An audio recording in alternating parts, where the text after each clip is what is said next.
as we pass the setting sun.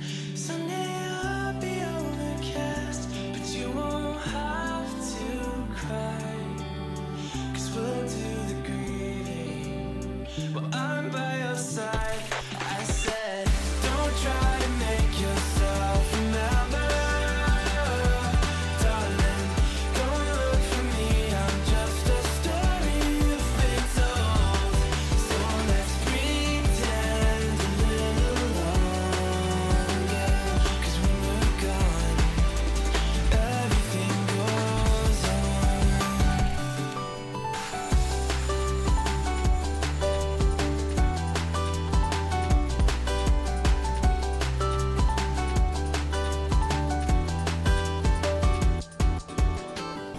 And I'm so scared of getting used to this, all the vines that keep you tethered in your room. Well, someday both of us are leaving here, but for now I'll just bring this seed to you. Will you meet me in the daylight like we did before? Then I felt you on my shoulder, and you weren't suffering anymore. You said, I'm sorry that you worried, but don't apologize.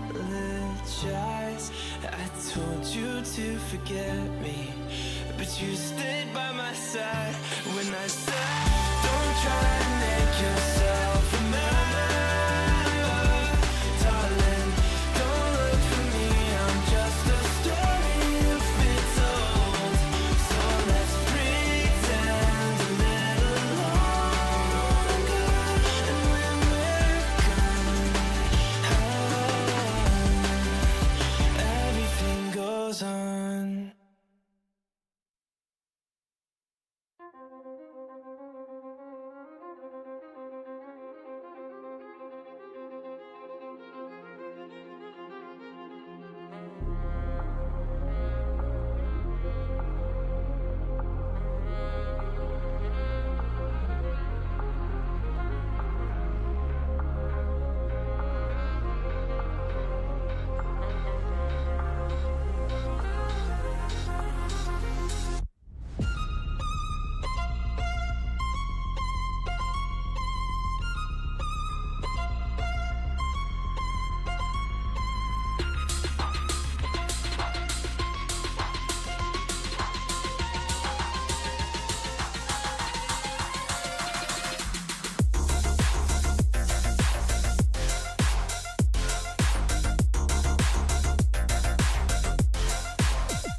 side to side, let's go. Let's go, let's move, side to side, let's go. Come on, everybody, bring it in.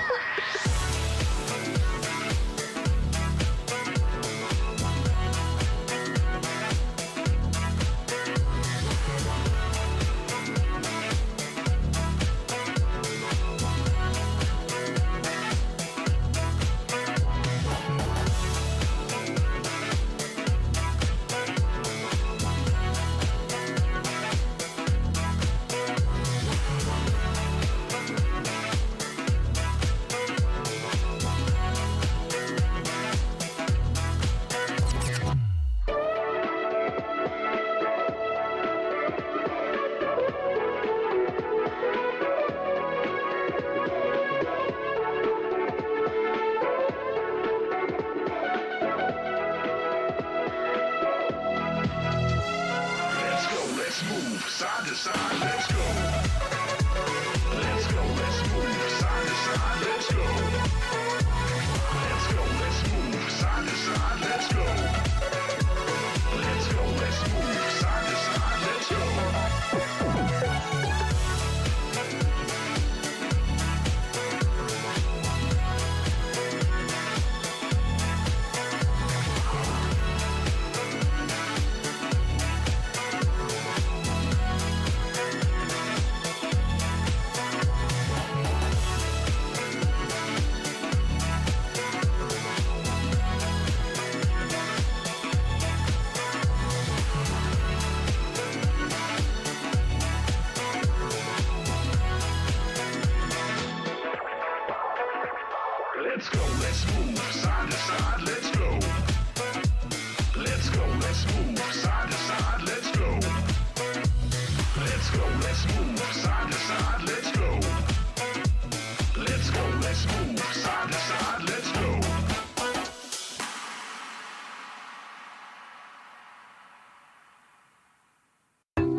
What an incredible play there from Oh, that was incredible. You love to see it. Right, yeah, let's really What get into... a move! He's just so good. I mean, the persistence, the patience to find the angle. You just don't see that from rookies. He's got it all. He's got the pads. Have a break. Have a Kit Kat. Ooh, that looks good. Do you want to maybe share a little bit? Yeah. What a move!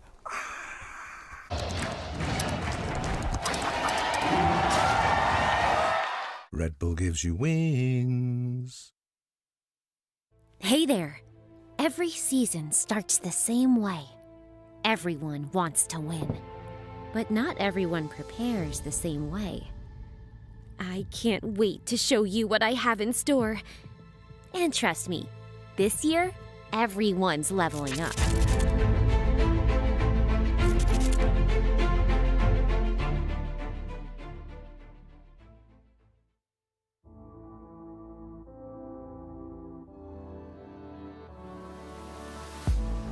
If you had it all, would you look the fall in the eyes?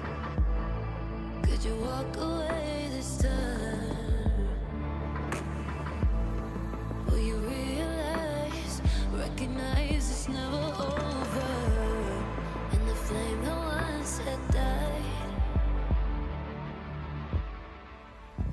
awaken. Will you rise above the days to come? Will you be enough? Will you walk away this time? Look to your left, to your right, leave the pain behind.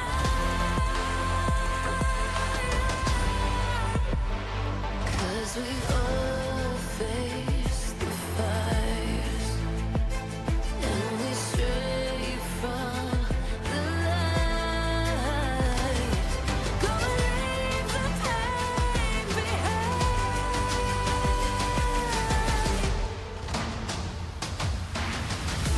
Feel that rush, feel the taste. Can you feel it? Rid the pain. Wash it away and stand again.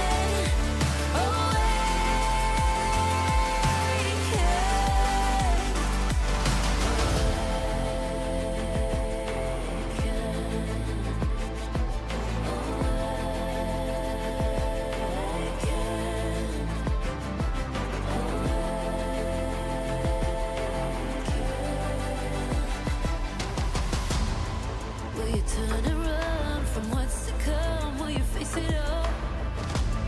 Or will you fall away again? What's calling out to be found when the time is right? When the time is right. 'Cause we all face the fires, and we stray from the light. Go leave the pain behind.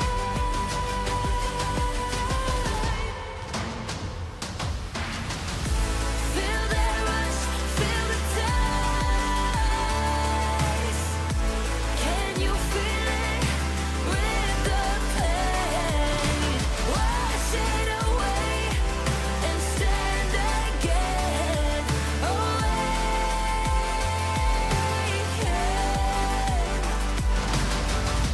Feel the rush, feel the taste. Wash away what used to be. Will you make your stand? The world in your hands again. 'Cause we all face the fires, and we stray from the light. Turn the page and make it right.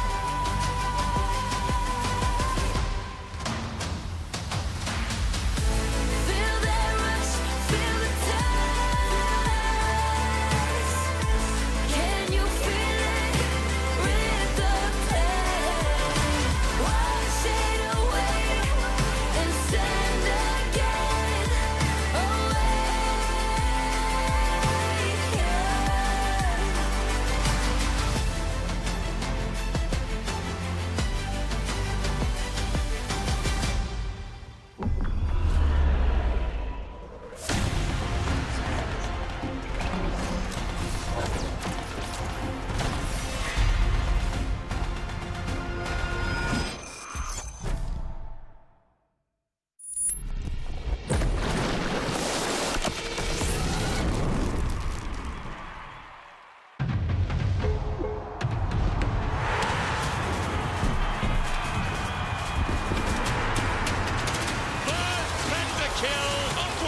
A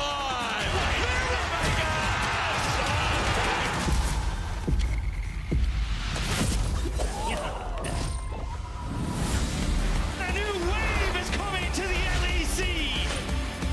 That's gonna be one of the best LEC intros I've seen in years. Oh, Jackies! For a bit, I know that. Crowd's already been a dread flying.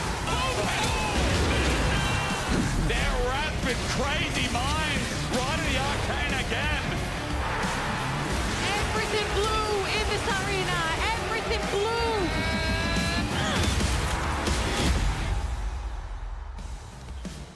Welcome back to the LEC versus, where the standings are absolute chaos heading into today's game. Giant X's rise continues, now tied at the top with Karmin Corp, and later today SK faces with MKOI.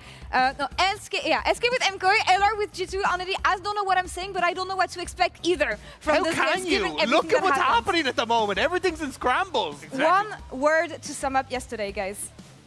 Confusion. Confusion. Confusion is a good one. Los Ratunis, let's go! That's two words, but close enough as well. What do we take on the standings right now? I don't know how this race is going to end up, honestly, because yesterday we were having a discussion on the bottom part of the standings, and then Los Ratoms keeps on winning. Yeah, but even like the other side of things as well, like I wasn't expecting Giant X to be top of the table. Like what happened? How did scrims leak into main stage? I don't understand. They did say that they will start inting scrims. Jackie says he will start inting scrims just so they will start Yeah. winning more, because that's what they needed to do, and it shows. I mean, it's working. Yeah. Yeah, he's taking a bullet for the team, and it's paying off on stage, I guess. I think he took several on the Noriani yesterday. So. But also the middle of the pack is extremely important for me. Yeah. Because now in this best of one format, I feel like we're in week 3, I guess, and a half, We almost are. at the end, and you still don't know who's gonna make playoffs. Everything's still completely in scrambles. I love it. You know what I love as well? The amount of upsets that we've had so far in the tournament. If there were 2, let's say, that we're going to remember till the end of times, what would it be? Los Ratunis with Which one? I'm shocked. With MKOI from yesterday, of Okay. course, because we had so much criticism of Los Ratones, but now they're just finally rising up. You know, even Baus is having the performance of his lifetime. The Poppy yesterday was completely insane. 1K gold down as a team. Doesn't matter for the Los Ratunis. That means you're 5K gold up. And Bausy, he found crazy plays after plays for the whole day. I know, you could never. You must be so proud of him. Hey, Poppy was one of my worst champions, you know, but like, at least him, if not me. All I'm hearing is that every time you're away, they win. That's what I'm understanding. Wait a minute. Someone's going to come and get you today, That's actually. true. Well, Kado's right over there. I mean, he can pull. There you a funny go. one. Spotted here. It's crazy because everybody was saying they're not going to win a single game. Then they win 1, 2, 3 in a row right now. It's the meme. I'm starting to believe in Jack's propaganda from yesterday. They might even make playoffs. Or Vedi Curse. Before Cajal made playoffs, actually, which is really crazy. Second upsets we have. I mean, it has to be Shifters. Shifters. Yeah, Yeah. They had a lot of them, actually. But it's just like whatever happens, like it seems to be an upset no matter what, right? Like you look back yesterday and it's like, oh well, against Fnatic they end up losing. Then you go back to that insane game against Giant X as well, where they were at the Nexus. They should have won. Everything was going their way, and then it's like, actually we kind of had this miracle hold, and then we end up losing the game. Like no matter what ends up happening, it always seems to go bad for SK. It just seems like they're a lightning rod for every upset at the moment. Shifters living up to their names, I feel. Are they? I mean, are you guys for real? Because, yeah. I mean, when I think of Shifters, it's the same thing. You know, they just get Nash, and then they throw. But yesterday, you know what was the difference? They didn't get Nash, so they didn't throw. So, really, the reason Shifters don't win with Nash is because they just try to do way too much when they should just AFK. But how are you going to win if you're AFK? It's the minions. They're the ones who will win you the game. That's why you pay them to spawn and just like, you know, go into the tower and just give their life for you. Because, okay, look at this. Do you remember Dagda? Do you remember this Nexus push that started everything all the way back in week 1? Because all they had to do is let these minions pour in, because on this season, they just come so often. They're always there. They're always here, ready to win the game for you. But, you know, you would think that they learned their lesson and decided to trust minions a little bit more, right? Yeah. No, they didn't. Look, they did it again. Just push the wave and let the minions work for you. Don't get greedy like that. Don't overreach. All you have to do is push the minions, and after that you base and go to the other side of the map. So you're still so far ahead. But I'm getting so tilted watching this because you would say, surely, Dagda, surely after this replay, you would think they won't throw again, right? Yeah, I mean, like, they did win yesterday. I mean, they did like that, they did. But one more time, let's bring up the last one. So, they played the early game and mid game so well. Trimby and Padak, they're just constantly killing everyone, getting massive goal leads. In this situation, they're 9,000 gold up. And when the time comes, and all they need to do is slow down, be AFK, and let the minions carry. Do you think they did that, Dagda? No. Exactly, they didn't. They just throw. They just go here and throw and die again. Thank you, Gold. So please, please, shifters, if you're so far ahead like you do every single game, please just slow down the game. Let go AFK and let the minions carry you, because all you have to do is win, because you're doing so well, but you just do this over and over again. So please, stop. Please. I'm happy for them, or sad No, it happens, sad for actually. them. Either, regardless of what happens, we're going to send it over to Ginny. She's standing by with Trimby, and I'm going to just make sure that Dagda is okay.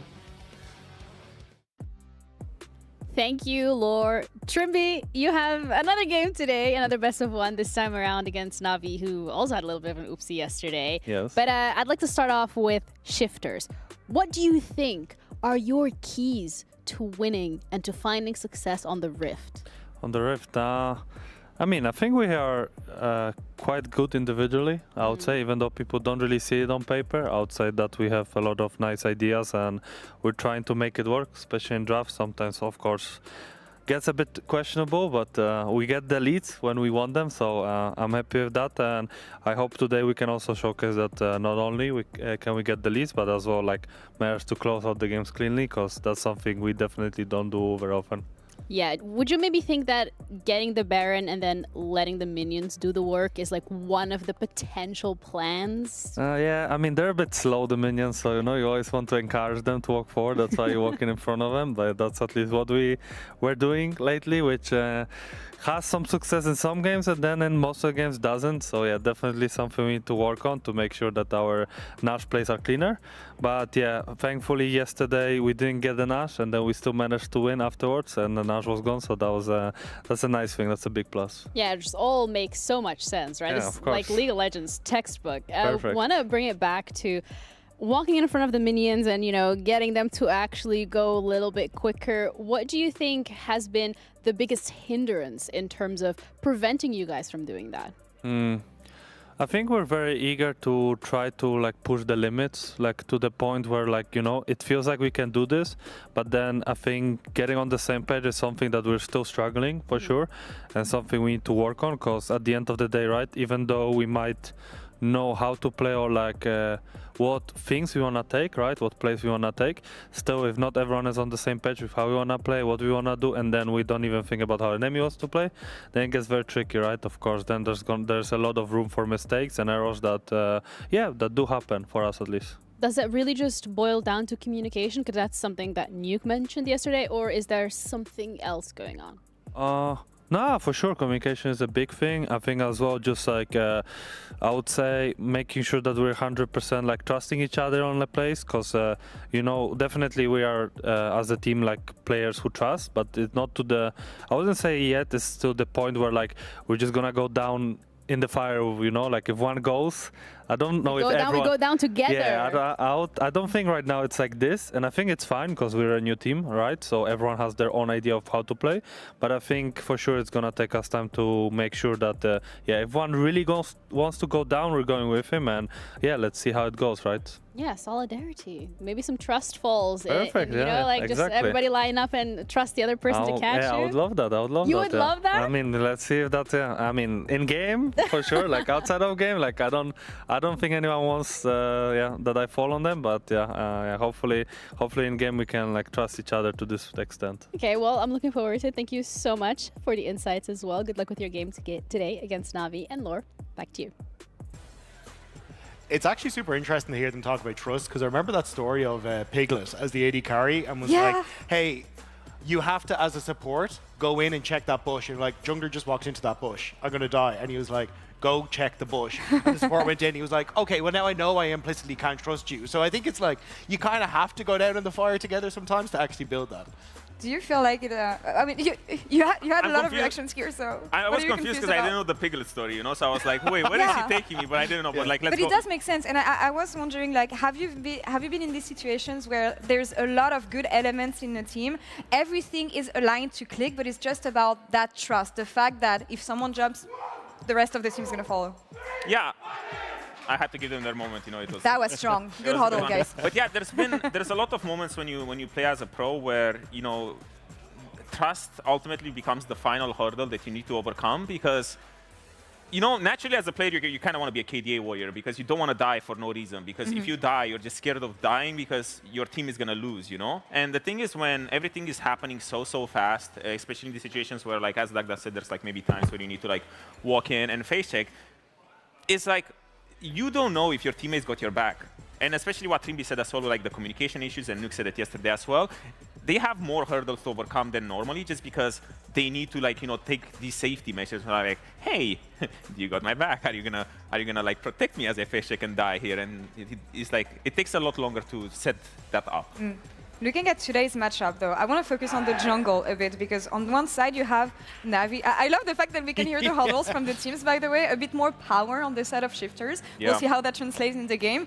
But looking at Navi, we've been talking about Relech, his first steps in the LEC and how decisive he's been for the team and how pivotal he's been to his team's success. On the other side, Bukara underperforming a bit to the expectations that we had for this player. Yeah, I think like for the Relech part, I think he's been absolutely fantastic. Like the fact that he's found comfort on a lot of these bruisers that are coming in on like the Aatrox and that kind of stuff has been incredible. So not only has he dictated a lot of the early skirmishes that are going the way of Navi, he then is very strong in like finding success in the side lanes as well as that starts to progress into the game. And I think that's really where he has started to shine for this roster. But for the long-term growth, I'm looking at Bukara because he's already taking the first step that I would like Relech to take as well because he has been playing, as you said, his funny champions, the stuff that he's extremely comfortable with. But now yesterday he played Wukong, which is probably like, you know, been kind of like the meta staple for like every team.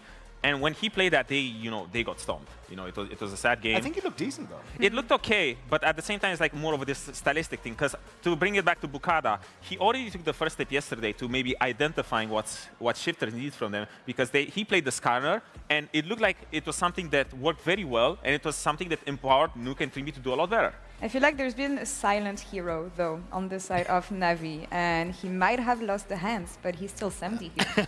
Well, I want to try and have a look at him a little bit more because I think when you're talking about like stylistic issues, I think there's one that I've kind of looked at for Navi, which is when their team fights happen or early skirmishes happen, they end up incredibly separated in these fights. So I wanted to take a look at this is from week 1.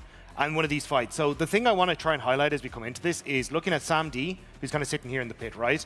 But also as we start to play out this clip, I want to watch how we start to see the shift from Navi down into this position with their front line, which actually ends up leaving in a second this kind of isolated position for both Sam D and Poby. You'll see it here, right? So we're getting this shift coming down in here for Paris, for Mainter, for Relech, and you end up in this spot where as Sam D and Poby, you kind of end up just isolated by yourself in this pit. And you're going to be watching as Humanoid after this TP has started to come through. And like, you can kind of imagine this isn't the best spot to be if you're 2 carries, right? Yeah. Yeah, exactly. With the backs against the wall, with Azir just, you know, with Ready the gun pointed at you, ready to, you know, put the soldiers on you. It doesn't look great at all. Yeah, and you've already got these restraints on you as well, because if you look, Sam D has just been ulted by the Nautilus as well. So Sam D kind of notices at this point, right, I'm in a horrible position. So immediately, he's actually going to start to walk back into this pit here, so that then he can use Poby as the safety tool as we start to continue. So we'll play it out. He realizes, hang on, I'm going to be isolated by Humanoid here. I'm in a really bad spot. But you'll notice Poby immediately throws down the Unraveled Earth in this position, which prevents any sort of movement forward from Humanoid, because he can always end up getting flicked back. And now you're in a position where, again, you're like, okay, well, that's great. I'm safe. But, like, the fight's over here, lads. I need to be somewhere. So you can imagine it's not exactly the best spot. But Sam D immediately recognizes that, shifts into this position where he can actually wrap back around and then use Paris as a shield. So now it's actually Humanoid, as Poby flashes over the wall, who's completely isolated on this side. And it makes for a much better fight. So you can kind of see how he's thinking as we start to move throughout this. Yeah, that's great, because now essentially Azir is out of the fight and he gets to just, be isolated and the fight just shifts on the right side, right? And that's what we love about Navi so far, the fact that they can react and think so fast in-game, and Shifters, well, they're gonna have to step up their game here, especially coming up against this team. So, Casters, the game is ready. Over to you. Thank you so much, Desk. We're ready for the game. I'm Dracos, that's Jack Spectra. Wow. Wonderful breakdown by Dagda. As an ADC main myself, I'm very familiar with being in terrible positions. Yes. Not always does it work out. Yeah. Not always is your team just like LEC level. Sometimes you got to play with. Sometimes it's unwinnable. Sometimes you're dying every game. Your jungler's Platinum 4. Hey, we're going to hope that for both teams in this game that is not the case today. But we all have our off days. Yeah. I think the champion pools of the respective junglers on the stage, though, There's been stuff to be excited about. Certainly on the side of Reletch, something we brought up a lot. We kind of bring out this card yesterday. A pick that I honestly thought was going to fail terribly. Yeah. But it worked pretty well for what the team wanted. And overall, as we heard from the desk, some steps in the right direction. That said, we're all a little bit concerned for Ottawamne. He's already, I think, popped at least 1 or 2 blood vessels here. I think a third may follow if Shifters get Baron and do not close the game. So our eyes are on that mid to late game to see who will perform, but also after the performance from Navi yesterday, just seeing if they're going to be able to clean it up and find a bit more of that spice that we saw from them in the last few weeks. I mean, at this point, I would be more surprised if Shifters were able to cleanly close out a game with Baron Nashor. I think they needed 1 throw at least. You give them 1 at least, and then we can get the smooth sailing. But as you talked about the jungle pool, I'm really curious. We already see that actually Shifters chose to ban out the Scion and the Poppy instead of the Cassandra, which is a strange choice here because after Navi's 3-0 start to the split, they have gotten Cassandra banned against them pretty much every single game, and Mainter has not been able to play it. And that's why he's shifted towards the Scion and the Poppy, but not finding the same success on it. I think this is probably a first pick Cassandra. No, it's a first pick Azir. So maybe then Shifters thought this would happen, and now they picked the Cassandra. At least I'm thinking Cassandra is a huge power pick here. And he did come into the day talking about how incredibly powerful this champion is. And it's no surprise to anyone, right? Because Cassandra feels like he's been omnipresent since he was initially released. And now we've got the counter into the Azir, or at least a comfortable matchup for Nuke, and Nuke known for his Cassio. And you've secured the Cassandra with the Scion banned away. And look, Mainter can go back to the Rumble. But I'm going to be honest. It didn't look great. It did not look great. And he just hasn't found that same success on anything other than the Cassandra. So I'm honestly really surprised that they chose to not take it away. The Cassiopeia as well is a little bit weird to me because normally you always want to play Cassiopeia into something like the Ryze, something that's much shorter range. But already now with the Azir and Jace, that's a lot of range with the Gnar as well. I mean, Gnar into this Cassandra, it's a great matchup. You struggle a little bit in the early game, but then you get to scale up and just be really annoying. And it just further enforces this idea of that they can play this long-range team comp and really make Cassiopeia's life very difficult, while now also having the split push threat on this Gnar. I like what Navi cooked up thus far. Only question is, Mainter of tanks. Haven't seen him have a pop-off performance, but I think he's got the cards laid up nicely for him here. Yeah, overall, I think that's something that we've been waiting to see. He got a pass on playing tanks every game because his jungler was playing so many crazy things. The Rumble game, yes, it did lack a little bit, and now we get to see if the Gnar is a bit better into the Cassandra. I do really like the poke. The Jace jungle left a little bit following those immediate jungle clear nerfs, but even yesterday it looked so good in the hands of Vitality, and now... I mean, this is a classic Jace counter, absolute classic. The Malphite lock-in... Yeah, so normally you'd always go Malphite top into Jace, right? And then you'd always be able to all-in on him. And in the jungle, it's kind of a similar dynamic, but you're escaping that tough early laning phase, which Malphite was so known for because he's just a rock, He doesn't really do anything in the first few levels. But then, as he develops and gets bigger and stronger, suddenly he just crushes you with his pure size. It's really a 0 to 100 sort of moment there. I don't know what the Pokemon equivalent is. Is there a completely useless evolution that suddenly becomes the greatest thing on the face of the planet? Charizard, maybe? I don't know. I mean, I don't know. I feel like Charmeleon's kind of Fuego, though. I don't know. Yeah. Fuego, okay. You like that? You like throw a little Spanish in there? I know our audience. Okay. Add a little French. Anyway, we're heading into second bans. Malphite, as you highlighted, I feel like just gives him this nice linear tool to kick things off, even if it doesn't necessarily do much in the early game. But the Alistar taken away from Paras. Yeah, I mean, Nico now as well. I guess maybe just 4 support bans. Yeah, I think something like the Nautilus for Shifters makes a lot of sense, something like the Rel. They really want more engaged to follow up on this Malphite. It's very obvious what Navi wants to do. They already have 2 poking champions. They want to continue just drafting this kind of poking style. And they are really looking for disengage to try to make Shifter's life harder to play. Because if Casio can't reach, if Cassante can't get a good engage, then they're just going to get kind of poked back in, kited out, and then ran down by this Nars here. So engage for the sides of Shifter and disengage for the sides of Na'Vi. They did decide to ban out the Nico. I think that's just for the early laning matchup, that they want to make sure that Trimby doesn't have access to that. Had some really good performances on the Nico, and he's just a great range support player in general, so it makes a lot of sense to ban that out. But with 4 supports being banned out here, there's not a lot left on the table. I think something, a more utility-style focused ADC for Shifters here would make a lot of sense. You could go for something like the Jhin, just to provide your team with a little bit more setup. You already have the DPS from the Cassiopeia. Or they just take the kind of last good engage support available, which is that Nautilus. And then I'm assuming that we'd probably see something like the Braum for Na'Vi, just to have some sort of disengage. It's a good matchup into the Nautilus. It's that critical lack of any kind of engage, though. I guess the assumption is you're just going to let the enemy team come to you, but I don't know. It's not a lot of CC. That is very true. It's not a lot of CC. You could go Leona. That's an option, for sure, if you want some more CC. I like the Sivir, the additional movement speed. You talked about disengage options with Alistar off the board, Rakan taken away as well. Some of those more defensive CC champions, or at least the champions who can get themselves out of dodge, are gone. So Sivir with the ulti, just outrange, run away, or into the Cassio at your discretion. Not bad, but come on. A little bit of CC here. Yeah, they can. Some part of me just feels like we're going to get a range support, and they're just going to be playing the most. I mean, they could go Lulu, but Lulu Jace is like, it's pretty vegan. It's very hard to kill people. Like, you just don't have much damage. So I think it's going to be the Braum or the Leona.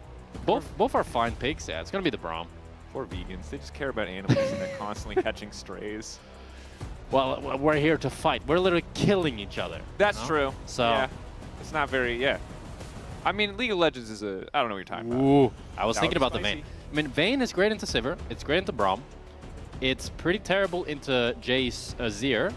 So that's kind of like a counter argument to the Vayne. I'm thinking something like the Kai'Sa could make more sense, because then you have Kai'Sa Nautilus, and the Spell Shield from Sivir is going to be the Kai'Sa Nautilus. Spell Shield from Sivir, not that impactful against Kai'Sa. Like, yeah, you can block like a tiny little rocket or a little W, but that's not most of Kai'Sa's damage, right? There's going to be a lot of that auto attacks. So that's why Kai'Sa feels pretty good into the Sivir, and you have a lot of fighting power. And then now you have a really solid engaged core with this Malphite Nautilus going in. Only thing for the Kai'Sa this game, pretty forced to go AD, because otherwise it's going to be a lot of AP with Malphite, Cassiopeia, Kai'Sa, and Nautilus. So she can't really go that AP poking build. So it's going to be really heavily enforced here. You have poking disengage come from Na'Vi, full engage come from Shifters. So the question that really is on my mind with this game is, can Shifters engage before they get poked, or can Na'Vi poke them out before they get engaged? Dang. Perfectly set up there. Thank you. Poke versus engage, a tale as old as time. I'm an engaged man myself. What about you? I'm always an engaged fan. I just feel like people really people love... are too stupid. That's my, like I don't know, as a humanity, I don't think we're able to play slow enough for poke. You think it's a human problem? Maybe Gen G could do it. I was gonna say, I think you're maybe it might be an LEC, might be a non-LCK sort of problem. That's true. If I had to wager here as we get ready for this game. Shifters, of course, coming off that win yesterday. We did hear from Striker. You know, we kind of found some of his answers yesterday lacking. They weren't giving us enough info on what was going wrong, but they found the win yesterday. They talked about it. They feel like it's going to be full steam ahead now, and need to see if they can deliver, because their job is to press R. That does, however, mean, my dear friend, Mr. Spectra, I don't really know what to expect in the early game, because I assume what Malphite is going to do is a whole lot of nothing. Yeah, I think both junglers have a pretty stable, similar game plan, that is to just full clear. Now, the question of lanes, there's not a whole lot of action. I think Shifters' laning phase is pretty strong, and they do have all-in window timers, but I don't think you can get a save for bot lane than Sivir Braum. It's just like you have so good wave clear, you have a spell shield, you have Braum shield, you have heal Ghost. Okay, like this is my stray of the day. This is two iconic Reckless champions played together. Could there be a safer bot lane? That's just, they won yesterday. I don't know what you're saying. Right? No, I'm just saying that these are two picks across two different roles that he's played. That's a true. man who understands being safe. Being safe. Yeah. Not safe from you, though, apparently. No, I guess you're right. Hey, Well, man, the vegans are catching strays. Reckless is catching. It's the nature of esports coverage. I think everyone's got to catch them all with the proverbial strays. Is level 2 close to be had? Paris rocking the best Braum skin by far. Was that the grill one? Oh, that's the kebab right there. Yeah, that's a good one. With the roasted veggies, as you can see. Important to add. Yeah. Yeah. This always leaves me in an interesting place in early game League of Legends, because most of my career I've been used to, in EU especially, casting at least one lane that's going to play completely crazy. And there is a bit of engage on the bot lane. Not enough to proc all 4 stacks there, but pretty close. But yeah, feels like we're going to be chilling. Mainter, I guess, is the one player that we can keep an eye on, because we were critical of the Rumble yesterday. Gnar, obviously a new look, and need to see him really excel on this pick, or I think teams have sort of figured out the puzzle to poking holes in Navi's game plan, which is getting this Cassante and just taking it away from Mainter. Yeah, I think with this Gnar and Cassante matchup, what's just crucial is that you are able to maintain push in the early levels, and that you don't give Cassante any all-in timers, because just as the lane continues progressing, you get to a point where the Gnar can just be kind of this mosquito, constantly just annoying the Cassante and just poking him down. So as long as he doesn't give him any crazy ult angle, get hit by any Q3, he's always going to be fine. As you can see here, he's just continuing to like whittle down Rooster, but as soon as Rooster gets on top of him, it's a hard winning trade for the Cassante. But as time goes on, Gnar gets the tier 2 boots, gets that Trinity Force, he just continues being able to kite him, and it's really once you get that 1-2 items that you start to make progress on side, you get plates, and that's when Cassante's life actually gets more difficult. So we're not expecting Mainter to hard stomp lane, we just want him to have a stable laning phase, and then he should be slowly accumulating plates and making Rooster's life more and more difficult. Which is important, because Rooster, again, not necessarily the poster child of the Shifters lineup, but yesterday it really felt like he was. Him and Nuke had an incredible day, but he especially, we looked at that composition behind the scenes, we were both on the analyst test that day, we were skeptical. Yeah. But Rooster really did make it work, and we were talking earlier, he played the Nidalee as well, obviously didn't result in the game win, although it was damn close. It seems like as Shifters have been put under the gun, under a lot of pressure here, he has been the one who's been allowed to experiment, and it's really been paying off. But this game is kind of a departure from that. It's back to Cassante duty. I agree, but I also disagree with you in the sense that like they put a lot of resources in this draft for him and top lane. Because if you think about it, they banned 2 top laners in the first 3. They banned Sion and Poppy, and their clear game plan was, we want to take away Cassante from Mainter. So even though it's a very traditional standard pick, the way that we got here is not a traditional standard way. It's trying to take away this pick from Mainter and kind of saying, you don't have any other cards to play. But, I mean, the Gnar thus far, he's already gotten a plate. He's forcing Rooster to base now. I can't help but think that this might be a mistake, because Mainter last year, we saw him in ERLs, he loves this Gnar. He had a ton of success on it, and I don't think he's just the Cassante one trick. Like, I think there were other ways that this draft could have went, and that would have been a lot more beneficial for Rooster if he went for something more spicy that could have stumped lane and shown more his laning prowess, as we got some fighting here in the jungle. Relech doing a whole lot of hitting the rock, not a whole lot of damaging the rock. That's not a good sign for the Jace if That the is- level 5 Malphite is He hasn't even built any armor yet. That's a roughie. Relech, of course, though, printing money every time they fight, as we see another short little trade here. Printing money might be an overstatement. He got probably like 5 gold. I mean, where did it come from, Jack? Where did it come from? Okay, It's printing it very slowly. Incredibly slow inflation. Healthy amount of inflation. For some reason, instead of making counterfeit hundreds, he's making like counterfeit, I don't know, €1 coins. Yeah. But we're getting there. He's going to buy an extra potion soon. Level 6 here. Opportunity for Rooster to go all in. Mainter, though, recognizing. I mean, it's as you said, right? If Cassante gets on top of you, so easy to stick to you with that Q slow. When Mainter's in the Mega Gnar form can do a lot of damage, but Cassante, I think, not too bust as Paris.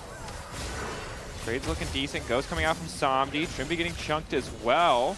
Now, Paddock has been caught by the Winter's Bite. We're going to shift our attention to the top side because it's Nuke. Ready to go. Level 6 there for Bukata. Wandering in. Nuke waiting in the darkness. He wanted the Euros. He wanted to print the money, but it's going to cost him his life. Flashback from Nuke. Poby forced to ultimate, but Nuke wants to keep going, and he's going to get the flash as well. Wow, Excellent play. Excellent bait. Yeah, I mean, that was so well played by Nuke there. Sits in the bush, flashes over the Azir wall, and it's that Bukata's level 5 there crucially, so they think they can look for the fight. But Nuke is waiting with the Cassiopeia ult. And at this level, most pro players can always sidestep Cassiopeia ult, so you really need to be creative with how you can find those angles, utilizing that pocket of vision to find that. Wow. I mean, you can really see Nuke is the key player to look out for in this team. And look, they want to see their vision, right? They don't see Nuke at all. They don't see him at all. And this is just a nice little trap. Nuke wasn't even that healthy, all things considered. So if the ult whiffs. And it's also like probably Poby's comms is like, we don't see Nuke. Maybe he went to base because he's like, he's chunked. 1/3, yeah. So it's like probably it's a free crab. He's just faking. Free crab, free extra bit of damage from first strike. But instead, grabbing that kill, really nice for the Cassio to have, right? Catalyst as well, just meaning you have that extra sustain in lane. I love how you keep bringing up the first strike. Like all his actions this game is motivated by the first strike. I think you have to understand that I exist in a world of ARAM mayhem, where dopamine is the only thing that matters. Grasp in ARAM mayhem for me is like the... Heart steal, grasp, first strike. Any of these things, it's the only thing I care about, Jack. The idea that I can make extra money, efficiency, min-maxing. Feels like cheating. Yeah. Electrocute proc, extra damage, sure, whatever. Now, 10 extra gold, I'm in. Bring back Kleptomancy. Oh, Rooster is... Mainter, flash. Ooh, Rooster full committing now, instantly going all out. W through connects as well. Mainter, though, going to get the double bounce.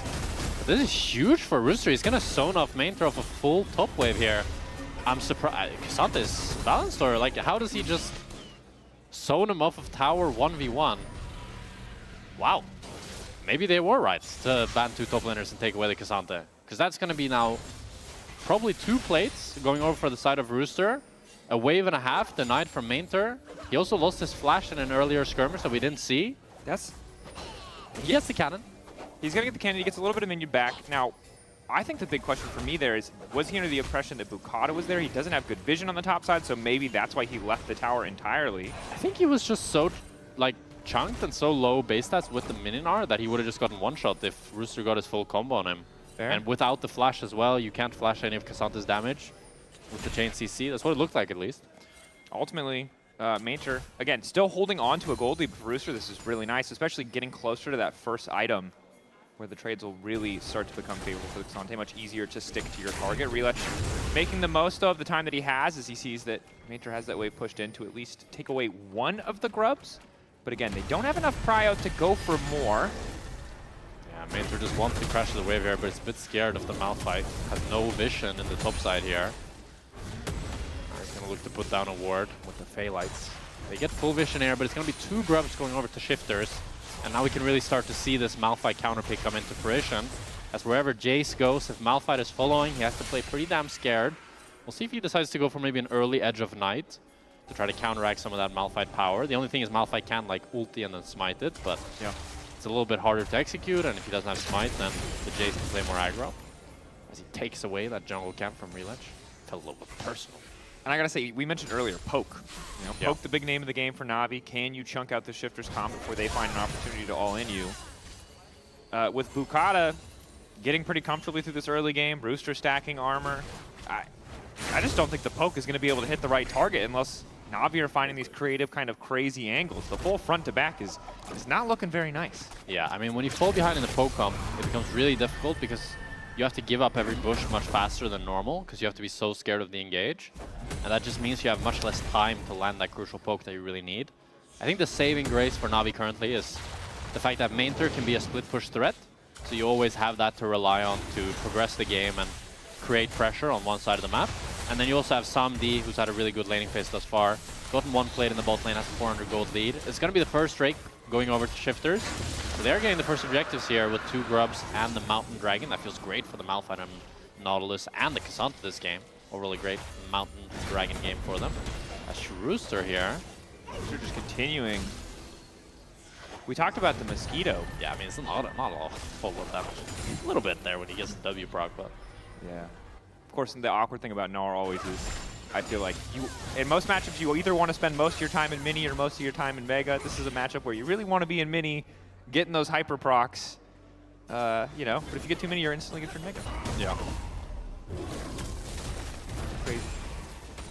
Now, and cresting the 11-minute mark, it's a relatively close game. Na'Vi holding on to a gold lead. So while we were talking about maybe the difficulties that Relech might face, overall the gold is still pretty solid. You highlighted it well. The Drake was taken. Good, I think, recognition from Shifters that they could just rush that objective down because Poddock still hasn't finished his first item. Samdi had just recalled, and that's that tiny window where they did take the Drake. You can see the poke there as well. Like, Poby and Relich here, they have so much range that they can really look to abuse this and make every lane much harder to play. Mainter now is starting to get the better of Rooster in the trades, chunking him out quite a bit. We're going to force the base there and force a TP from Rooster. As Nuke is continuing to get poked out there. Has to be careful though, doesn't want to get locked in an animation that has him facing Cassio and potentially getting stunned. Oh, we're going to have a fight over blue buff here. Rooster Relich. sleeping in the top lane. Looks like Navi wants to maybe back off as Paris is in here, but Bukata gets the blue buff. Will he ult the end? Now, ulti in, but he's only going to connect into Paris. Definitely not ideal. Paris backing away, uses the heal. Rooster now unstoppable. Q3 again connecting into Paris as the ulti comes through, pulls him back. Paris is going to get sacrificed. Mainter should just hop over the wall. So blue buff secured by Shifters, and they grab the exit kill as Navi decide they really don't want the fight, despite the fact that the Malphite ult only hits the Braum. Yeah, incredibly confusing decision-making there for me by Navi, because they're the ones who are going for the invade on the blue buff, but then they really don't want to fight. Like, as soon as Malphite ulted in, didn't matter that it hit the Braum, they went running.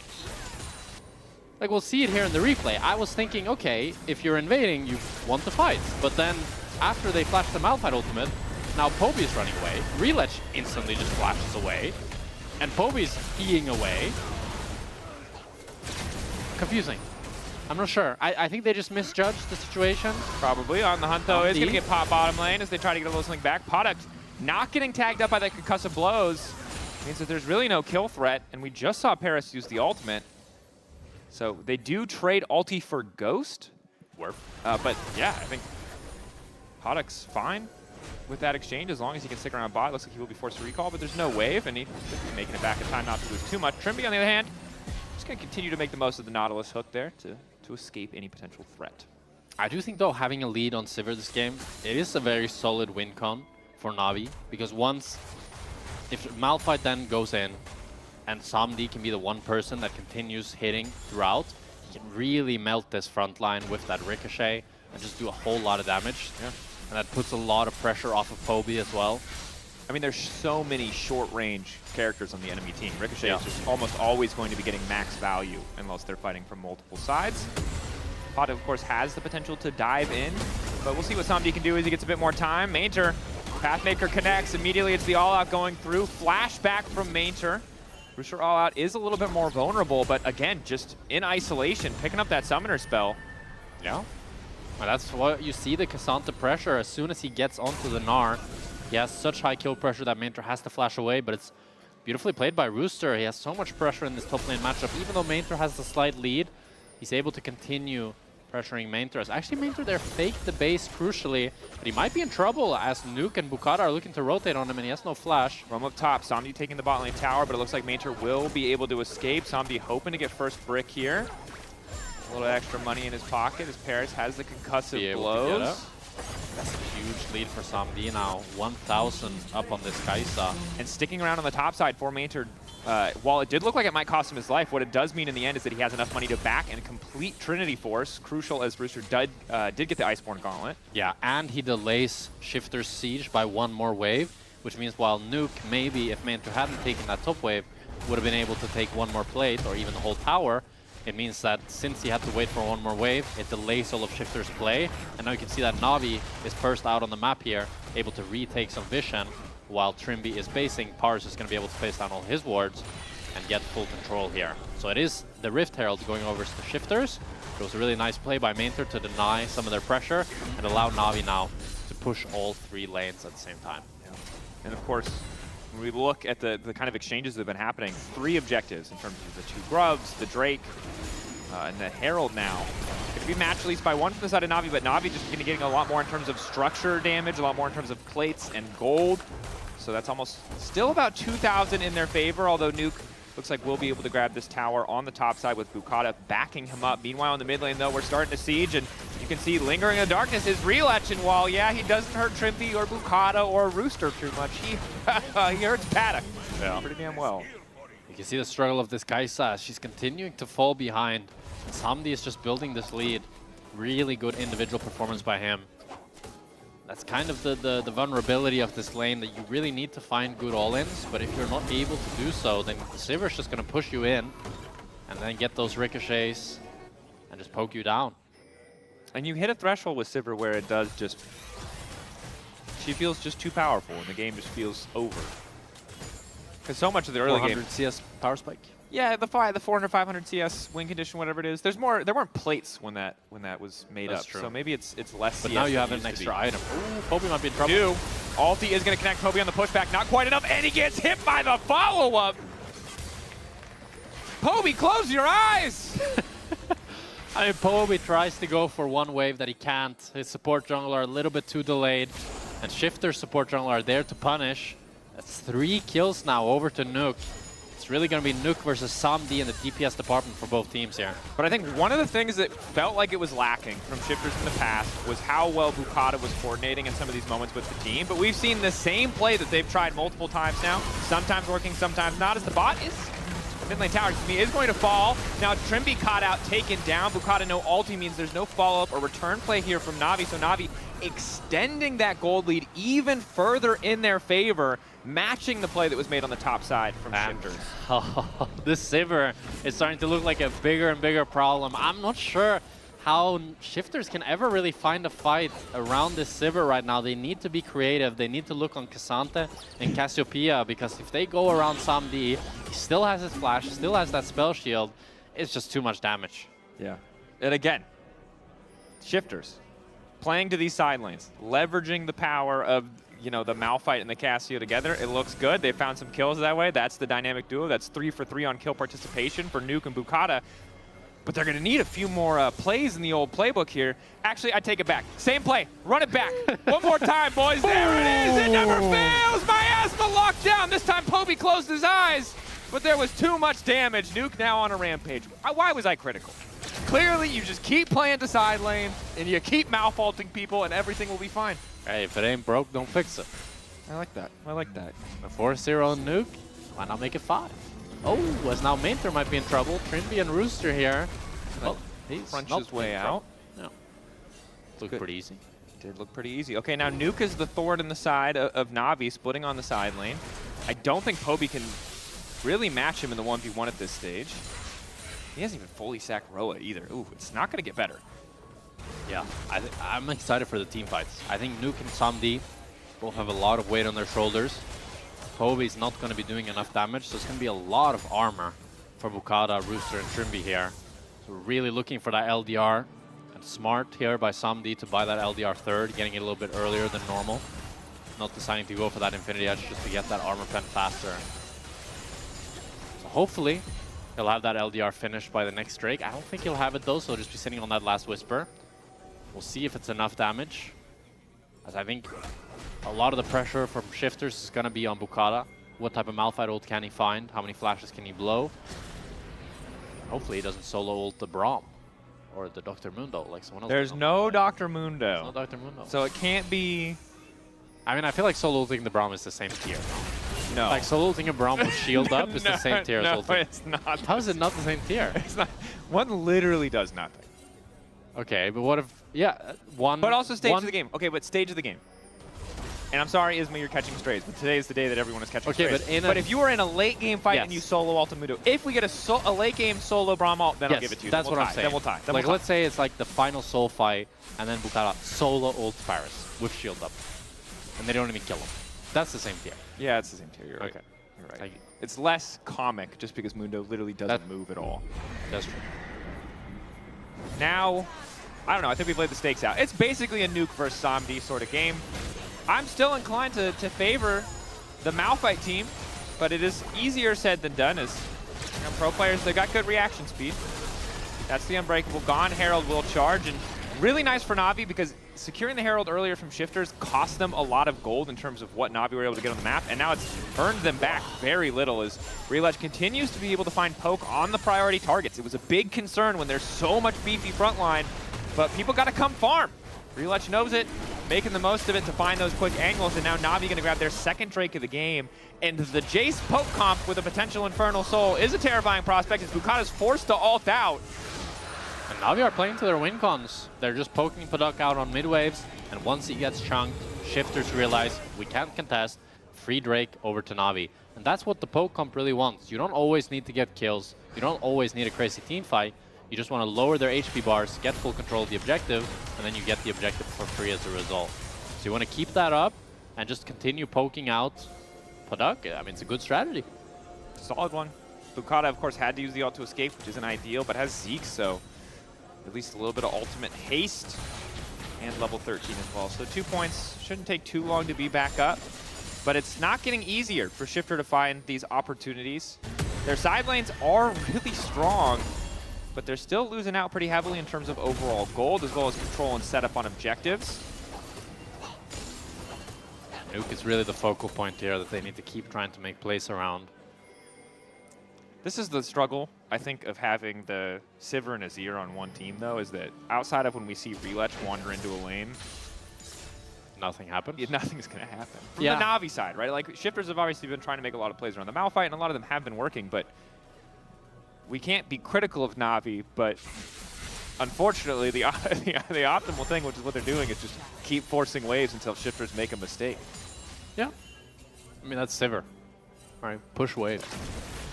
Is it the most brain-dead champion in the whole game? Maybe. Well, it's up there. Maybe. It's up there. It's up there. The beauty of League of Legends, Fearless, and the buffing of Malphite in various positions is we get a lot of opportunities for very linear champions in our games. Yeah. Trinity takes a little bit of damage there, gets poked out. Not much gonna happen, as you say, Daniel. It's chill. It's time for the mid-game podcast. We were talking a lot about how, like, oh, Odo's gonna crash out when the Baron happens. Is anyone gonna start the Baron? No. We've gotten Azir Azir and the Cassio in the game. Baron is gonna die so fast if either side starts it. But I think you're right, Adam. I think it is debate. I think neither side's gonna start it. I think Shifters can start it because they do have a good front line to tank it, and they have crazy good turn potential with Engage. I think Na'Vi, however, they can easily get control of the Nash because they can face check with the Braum, they can face check with Jace Q. But if they start it, that's when I really warning bells start to go off in my mind, and that's a really easy way for Na'Vi to throw. You don't think that it's a good idea to walk in, get all of your armor and MR shredded against the Malphite? You don't think it's good to group up in a preset, predictable position?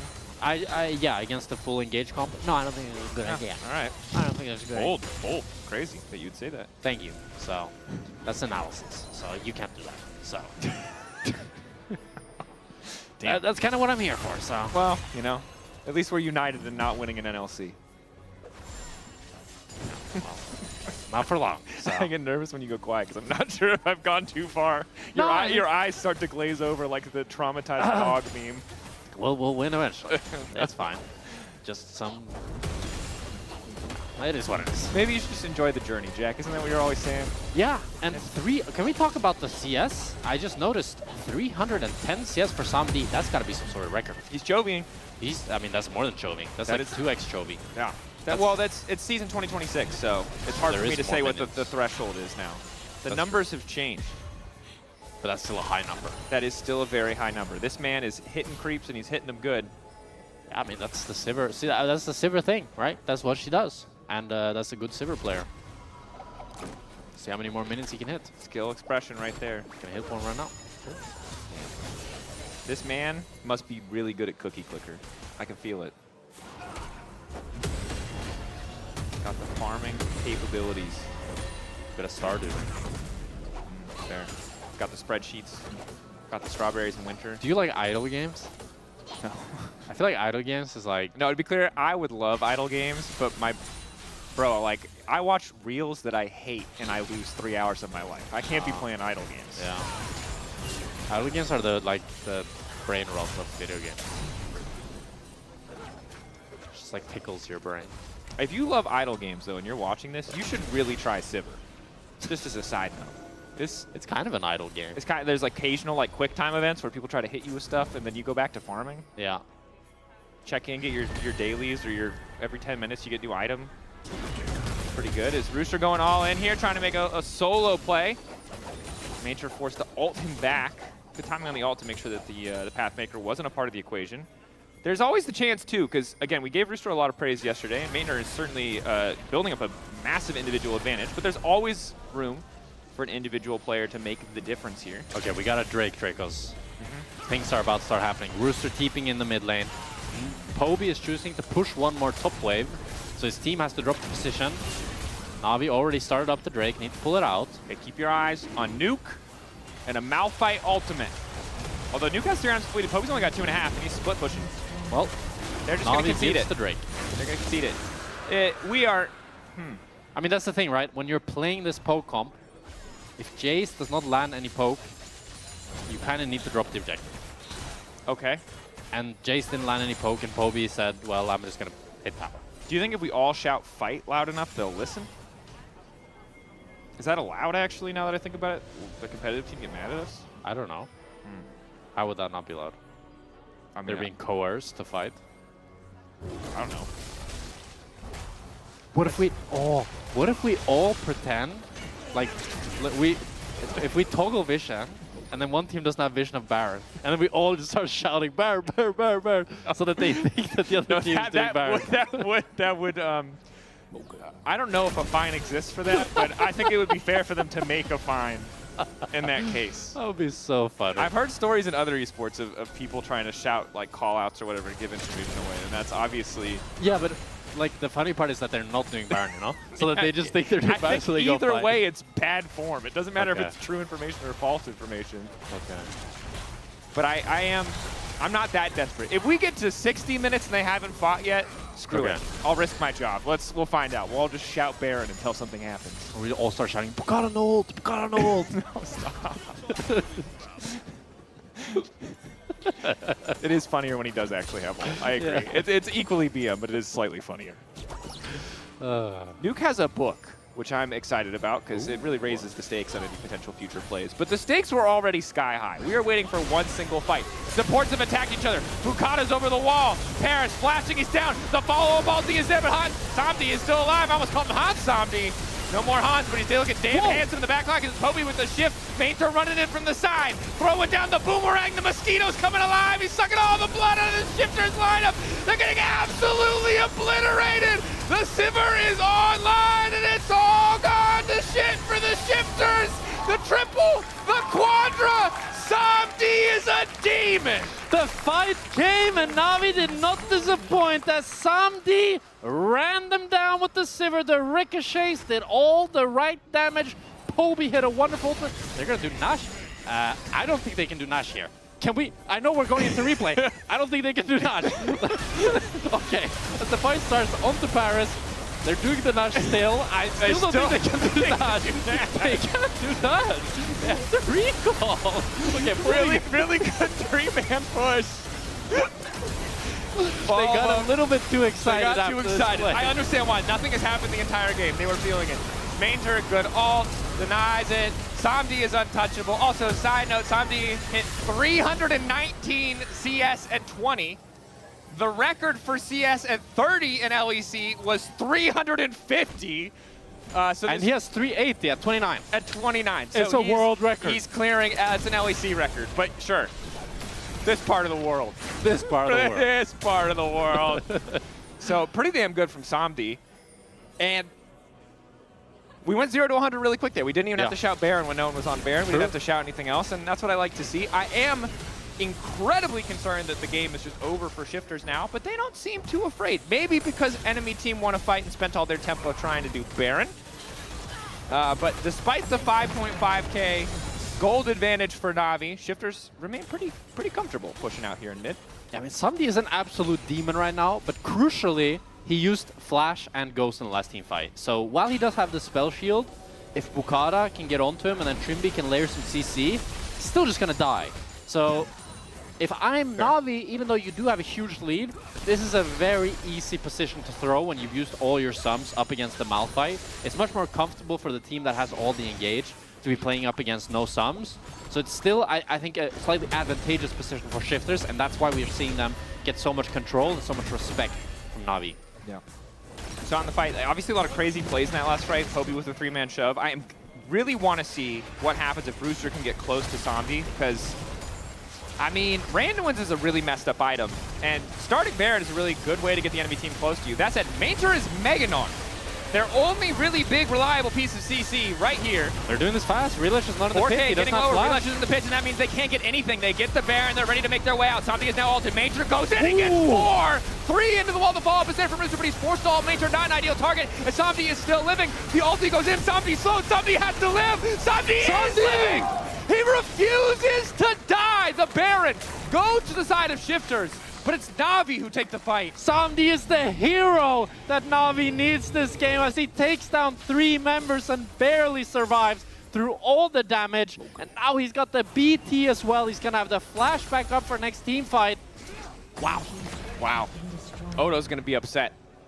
That's one thing. That's true. They got the Nash and they still fought exactly what he didn't want them to do.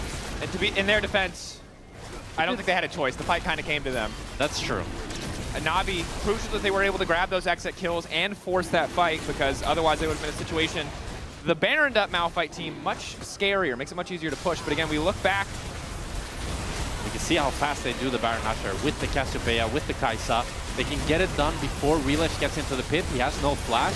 And then crucially, I want you to look at Somdi here.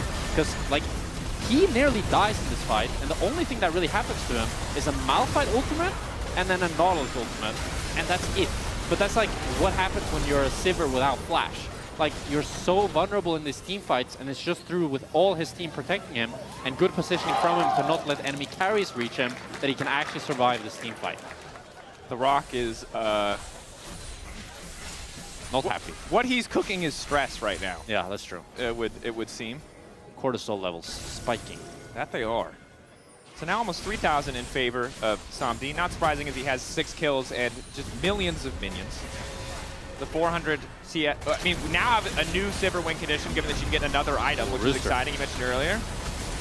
Nurse caught out, is able to make it away, but Shifters have held on to at least one Baron buff here, too, with Podok between Podok and Nuke, so. Yeah, I like that play a lot from Rooster, but this feels like classic Shifters mistake here. They group up 5 on this mid lane, or on this bot lane, I mean, to try to push this bot lane tower, but Mainter is just split pushing off to the side, so even though they're able to get the mid tower with Podok rotating to mid, it's going to be a tier 2 for tier 2 trade, which is really not what you want when you have this Baron Nashor. Definitely not. That said, I'm glad they at least played on 2 lanes, that they did have Podok in mid lane. Because last week, we remember the Humanoid game, the Vitality game, they really were playing on, it felt like, 1 lane, as now the follow-up fight is there. Reledge. He's dead. Sticking around for the crab, just a bit greedy. Of course, we're not close to any major objectives. Bukata did use the flash, so you do have that. One thing to note, I don't know if we're going to get a replay of that, but Bukata flash, smite, ulted to get through the spell shields. That was a nice little mechanical thing there, in case you missed it. For all the Bukata haters. That was nice. That was good. Good play. And I don't want to criticize something that resulted in the kill, but I am worried about what the next fight looks like without Malphite having flash. Will we slow it down? Let's see. I think we'll slow it down. Oh, there it is. There's you see that smite? You saw that smite. Relish did get the crab, though. So by who? Some junglers. You know what I'm saying? Just. Yeah, true. But yeah, overall, I don't know if that's actually even worth, to be honest. As much as I glaze the smite, like flashing on Malphite for just 500 gold before Soul and Nash is going to spawn. Probably not worth, honestly. Maybe they get scared to bot though. Well, now they're going to ult immediately in again onto Paris, but they don't have any of their damage dealers in the midst of the fight, so Bukata, they you have just no tickle flash! him. Oh no! Bukata gone. Mainter manages to find Nuke. The wallop is there. They body blocked the concussive blows, but Somdi's ulted, and now Na'Vi are on the hunt. Nuke needs a perfect ult, and he's found it. Podok immediately into the backside. He's trying to kill the Sivir, and he manages to take him down. It's a miracle for Shifters, but they don't have enough left in the tank to finish the fight. Rooster trying to TP away. He's stunned. He's locked up. Podok will die. They spent it all to kill Somdi, and they found their man, but it might just cost them the game. And the first 34 minutes were all Somdi, but it's too late for Shifters now, even though they're able to take him down. At this point, Kobe's strong, Mainter's strong, and now with the ace, Na'Vi are looking to end the game. That they are. Impressive bounce back from Na'Vi today. Mainter on the Gnar. Didn't need the Cassante to find an advantage here, and Somdi making the most of this Sivir pick, tearing across that single team fight in the mid lane to try and turn the game. Bukata going in with a bit of extra damage, trying to clear the wave as well. No Looks like way, Relapse no might way, die. no way. Throws! Oh, it's LEC! It's never over when you think it's over. Poby continuing to fight Trimby, 1v1. Now we'll get hooked and will most likely die. Definitely will die, but eventually kills. No, yes, does kill Trimby. Oh my god.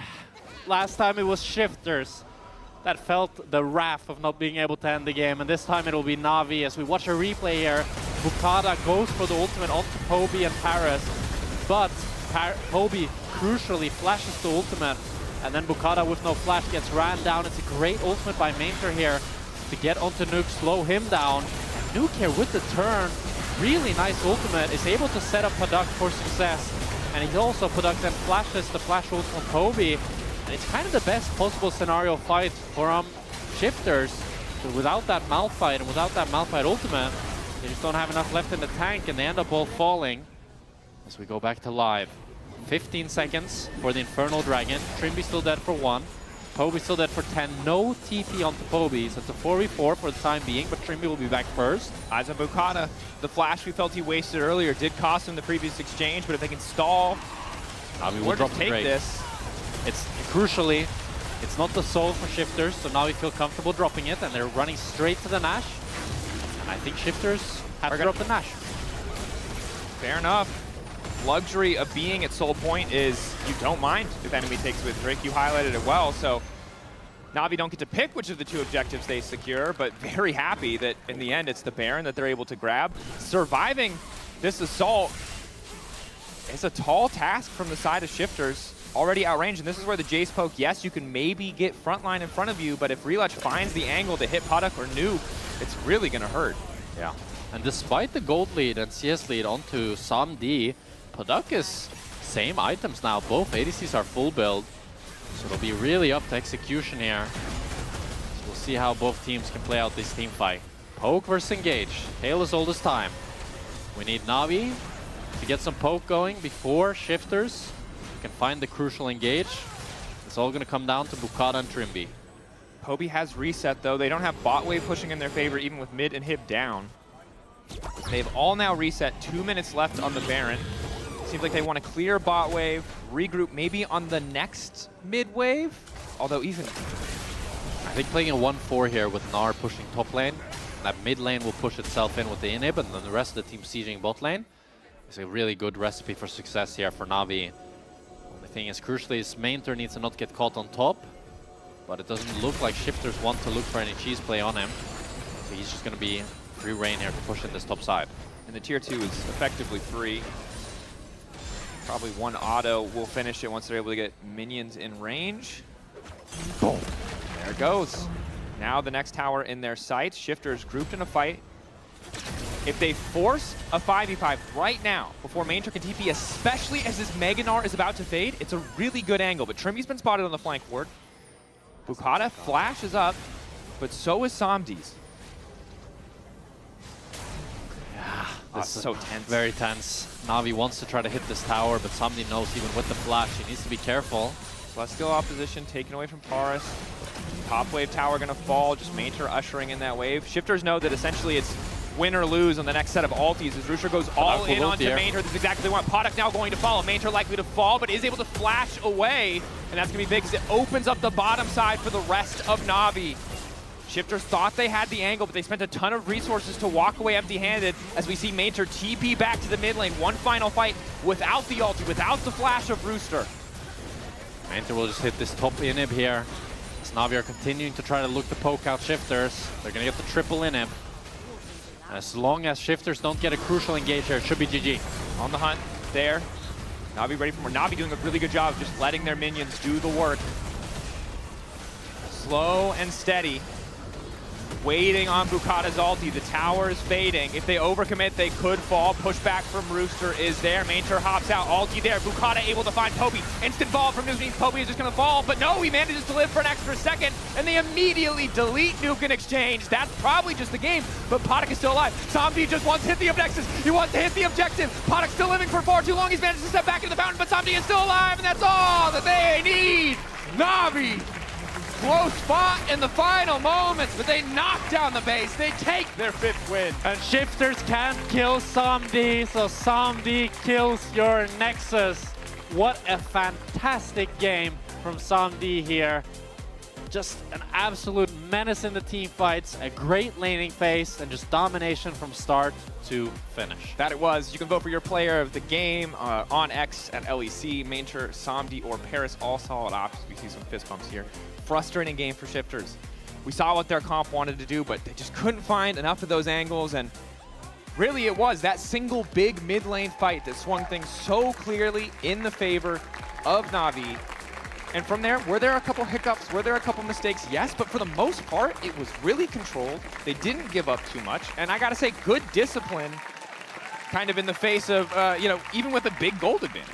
Yeah, I do gotta say though, I felt from like both gap from start to finish. Like Somdi was winning the bot lane, winning the lane, was getting plates, getting pressure, and it's just felt like a thorn in Shifter's side that they were never able to pluck out. And that Kai'Sa pick probably feels a little bit of regret about it now, because you saw the whole draft from Shifters, you saw everything that was laid out, and chose this matchup, ended up suffering the worst fate because of it, and never really had that pop-off team fight that you're really looking for with the Kai'Sa, even when the pieces were set up for him to do so. Just too hard into the Braum. Definitely was a little bit tough. That's enough from us. Ginny standing by with Paris.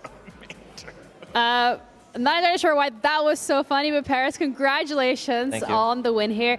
Let's start things off with the fact that you're playing against a couple of your former teammates. How does it feel? Like, it feels good, obviously, because I won, but I kind of feel bad for them because it was an important game for them, especially for players. I want them to make playoff for players. So, yeah. Well, it was an important game for you guys as well. Of course, every game counts. So walk me through your individual road these past couple of weeks here at LEC Versus and how you feel like you've been able to really gel well with the rest of the roster. I think it helps. Every player is easygoing. Nobody is taking serious. Like when you give feedback, they take it seriously. They don't get emotional or something. So it helps. And everyone is like funny guy, and I like funny people in my team. Okay. I am usually more happy when there's funny people. So yeah. Who's the funniest? I think funniest is Mainter, but I cannot tell the jokes he says, you know. That's fine. I wasn't going to ask that anyway, you know, got to keep it PG. But when it comes to the bot lane specifically with Samdi as well, you guys have had really good synergy, but in general, both of you are performing so incredible. What do you think is the reason behind that? Is it also just the jokes? I don't know, but this guy is insane right now on mechanically. I don't know how he's this good. I didn't expect him to be. But it's also because I work with too many Koreans. I know what they like. I know how they talk. I have like 3 years experience with Koreans, so it helps. So in your opinion, what is the common denominator then? What do they really enjoy? Just going in aggressively? Like, usually they play slow, but they want to fight when enemy fights. Also, they don't talk a lot, to be honest. You need to force them to talk, and that's what I'm trying to do. All right, that's a great skill to develop. Thank you so much for your time for the interview. Congratulations once again. Thank you. We're going to be heading over back to the analyst desk with Lore and Rilesh so they can give us a little bit more insight on the last game. And Dagda as well, hello. All right, yeah. It's fine, he's here as well. Rilesh, thank you so much for joining us once again. Ginny was talking about Koreans in the team, so I have a question about this. Was Poby singing today? Today, like at office, probably he did. Okay. On stage, I don't think so. Okay, let's say that Poby singing is the lucky charm. Yeah, like he sings a lot in like office, in home. Like when I go home at like night after like day's over, I hear him singing in bathroom like a lot of times. Amazing. It's so good. I like him. I like it so much. Poby, karaoke, content, Navi, if you're hearing me, that is something that we're going to need. So Maincher is the funny guy, Poby is the singer. Who are you? I'm the... I don't know. I'm the main guy, I guess. The main character. You're the lead Let's singer, go. Yeah. I'm not singing. I just play good. I love it. Well, since we have you as a jungler, as the maestro of the game, there's actually something that we wanted to break down with you, Dagda. Something that junglers have been doing a lot so far. Yeah, we've started to see a little bit more and more is the fact that you can hit level 6 off the second Scuttle Crab. And we got to see it as well in this game. And I just want to get your thoughts on it and talk it through. So obviously it's you go for your full clear, then instead of completely finishing your second clear, you don't don't go for that last camp. And do you want to talk through why you don't finally take that last camp? I mean, like, I didn't take last camp insta because like at 5:30 you get jungle item stack, and when you take the last camp with this, you get smite upgrade. But it was like kinda unlucky that crab spawned on top side, so I had to get it before. And like when I was on top crab, Bokada had the jungle smite upgrade. I didn't, and I face checked Kessia, and it was like really bad position, and I died. But yeah, if it was both crab, we will get it. I will get 6, and jungler who gets it gets level 6. Generally, like owns the map 1 minute. Like 1 minute, you cannot do anything. Enemy jungle is like 10 times stronger than you. Level 6, Malphite, like coming like this. He wants to ult you. It's like so hard. Yeah, and the reason is because whenever you get to that 5:30 mark, you end up getting bonus stacks on towards your smite. So the next camp that you clear will give you an extra stack. So you hit the 21 stacks, which gives you the smite upgrade, which is then perfect for trying to fight over that scuttle, which then gives you level 6. So it's just a really cool interaction. I love hearing about all those new jungle techs, and thank you also for breaking this down. Last thing I want to mention here is about your AD carry, Samdi. He's the Kia player of the game today, so he deserved. a lot of boomerangs. It felt like an easy game for Sivir as well.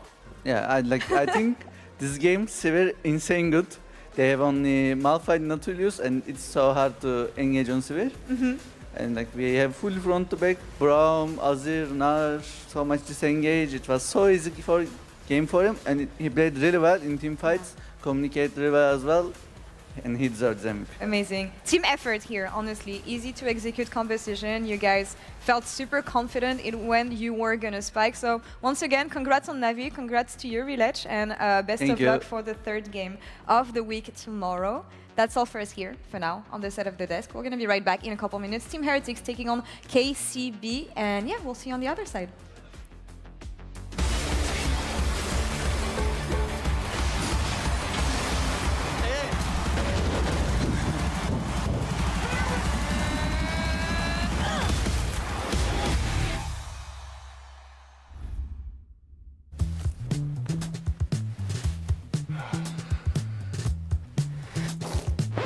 Damn it. Hey, Dragos, you ready for the...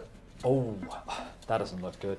Wait, I have a solution, but you have a break. I will be right back. Just wait.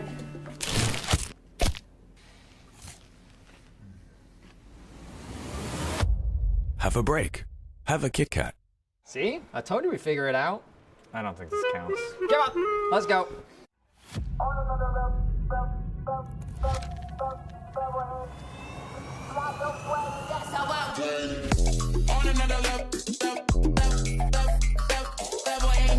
step into the crowd, yeah, I'm feeling so supreme. Feeling so no one above me.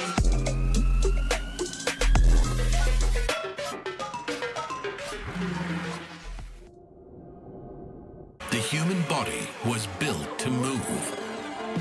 Not trapped at a desk in one singular posture for 12 hours a day. It's time your chair evolved. This is Secret Lab Titan Evo. Ergonomically engineered for you, gamers, hybrid workers, artists, backing your every move.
Welcome back to LEC versus ahead of our second game of the day. It is KCB up against Team Heretics. And who better to bring to the desk to talk about what I think is going to be a pretty hype jungle matchup than Relech. Relech, welcome. Thank you so much for joining us, brother. Hello, hello. It's first time me here. It's like really amazing. Being caster now. I know like what am I going to do after I retire. You're planning, bro. You're planting the seed early. I feel like your career just started, so let's chill a little bit. I would like a few more jungle Aatrox games before you get benched or anything. Yeah. That said, I don't know how much we're going to get today in terms of that overall. It feels like Yukino especially has been on a lot of the enabling picks. It feels like it'll be a little bit more standard. Maybe some Pantheon, maybe some Jarvan. Some Wukong, your arch nemesis. What do you think about Wukong? Yeah, how do you feel about Wukong? I'm a big Wukong He hates hater. Wukong because of the slow clear. I don't mind the slow clear. It's not that big of a deal. Most of the jungles are clearing slow right now. But I think Wukong, 1v1 in jungle, like it's so hard to play against. Level 6 he wins against nearly every jungle. It's like big pressure ult. I'm Who's just right saying, here, the gold caster or the pro player? I'm just saying that I feel like every time someone picks Wukong, that champ does literally nothing. But when you pick Aatrox... He played Wukong, by the way, so... I know, I'm saying I was there. I didn't like Wukong. I'm a Wukong hater. Maybe you have beef with the Rumble Top or something else. I'm not here to throw shade at your teammates, but I'm a skeptic of the Wukong in general. I understand the 1v1 point, but I feel like people are always like, oh, it's going to be so good in team fights. And I would, based on what we've seen so far, I'd much rather have an Aatrox than a Wukong. It didn't work great yet in LEC, I think. But the champ feels really strong. All right. I'm waiting. I want to be proven wrong. I've seen good Wukong games. I'm just, I'm a doubter. We can talk about Thresh next. Oh, yeah, he has Thresh as well. Well, Team Heretics got one of their 2 wins. With Thresh, yeah, and with Aphelios. Thresh. And we're getting ready for draft now, so we should have it shortly up on your screen in front of you. Find out what the teams are going to go for. And this is, Relech, I'm going to warn you in advance because it's your first time at the caster desk. You're going to have to find a way to talk about interesting picks without leaking your scrims. Oh. Yeah, it's really tough. hard, It's really hard. I'm warning you now because you wouldn't be the first player on the desk to accidentally leak something. But I don't want the Rock to yell at you. So, you know, I'm warning you now. So we've got the Varus bands, Pantheon, Rumble, Jace, Mundo, Cassante, and looking at a first pick Azir. Been pretty standard thus far. That's what you guys first picked too. Yeah, like there is, every mid lane is open actually. They can go Talia, they can go Orianna, they can go Cassio like Nuke. Like, everything. Did you think the Cassio answer to Azir made sense? Because normally you don't really want to play Cassio into Azir because you get outranged. But like the Talia is much more standard. I feel like Talia, Orianna. Talia feels more smooth against Azir, but Nuke played Cassio into Azir like first week, I guess. Yeah. I think he picked just comfort. Yeah. Also, Talia was banned in our game, and Renekton as well, I guess. Yeah. Looking at the options here, though, is it Renekton? I really was hoping we were going to get an Ambessa jungle and a Kiana jungle, because then you would be the most qualified person in our league in terms of stage games to talk about it. Instead, I don't know. You guys obviously will use Ambessa as a flex, I assume. We've only really seen it from you guys in jungle. Is this something that you've seen a lot in scrims, that teams are willing to prioritize the Ambessa jungle more, or should we just assume that this is Trayson who's getting the Ambessa blind? I mean, I think Trayson is really good Ambessa player. They want to give him Ambessa, but now, in this case, I think they should send Ambessa jungle. It looks really hard on top lane into Renekton. If he plays this, I respect him. You think it's a bad idea, but you'd respect it. Yeah. Fair enough, fair enough. So, all right, for now, we'll have to wait to see where exactly the Ambessa is going to go.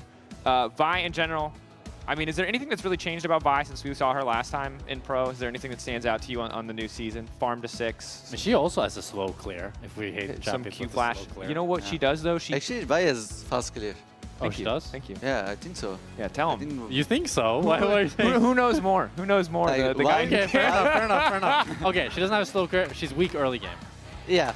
Okay, there you go. Fine. I think Vi clears faster than Wukong for sure. Yeah. There you go. From Pantheon for sure. Jinza for sure. I'm not sure about Ambessa, Aatrox. Oh yeah, just faster than every I feel like you should champion know if she clears faster than the 2 champions. Don't try to turn this around on Relech. You're out here just making stuff up, spreading fake. Don't turn it back on him. Well, it's just funny. He says like she clears faster than every champ he hasn't played, and then the 2 champs he's played, he's like. Yeah, that's weird. I'm not trying to leak, you know. Fair enough. That's fine. All right, Aphelios banned, Nico banned, a lot of bot side focus. The Aatrox is banned as well, so I guess respecting the potential for a flex here or anticipating Sheo might try the Aatrox jungle again. A lot of physical damage on both comps thus far. I mean, the Nautilus ban makes a lot of sense when you have that Talia. Just a really good combo, hook into that Talia shove. Also, they can like blind support easily with Nautilus ban. Yeah. Ooh, Cannon top here as a counter pick into Renekton, putting the Ambassador jungle.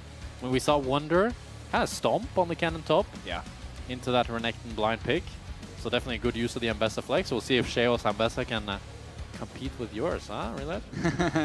I think he's really good mechanics as well. Like he can play good Ambassador for sure. Like he played Aatrox yesterday, I think. He was good on it, even though they lost. I think he's really good on Ambassador as well. Like he should be. We will see. Keep an eye on the early game. Is this kind of just a farm to 6 jungle matchup? Do you expect anything interesting to happen in the first few levels?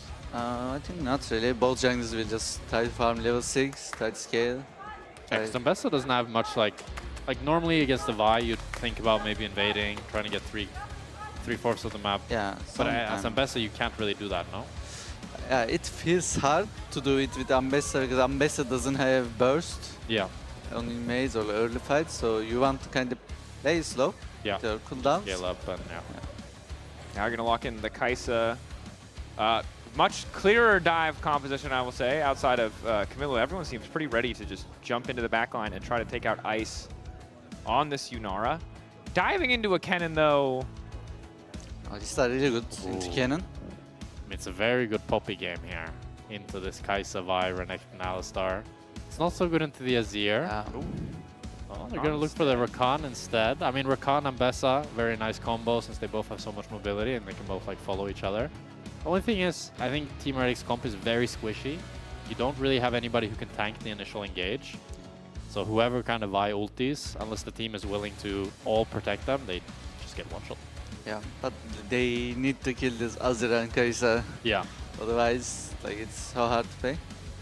I think this game is gonna be like same as our game. It's gonna be a crab fight.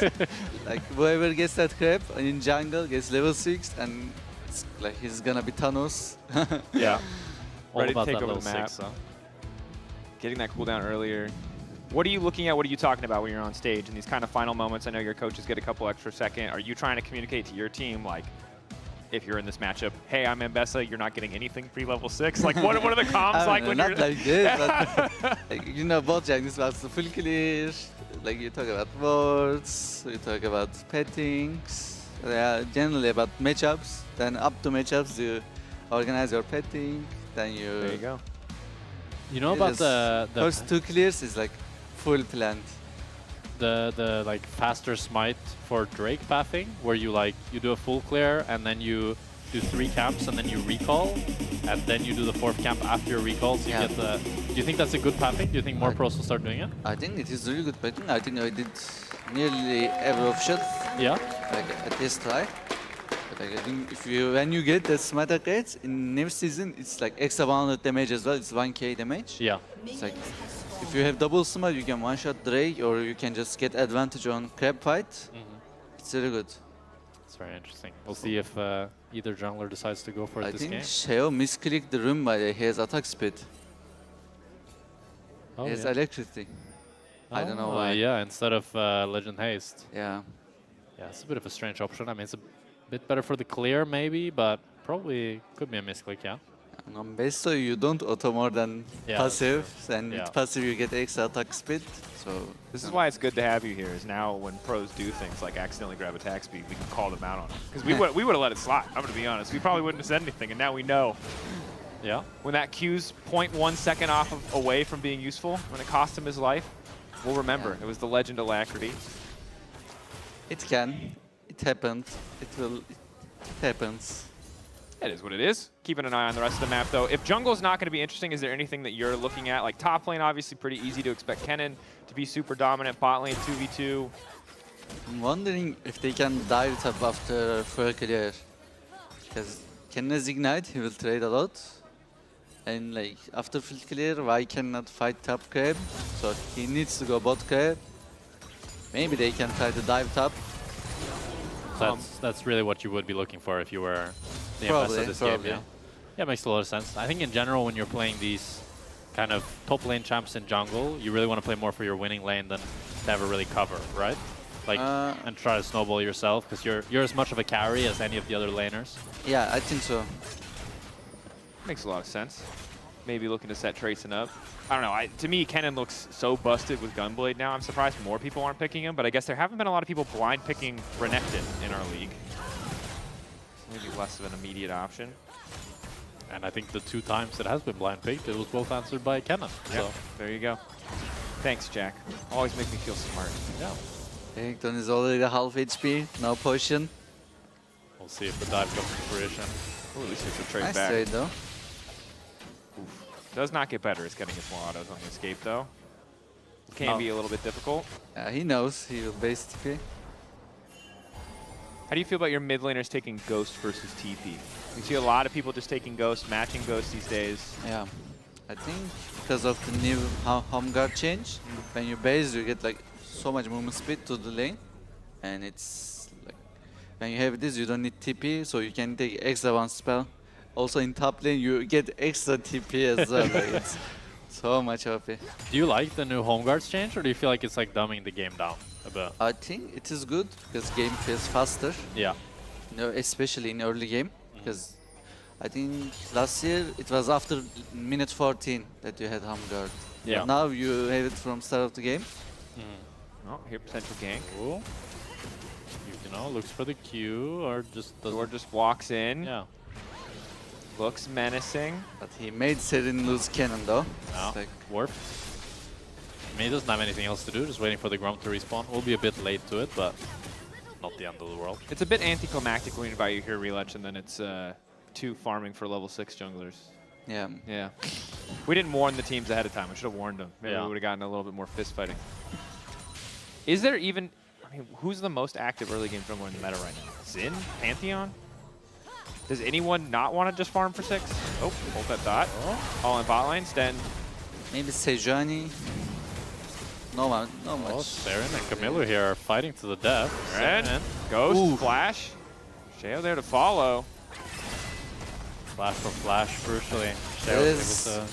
better for Azir because they live after 6. More pressure on Talia. Now the all-in fight here. Sheo, the initial shielding failing away as Yukino gets a bit more damage down. Q in. Flash from Sheo. Solid. Sheo might have had his cooldowns back up, but instead he had some extra attack speed. Crucially now with 2 flashes down from Team Heretics, once Camilo gets that level 6, it's so easy to play that 2v2 and around mid lane.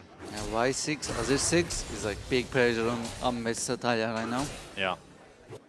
And Trayson as well really didn't get that top lane lead that we were looking for. Just completely equal CS. Tao had to invest the TP, but is able to crash the wave. And Yukino is flashing in. Oh, barely gets the shield from Sheo. Yes, Smite, he will get this Grump. Still good for jungle. Now dash through. Sheo flash over. Oh, hey! KCB come out swinging with the first blood, but Sen is here. Oh, they don't know. No way. They don't know. Oh, he doesn't check the bush. No. It's a classic mistake. Just don't think to check the bush. Well, looks like Yukino is going to be getting 6 faster. Yeah, for sure. Maybe just a little bit here. How much of a disaster is this in the matchup? I mean, I look at Mbessa and Vi, and in a lot of ways they're so similar in terms of what they provide, that immediate ulti, that access to the back line. Is Sheo cooked, I guess. And Mbessa, you want to finish first item ASAP, like with every jungler, but with Mbessa especially. Now he's like 1 camp down, and he lost so much tempo because he died too. It's gonna be harder to get 1 item. Vi will get faster. It's gonna be really hard. I think KCB will take like Drake or Gabs or mid fight, bot fight. What's your thoughts on Yukino in general? Because he's been kind of, for me, the shining light of this KCB roster. Like, the one player that I feel like is definitely going to be an LEC one day. Oh, as we have a little bit of an all-in top lane, but some trading. But I want to hear your thoughts, like, playing against him. What do you think of him? I think Yukino, like, mechanically, is really good. I think he also last year he improved so much as well. Right now he's keep improving and he's playing really aggressive compared to other junglers. Yeah. That's been the big... He reminds me a bit of 113. Yeah. Right? It's just like kind of a psychopath and willing to do things that other people aren't. Like kinda, like you can say similar. Yeah. Yeah, but he was playing really aggressive. Yeah. It was so hard to play against him. Yeah. You need to think about everything. He can invade every game. Yeah, I remember like we were scrimming against 113 and then our jungler was doing red buff and then suddenly 113 was just in the bush and he had waited there the whole time and just kills him. It was really creative. Yeah. See if we get more of that creativity here. Yukino, yeah, he's got the advantage. At least Sheo finally has level 6, but he's still pretty far away from first item. I don't know. Getting Sundered Sky early. I guess the same is probably true of Eclipse, but Sundered Sky, just a little bit of a messed up item, I think it's safe to say. I agree. Sundered Sky, you get so much pressure on my picture. I mean, just imagine you're Saren, you see Merc Treads, Sundered Sky, Yukino wander into your lane. What do? You just like die. You can't kill that champion. You just give push and stay under your tower. Exactly. Helpless in that exchange. I mean, Sheo has been able to start the grubs here, though. Yeah, it's kind of curious that they're able to get the grubs here for free, even though Camelu and Yukino are the stronger duo here, but they're just going to trade it for the Drake where they have all the vision. How do you feel about this trade in this season now? Like grubs for dragon? Because I think before it felt pretty grub favored, but what do you think? I think like because of game starts faster, your third clear gets like synchronized with like grabs. It's good to trade, but also I think they should have fight because they were stronger. Yeah. If you are stronger, you should take the fight. Trading is also fine. More conservative. Just like team decisiveness. Yeah. Which both these teams have had a bit of a rough run, so maybe don't want to take a risk, even if they're favored in the fight and getting outplayed. Hard to say, though, what the mindset is in those moments. Well, yeah, Flash is up soon. Yeah, it's kind of feels like a missed window from KCB, the fact that they weren't able to punish the lack of flash on Sheo and Saren. Especially when you have such explosive ultimates like the Zero Wall and the My Ultis. Tao's trouble. Speaking of those ultis, there they are. He doesn't quite make it over the wall. The flick back doesn't quite finish the job, and Yukino is here just in time. Trayson thought he got the fight started, but Sheo's the one who's looking to finish it. Follow up there with the public execution. Yukino versus Sheo once again. Yukino, though, doesn't want to fight in the 2v1. He's still sticking around. The Q flash, the full committal. Saren trying to finish him. He doesn't even have the Sundered Sky. He doesn't need it. The flash from Saren. The follow. Yukino, calm down. The man is rock surfing. He will finally make it out. He's too fast. Well played. Relech, thank you so much for joining us. We do need to let you go in a second here to get back to your team, etc. I want to know what your prediction is for the rest of the game. Based on what we've seen so far, tell me what you expect to happen in this one. KCB wins. Yeah? From this state, I think they will win. Is it all just going to be is it just going to be the Yukino show? Is that what we're expecting? It's going to be Sundered Sky by Yukino show. I love to hear it. Relech, thank you again so much. Folks, can we give it up for Relech? Thank you so much for joining us on the caster desk. Great to have you. Catch you in the next one. Overall, not the explosive jungle matchup we were looking for, but I'm glad, Jack, that we got some nice plays around the top side of the map at the very least. And we did get Ambessa. And we did get Ambessa. We didn't get to ask. There's a Death's Dance rush here on this Ambessa. We also just may have butchered an interview because we just did we? We just sent Relech out and he just walked into a shot. Our bad, bro. Anyway, we're continuing on. It's 11 minutes of the game. 900 lead for KCB. Yeah, there's the Sundered Sky run. It's got a Death's Dance first. Yeah, Death's Dance first. You really never see that. It's a curious pickup. I'm not sure why. I mean, I'm trying to like rationalize it. I mean, you're against double 80 topside. It's nice against that, and just for the survivability. I mean, he's for sure trying to play more of like a bruiser type of Ambessa this game because he's the single front line. Yeah. You know, I haven't done the math, so I'm not going to be a big hater. It's just that the passives from items like Sundered Sky and Eclipse are so powerful. I mean, I'm a big hater of Eclipse in jungle because I think the power of Eclipse is its short trades and how much pressure it applies in lane. And I think you're missing out of that in jungle. I think Spear of Shojin would be like an ideal first item on Ambessa, but the problem is the build path is kind of bad, and you don't get any CDR until the item is completed. So I know, like, that's a completed item that would feel great on Ambessa, but it's not a good rush item. Then you could also go something like the Black Cleaver, but that's also kind of bad first item. Sunder's Sky on Ambessa doesn't make too much sense. And then you have the lethality options like the Profane Hydra and the Voltaic. But he really can't go full lethality this game because then you have really just 5 squishies, and whoever Vi ultis is full GG. So I do like the tanky adaptation there, but it might not be enough. Immediate ult. Sheo gonna dash away. Should be able to hit the blast cone. Ultis to go unstoppable. Nicely played against Camilo's ult. Good reaction from Sheo. I mean, that's the def stance. It saves his life alongside the Ruby Crystal, alongside some great plays as he gets onto the blasting cone. But it's still a big win for KCB as they're able to take his bot side. And Trayson now trading up in the top lane. Tao. Ignite down on the Tao. Tao is in trouble. Empowered auto is there. Q just barely flashed away. Gonna get out here with his life, but still gonna be Trayson denying some minions and able to just push him into tower. Trayson might look to go to cancel the recall, but Prime is there.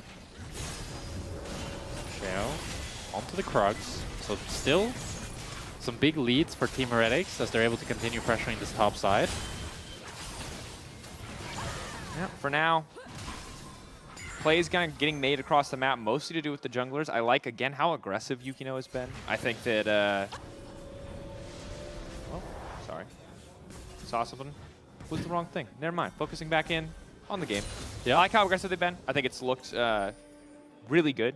Been very successful for them. Also, gotta say for Camilo, there is the added stakes of you're on this new roster. This tier 2 roster is built to develop over the course of the year. After a difficult year in LEC last year, playing against your former team, not an opportunity he might have expected to have because I don't think he knew about Versus when he signed up for this lineup. So this would be some sweet, sweet revenge if he's able to find the win here, if he's able to take out Saren and take down Team Heretics. And definitely, especially in the context of Team Heretics, like, if this was a Team Heretics that were 4 or 5 wins already, nearly qualified for playoffs, getting a win against them, yeah, it feels nice, but kind of being the linchpin that denies Team Heretics playoffs. Like, Team Heretics can still make playoffs even if they lose this game, but this is a game that you feel like you have to win. This is, yeah. Okay, we talked about it yesterday in the desk, but when you're playing against a team that is fighting with you at the bottom of the standings, it's just worth double points. You're taking yourself up, you're pushing them down. You sound like a bully right now. That is. I mean, that's kind of, yeah. It's when you get to the bottom of the table, it does get a little bit brutal. Yeah. Push them down. Bring yourselves up. Bring yourself up. Stand on them. Stomp on, you know. Yeah, Saren is about to do just that. Let's see it. Open. Let's see if Tao can survive this one. It's a classic tower dive. There. Immediate snare. The flick back does connect. There is some healing for the pull of the week. The Abernectin is not going down easy. Flashing from Yukino, looking to lock up Trayson, but there's no immediate fall damage on the opposite side either. But Camilo has finally arrived. Shifting in, getting a bit more damage. The flick is there from Saren, but KCB, they lose the tower. Still managed to turn the play. We just don't have the damage. Tao buys so much time and is unable to get on top of them there. And that's going to be the Herald for Yukino. And now with 2 dragons and this Herald, I might have spoken too soon here as Prime is basing and Tao TP'd bot. Maybe Team Heretics wants to try to contest this. Prime cancel this base. Intelligent of him. And Hazel is rotating as well, but it might be a team fight here. Sheo, uncertain if he wants to go in. Wall is there, ulti in, and manages to get the smite steal away. Sheo gets the steal, gets the enemy jungler. Bit of revenge for the earlier sequence. And a huge play from Sheo there, and a great setup from Stand as well, as Team Heretics are able to pull the trigger, get some gold back in their pockets, and get that Herald, and finally breathe some life back into this game. And it's off of the back of the French duo, Stand and Sheo, who's been the lifeblood of this team, and really been the 2 players that we've been looking from, and not finding what we wanted from them, what they had last year, what they built up. Yeah. This roster was built around them this year with with a rookie now in the top lane, and with Ice and with Saren. But those consistent members are really the keys if Team Heretics are going to make it to playoffs. Absolutely the case. And again, this play, nice recognition of a very small window of opportunity. Unstoppable, barely gets in time to steal away the objective. Ends up falling, and with Tao having TP'd bot lane, crucially, he was not able to join the fight and secure that numbers advantage that KCB needed, as they'd already expended a lot of resources to kill Trayson up in the top lane. And I got to say, if you're on the side of KCB, I think one of the things you always have to be nervous about against Team Heretics is ice. On this Yunara. Ice, baby. We talked about it. You need to be able to kill this champion. Ice, no stranger to playing these late game scaling hyper carries. It was the double Aphelios pentakills last week. He's got a pretty decent advantage that he's been building, mostly in isolation. It's giving Sivir vibes.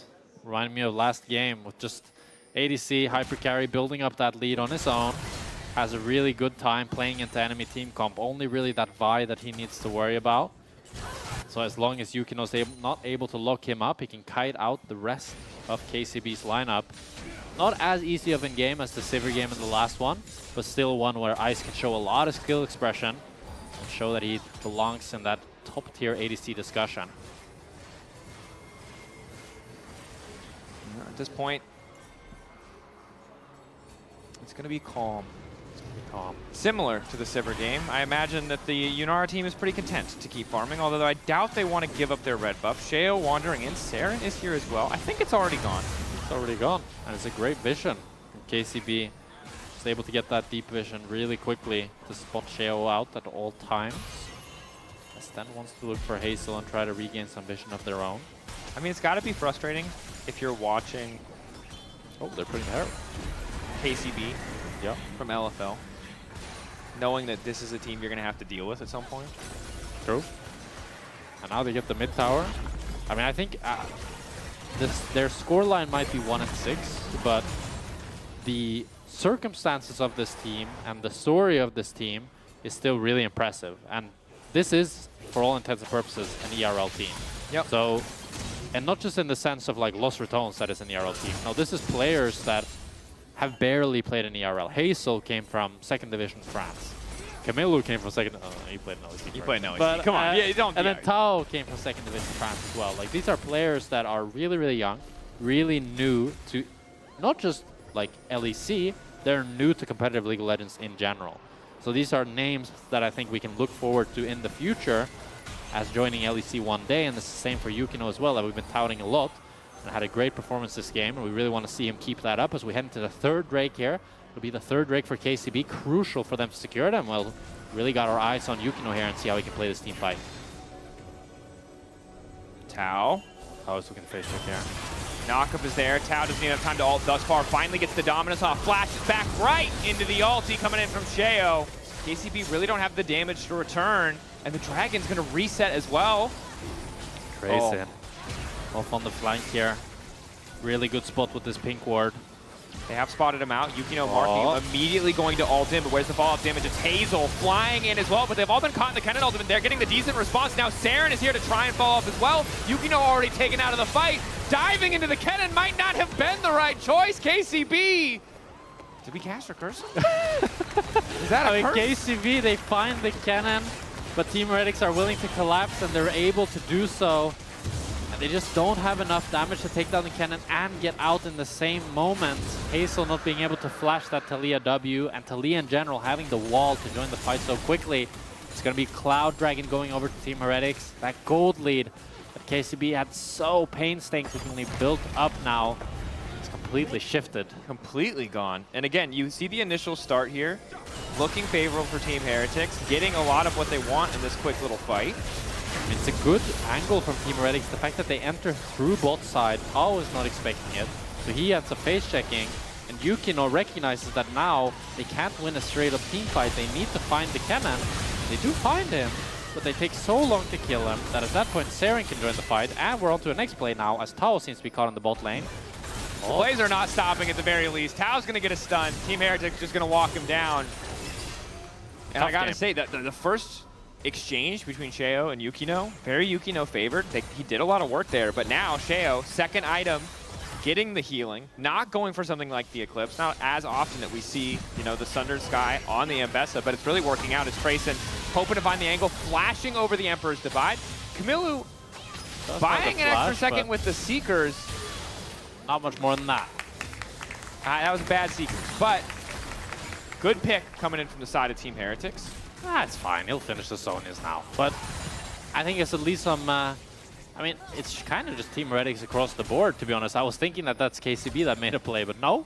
It's Tao and Camilo getting caught back-to-back. And that's when you really know that the game is in a dire strait, when they can make a play on bot and on top side. Because typically, you really need to divest all your resources into one side of the map. Yeah. And then when you do so, you leave the other map more unattended and more vulnerable. But if you can get advantages on both sides, then you just choke the enemy out and make it so difficult for them to play. Yeah, the only gold lead KCB has right now is less than 100 gold, and it's Yukino individually, while Ice almost 2,000 ahead. Very quickly going to be completing his third item. Is Kaisa a bait pick? That might be the conversation. That, you know, it's a clickbait title, Yeah. but I think it's a good discussion. And right now it's looking like the answer Sheo is yes. Jumping up.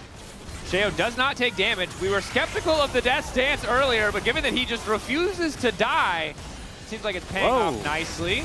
Not sure about that play, but Hazel is here to find the initial backup. Prime also going to get into the fight as well. Stead now running for his life. It's a complete fist fight on the top side. Here comes the cannon. He's got the scrubs on. We're going to send him to the morgue, but won't find the angle to get the fight. KCB, bring more members. They managed to make it work. This was so messy. I needed a replay. Like, I thought at first KCB was winning, then I thought Heretics was winning, then I thought KCB was winning, and then kind of looked like Heretics was winning. But then KCB got one kill, and just Sheo died. So it starts off with Sheo jumping in the wall, and then Sheo recognizes, I take no damage, I can go forward. And then I thought to myself here, when they get the embezzled onto Yukino, they would just turn on him. But then Yukino's able to ulti in, and then Hazel goes in, and again, a 3-mana Rakan W, but it's just Kennen and Yunara are so far away. And then Camilo goes in, but he's not able to finish then, so he has to flash out. And then Ice doesn't want to chase in because he has no vision, so it ends up being a free kill for KCB. Well, Sheo's killable, we've learned. Slowly, yeah. Takes some time, but it does happen. And the good news is Hazel, as a result of that fight, has a bit more money in his pocket, gets a little bit more magic damage, which is nice against the Death Stance and now the Seekers that Saren has just picked up. But it is little Lord Doms from Ice. Yeah, 3 items on Ice this game. He's going to be an absolute menace. Well, Hazel, once he gets that 3rd item as well, he's going to AP Kaisa, so he's going to be able to poke a little bit. We'll see if he's able to land any of those crucial Ws before the fight starts. As we're looking forwards to the next objective here. 1 minute for the Cloud Dragon. That's what both teams are posturing for. That's why they're setting up this river wanting to fight. True. This time it will be an objective. The last 3 or 4 fights have been random points on the map for... Yeah. Wow, that might be a random point on the map as Prime gets the Leah comboed, but Team Heretics holds onto his ulti for a long time. Is now finally going to use it, hoping to make his way out. Has evaded the fight. Sten is retreating. Yukino, Hazel goes over the wall, is looking to follow up onto Ice. Ice does a heck of a lot of damage, but he's forced to dash back. Excellent start ahead of the Drake. They're down Sten. I loved how Yukino played that. He ulted in and immediately recognized that he needs to pressure Ice and flashes on top of him and then starts charging the Q. So Ice needs to back off and Hazel following him as well. Crucially though, they used both Vi ult and Kaisa ult and Alistar ult before this Drake fight, so they might just have to give it over to Team Heretics. But let's see what KCB decide to do here. I mean, 6 seconds on Sten with home guards. He'll make it here pretty quickly. The problem is just the ultimates, as that Sten TPing in with the unsealed spell. No ult, but he does have a flash. Tau! Wandering in, thought they had the vision advantage. Sheo now on the chase, but Prime, they know he has no ulti. Luckily, he does have the flash and can escape.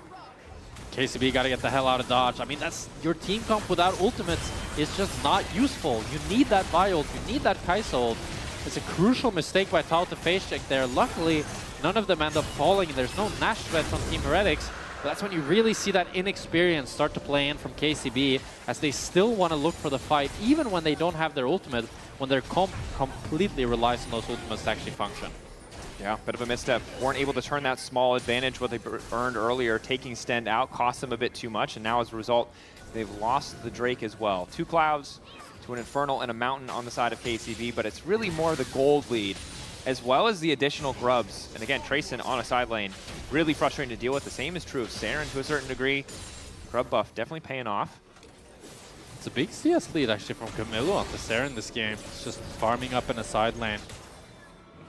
Shoving. Can we say shoving at this point? Like, okay, so I think that there needs to be... We need to redo the ideas we have about what is good they changed farm. the game. Yeah. So I think either the balance team or one of the math people in League of Legends talking about the Game of Legends guy, the Oracle's Elixir guy, Tim, Hayden, our stats guy. We need you to get together and tell us what is good. And tell us what Chovying is in 2026, because we need new benchmarks. We can still call it Chovying. I think that's fair.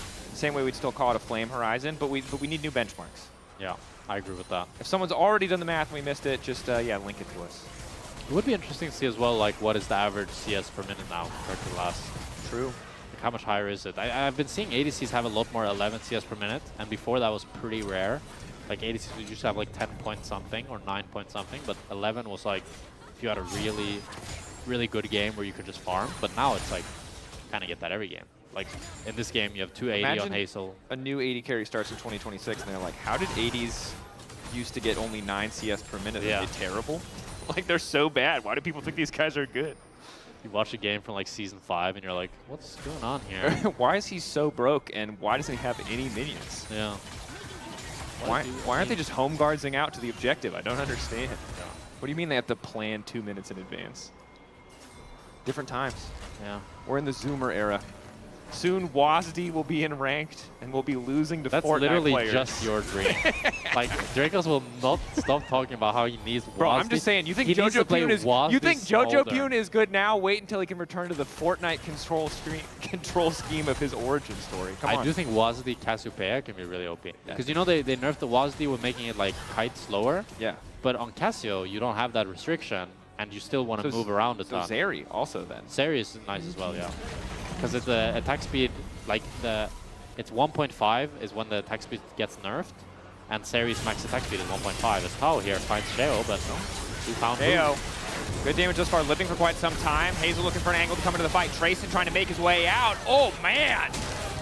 KCB. They come out swinging. That they do it. Just overconfidence from Sheo and Trayson. They thought for sure that they could pull the trigger. We even have a Seekers on Trayson. I'm not sure if he picked that up after the death, but didn't get an angle to use it. Didn't ulti, and now it's the runway is clear for Baron. Yeah. And Saren and Sten here, they want to try to find a miracle play, but it's going to be so difficult. 3 versus 5. Tao. I mean, you have Kaisa, Zir. Surely you just shred this. Yeah. Summoner spellbook for Sten. Maybe a smiter? Nope. That's not for KCB. Big mistake by Sheo and Trayson there. They thought they had the numbers, but they disrespected Hazel with the Kaisa ult. And Yukino just keeps impressing with this confidence. It starts off with Tao here, looking like he's a little bit caught by Sheo, gets chunked, but then crucially Yukino CCs Sheo, immediately goes onto Trayson, and with Hazel on the Kaisa, that's a one-shot. And then they're able to move to the Nashor, pick that up. We'll see how they're able to use it here as they look to break this mid tower. But we got to throw some shade at Team Heretics there, because Ice, Saren, and Sten were in Narnia. Like, what are you doing going in 2 people with Fog of War? You only see 1 person catching a wave. I think it was, I can see after the initial damage spike why they'd like to play, but the big risk is now Ice has been caught. They're forcing out the ulti, and Yukino, his ulti was, I think, 2-3 second cooldown. If he had that ulti there, Ice was definitely dead. But even then, with no ulti, the next fight for Drake, yeah, they're expected to get with Baron anyway, but this, again, the pathway forward is so clear for KCB. Yeah. A really stellar game from Yukino here. And this goes into a lot of the criticism that we've had for Team Heretics. It was Sheo and Sten that we really expected to step up in the crucial moments.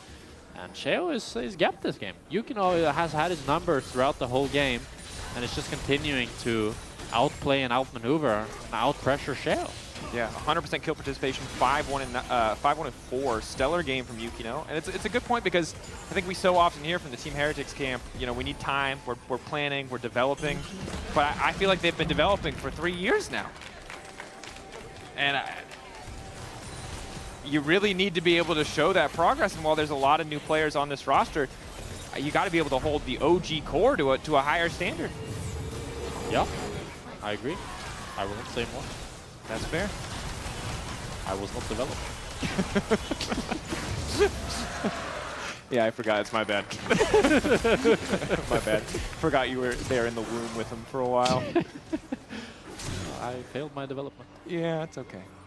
Now you're developing as a caster. Yeah. We're all happy for that. Developing in a different field. Sure. Not so much in ERLs, but, you know, the caster desk. Yeah, maybe they're all right. Yeah. Well, good news is you can save that trauma for a different day. Yukino just wants to fight forever. That one not just did not work as well. He's going to hold on to his GA, but respect that he's so aggressive. Sheo on the chase, though. A bit optimistic, that one, definitely. They nearly got stunned, but with the ultimate and with the heal, he's able to get out. Prime Ice. out, Ice. Double dash. Ooh. Wait a now minute. Ice just keeps chasing. Has the dash up in 1 second. Can look to dash forward here. Dash in. Cow debating if he can turn. Wall coming down. That. Big damage from Ice here as Saren is going to look for the flick onto Prime. Does he land it? Nice sidesteps on Prime. Oh, he's just scooting his boot out of there. And look. I mean, good punish from Team Heretics. Good awareness from Ice, but KCB got a little the blood in their eyes. They're a little too excited. Yeah. The play on top side, I understand fishing for the pick, just hoping to get that quick kill, but there's not really a big objective to transition into. And then in mid lane, the same. The same. Yeah, Pretty the much the Stride same, Breaker yeah. really just thought they could get more out of Ice. Yukino might be in trouble here. Yukino caught, but they're happy with just the red. Yukino fouling Camilo in the area. Sheo has to be a bit careful. You can see the blue trinket coming down because they don't want to wander into a cannon. Bot wave already pushing up a bit. Ice going to try to clear mid. This has become an incredibly close game. It has been really back and forth. There have been moments of clear control from KCB, and despite a positive start with the Vi, moments of clear control from Team Heretics. You can see the damage favors them a lot, but I mean, gold is completely even, and I think in general, when you watch this game, you can both see the problems that Team Heretics have been having and the problems that KCB have been having, which I think makes this game really fascinating. The fact that KCB, they always tend to push for a little bit too much. They always get a little bit over-eager, which is so common with rookies and inexperienced players that they don't fully know their limits. But you have like two type of rookies, I feel like. The rookies that they go for a little bit too much, and the ones that get too intimidated and they don't go for enough. And I love that KCB is going for too much because it's so much better to develop from that standpoint and so much more exciting to watch. And then Team Heretics, it's just Sheo and Stend, the players that we're really looking out for and really holding to a higher standard, are not performing to the standard that we need them to do. But Ice and Saren this game have been really good carries, really stable. Ice finding angles even when he's being pressured has led them to still being equal in the game, despite their struggles in the early phase. And we'll see if it's enough. I think Ice and Saren, they do have the damage to carry team fights, but Tracin and Prime have such good engage that it's a hard game for Ice to play. Ooh, Saren's spidey senses were tingling there. Yeah. He walked too far forward, likely would have been the Vault Breaker into an ult. Tau to follow. Plus Team Heretics now ready to cover. And I think it's a good call out. A lot of pressure on Ice, I think, because he's been given clearly so many of the resources. You can see Saren only 288 CS, Ice 414. Every time there's a big wave, it seems like Ice has been the one catching it. Have to watch it back. Maybe Saren did just miss a few waves. Maybe Team Heretics have been mismanaging their side lanes, but it does seem like a deliberate effort to just give all of the money to the This is Unova. more farm than Sandy had last game? My fish brain can't quite remember. I don't think so, because we were like 28 and he was already 380, right? 350? Yeah. Hard to keep track these days. He had a lot of farm. But this is also a lot of farm. 420. Hey. So the average CS minutes for tier 1 ADCs is 10.1 right now. That's definitely way up than it was before. Those are some inflated numbers. Yeah. It's an inflated season, huh? There you go. Oh, Hazel being TP'd on behind here. Tracin looks for him. Oops, season might be inflated, but Hazel's the one who looks like he might get blown up. All up there from Tau, immediate ulti of the wall from Sheo, and they managed to take him down. Importantly, the Yunara, untouched, doing whatever he wants. Camilo now trying to turn it back, trying to make the difference. KCB holding, waiting over the wall. Keep your eyes on Camilo because no one is on top of this here. The Baron is shredding everybody, and Camilo just keeps on going. Saren now ready to follow. They shift out. Ice, does he want to go over the wall? Manages to get the slowdown. Saren hoping to get a little bit more, but Yukino, Camilo still living. Down goes the Baron and his Team Heretics to secure. Team Heretics completely turns the game around, and it's all off the back of Tracin as he TPs on an incredibly deep ward here and finds Hazel in his own jungle. And Hazel, caught lacking here, wants to flash over the wall, but then he's in the Baron pit, and even though his team is there, he gets CC chained and immediately dies. And then after this, Team Heretics can just fight them from over the wall, and only the tanky members of Team Heretics has to fight. We're not done fighting yet. Yukino's dead. Wait, Camilo's still fighting, hoping to fight Saren, but Tracin's moving in the shield. The Wait. Emperor's about to push it back. Camilo! Camilo! That's revenge! revenge! That is revenge! That is personal! Stend is coming in, though.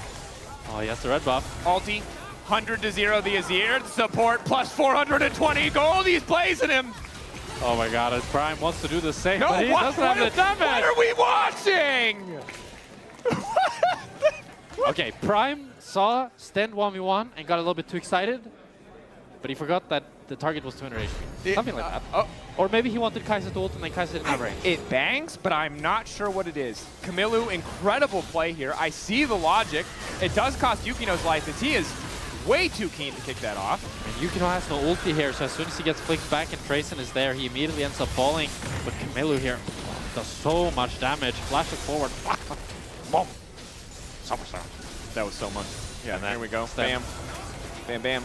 Support is ult balanced. Support. And then I... Nah, support's bad. Support, and then we're right back to thinking support's pretty balanced. yeah, this is so weak. Look at that smile. You could put that after any play and I'd believe it. Yeah. This one just happens to be a good one. Camillu, his whole team could get aced, and that would be the replay. Well, the nice thing about the gold at the bottom of your screen is we see a very clear story, which is it's Ice versus Camillu. Yep. Ice. Ice has the Sonias. Very intelligent pickup here up against the Vi. The nice that ulti completely, and Yunara has some nice AP ratios, so I really like that. Very nice. There it is. Okay. Despite a 3K gold lead from Team Heretics, I don't know if it matters much. Both teams are at soul point. We do have a 3-minute period of downtime, an intermission. So if you need to go to the bathroom, now is the time, because short of, actually I take it back, because these teams have been fighting for no reason constantly. You cannot leave, stay in your seats. Normally, we would say 3 minutes. There's an objective, everyone's going to chill, they're going to push waves, nothing is going to happen unless someone overextends. Also, Team Heretics still has Nash. It feels like a fever dream a little bit that they still have it, but... They've got this wave. This is it. But This is the final Nash wave. Yeah, but this might be the wave that they fight on, as Prime TP's back into the mid lane. Yukino is looking for a flank here. Fight. It's coming. Oh my god, they're on Baron right now. Yeah. No, guys, they're getting soul. No. Yeah. Oh. Shadow King's off. Yukino trying to get the Vault Breaker. Does still get stunned up. Will get flicked right back. And that's the pick they were looking for. Still too far away from objectives to transition into much more, but definitely a nice pickup to have. 60-second death timers at this point in the game. We're getting late game. It's nearly 40 minutes. It's not going to result in any objective, though, as Camillu's pushing in this mid wave. They do have a very deep ward for a potential TP behind. But it's just going to be Camillu getting this mid tower and running away. Keeping our eyes on the potential flank wards here, though, I will say, just because, look, highlight those. Yeah, like we got some of this, some of that. This one probably doesn't matter, but I'll highlight it because it's there. So what is important though is that Kennen has no TP. Yep. So those wards don't matter. Thank you, Jack. So if he'll eventually have TP. Yeah. So we'll keep our eyes on future flank wards. That's just what a flank ward looks like. Yeah. In case you were wondering. Tau, not so many flank wards. But Renekton getting a flank does matter. Again, just keeping Ice locked up for any amount of time makes the team fight that much easier. Does not have a cleanse, even if he does have the Zanyas, so Renekton stun can do a lot of work. Tal is getting melted in the team fight at only 3 items. This is a 6-item ADC. This is an ADC dream right now. I'm kind of excited just to see the team fight, just to see how much damage Ice will do. I'm such a fanboy, man. I mean, it's not often that we get to see the 6 items plus boots. I want to see it. What can I say? I mean, one of the items is Sonya's, so that doesn't really, like, he has AP ratios, yes, okay. But... Also, as a side note, okay, what is the point when you tell your AD carry to stop taking money? Because I know they need to push and pressure is important, but like Ice is habits, bro. Like for but sure. Like look at this man. Yes, this money is just getting deleted. Yes, like Ice should probably. This guy is Jeff Bezos right now, bro. He doesn't need any more. Yes, our human brains just need more always. What is he spending the money on, bro? Okay, but it's just habit. You know, you're used to pushing the mid wave. And then what really should be is like people are more assertive. Like Saren should be like, no, you're full build. Let me push the wave. So it's really Saren's fault. That's fair. Saren now is catching the wave, so that's good. The money's going to the right place, where it's needed. Tao with the TP flank has a big shield. Void Seeker. Yukino, really looking for that flank. KCB has to be really careful about grouping. Trayson looking for a flank, wandering off the side, but he's not sure if there's vision in the brush. Doesn't want to overcommit. Blue Trinket spots Trayson. Now KCB know that they can move up. Tao trying to mark him on the side. Wall going over the top. They might just want to 50-50 it on the objective. Force Yukino in. Flick back is connecting onto Tao. Yukino hoping to get the smite, but it's Sheo who secures it. Trayson! Oh, that is Trayson in the back line. The instantaneous follow. Kimberly forced to go golden, but maybe he'll be able to make it out. But no, the flick back is there. Ice ready to take over. Going all out for the triple. The Cloud Soul empowering him. The quadra. He got 2 last time. He wants one more penta. The slow, one more auto. They want to steal it from him, guys. Is he going to steal it? They're going to steal it. No, they can't. He's too good. Penta! Ice is Mr. Pentakill himself, as it's a beautiful ulti from Trayson that sets up that fight, sets Ice up for success. 11-0, nearly 500 CS on this Yunara. Maybe Team Heretics was just Ice all along. Ice, Prince of Pentas in the league, no doubt. They're going to camp the fountain. 2 pentas? 2 pentas? Double pent. There's no way. They're going to end the game now. No. They just really wanted to kill Prime again. Team Heretics, a back and forth game. Was it clean? Maybe not. Was it explosive? Most certainly. Was it fun? Yes. Pretty fun. Banger. Absolute banger. Great moments from both sides, safe to say. You, of course, can vote for your player of the game. Trayson, Sheo, or Ice. All good options. Now the question is, going forward, do we expect that Team Heretics needs a pentakill to win the game? Yes. Yeah? I like that. Yep. That should be our #1 thing that Team Heretics Can they win without a penta? Shifters, can they win with a Baron? Team Heretics, can they win without a penta? Not sure. Now they've gotten 3 pentas over 3 wins. Ice is actually tied for the most pentakills in LEC history with Reckless now. Oh, wow. That's crazy. Yeah, he is the Prince of Pentas. That's very cool. That's a cool stat. Yeah, I didn't know. Shout out to our stats team. They just threw that in there and let us sound real smart. Wow. A hug for Ice. They know where their bread is buttered. I think he could get 4. I could see it. Yeah, he could get more for sure. Yeah. Maybe a little Sari. 80 carries have more items now. ADCs do have more items. I don't think that's it, though. I think ADC is pretty weak, so probably not. You're spreading misinformation, dude. Of course, a good day overall. Tough for KCB, right? At this point, they're not officially out. It is feeling a little bit inevitable, but all that matters is Team Heretics. It's a good day for them. Ginny standing by with Stend. Hello, Stend. Hello. Congratulations. Thank you. Let's start off with the fact that you're currently playing with Ice as your AD carry, and he is actually tied for pentas in LEC history with Reckless. Really? No, I'm lying. No, no, he really is. How does it feel to be the support player to such an incredible AD carry? I mean, for sure, Ice's biggest strength is teamfight. He has really good clicks, and we could see from Aphelios games and today Yunara. So I'm really happy for him. I would love to feel the feeling of doing a penta on stage, but I think as a support, it's going to be hard. Yeah, that's not looking good, bruv. But unfortunately, you know, that's sometimes how the cookie crumbles. But in general, from Heretics, it was a back and forth game. There was, but you finished it off strongly. So when it comes to LEC versus and how it's been for you guys as a team so far, what do you think has been your biggest success factor? Our biggest success? I'm trying to stay positive here. I mean, I think the team fights, like when Ice was unlocked and could DPS and carry the fights, we were like successful. So yeah, our early season is not the best right now. Even today was not a clean win. Mm-hmm. So we will work and do our best for the next games. How was it also going up against your former teammate when it was Camilo? Wait, what, sorry? How was it going up against Camilo as well? Oh yeah, I mean, for sure it feels good to win against him. It's a friend, but I always want to beat my friend, so I'm happy to play against him. Who need enemies with friends like you? You always want to be your friends. Well, thank you so much. And in terms of one more question from my side, when it comes to like the remaining games from the side of Heretics, what are you really trying to focus on as a support player?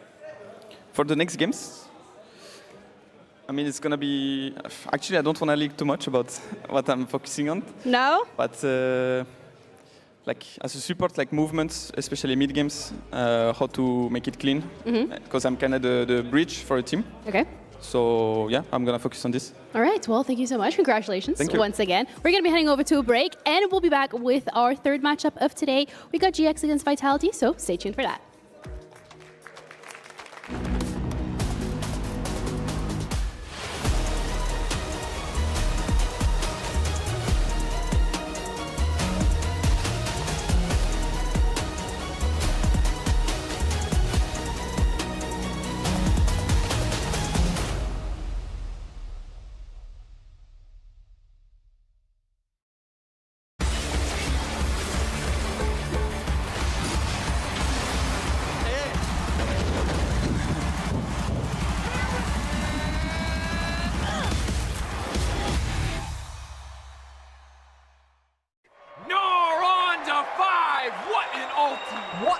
incredible play there from... Oh, that was incredible. You love to see it. Right, yeah, let's really What get into... a move!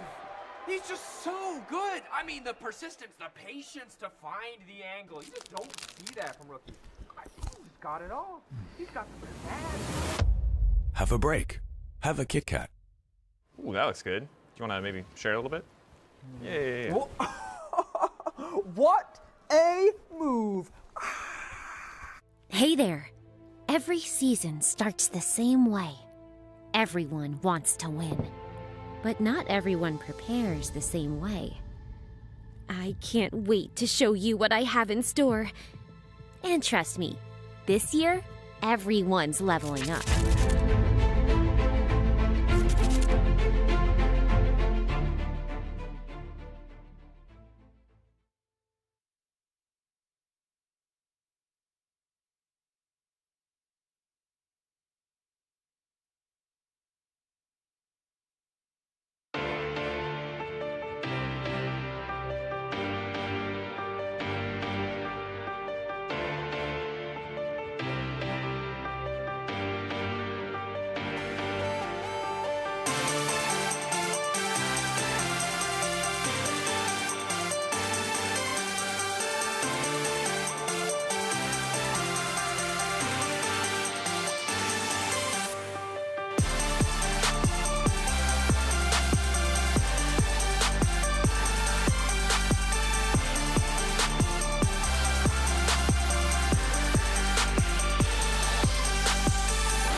Welcome back, everyone, to LEC Versus. We're joined with Humanoid and Jackies ahead of their matchup against each other. And you know what? I thought we'll explore a little bit of the Czech brotherly love between the two of you.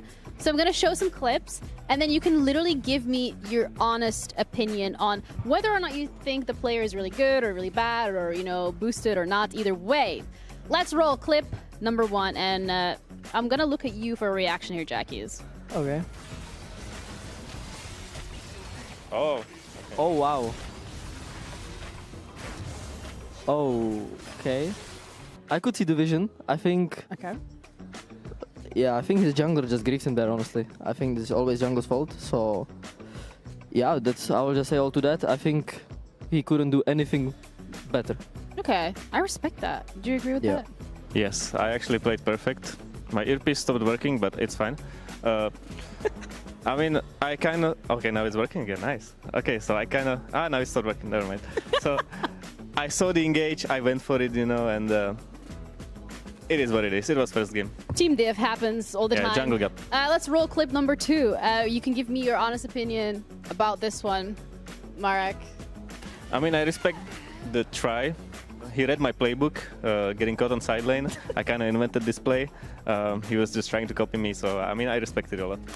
Is that like flattery to you, or is it just annoying that he copies you? No, it's flattery. I'm happy that people like are trying to do my plays on stage, but it only works if you do it like me. Okay, which means not die or die? No, to die, but you need to like look cool while you're dying. What? How can you look cool while dying? Like, is it like something you do? I mean, I'm not gonna tell you my secret. You just have to do it. All right, let's roll clip number 4. Jackie, this one is for you again. Wow. That's just more clips. Of course, there's more. You sound so surprised that there's multiple clips. Yeah. I mean, wow, that's some crazy level gameplay. But I have to say, he hit an E on a guy that was standing on place, which is very like, he cannot do anything better again, you know. Yeah, so for me, perfect gameplay again by the Czech number 4 mid laner in the EU. Peak mid laner gameplay. Like this Yeah. is what everybody aspires to be. Let's roll clip number 4.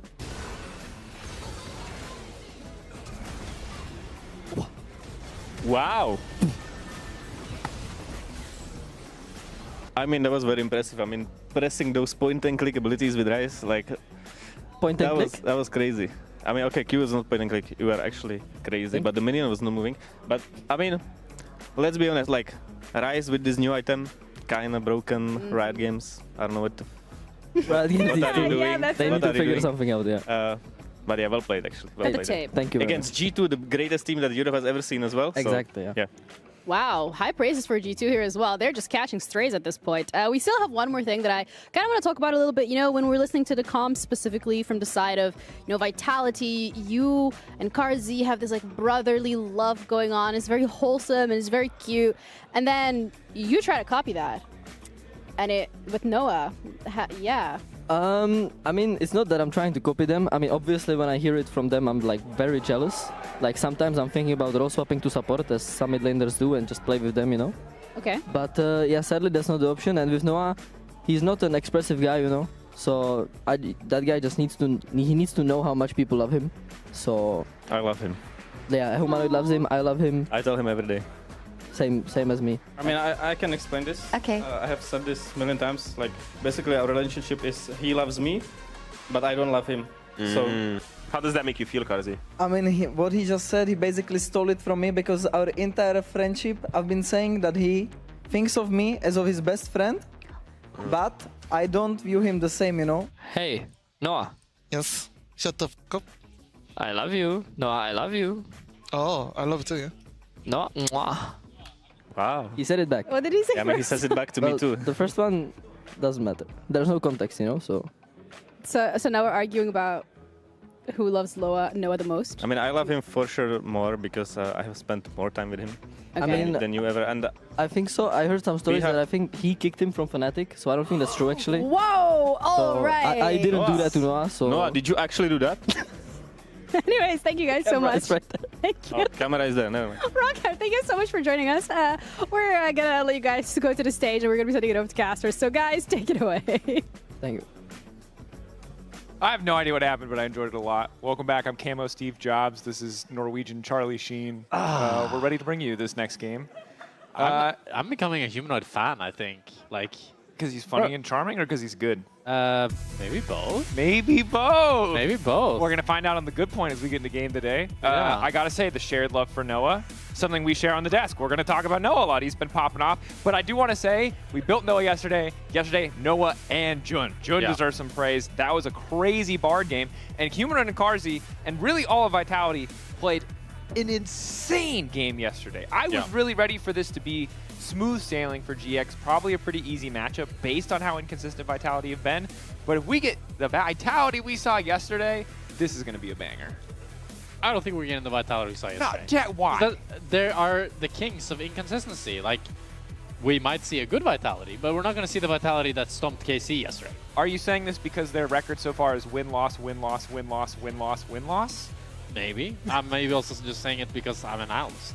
Because you have I eyes. analyze it. I analyze it. That's fair. I already Is that analyzed not it. analyzing? I'm looking at the data. It's fine, Jack. I looked at You're a gatekeeper. I understand. You're I an looked at the elitist. interview and I already know. You know, I analyzed it. All right. I enhanced it. Fair. One person who's also done well, I think a bit of a redemption arc for both Isma and Linsys yesterday, so ready to see who can keep that momentum going. Linsys has been having a bit of a rough one across the entire season, even in the wins. Isma, again, I harped on the time he Malphite ulted a Dr. Mundo, but he was playing like a demon yesterday, so keeping an eye on who can repeat those performances for both sides, but don't really care about the Vi, don't really care about Humanoid or Jackie, sorry guys. I just want to see what people are playing bottom lane. I care about Carzzy Ezreal. Flashy versus Noah Jun, and there's already an Ezreal. I mean, that Ezreal is a clear takeaway from Noaz. They had a great Ezreal Bard game on it yesterday. And with the Kai'Sa Varus ban as well, you're also really setting up this Ezreal pick, as Kai'Sa's just been a go-to answer into this Ezreal. It's a bit of a surprising ban, to be honest, but it just means that now there's no real clear answer for GX into this Ezreal, and I'm curious to see where Noah and Jun decide to go towards. Jarvan? And if they go Jarvan, it's very Jarvan? strange because you are into an immobile ADC and an immobile jungler. So historically, if you've missed thinking about Jarvan yourself or just kind of pro play discussions with Jarvan over the year, you pick it into immobile champs, and it's disgusting. Look at this combo and imagine it against a Jinx and a Felios. Yeah. Now look at this combo and imagine it against a champion with a dash. And suddenly it's not so good. And suddenly it's very bad, actually. That said, we'll see what the rest of Vitality's topside look like. Both of these mid laners talking about how broken Ryze is, but maybe we get the Aurelion Soul. Now, last time we saw this matchup, it was Caps versus Leader. Did not look good. Did not look good. Excuse me, a little burp in there. I've heard it's a scaling matchup as time goes on. Aurelion Soul obviously just becomes so disgustingly powerful, so much zone control, but yeah. I mean, I remember when this matchup was a little bit more popular, it was really disgusting because Aurelion Soul could just walk in front of the minions and then Q the Orianna, and he didn't take minion aggro, and he just won the trades. One could argue that the Aurelion Soul rework is the worst rework of all time and removed all skill expression from the champion, but that's not really the point that we're making here today.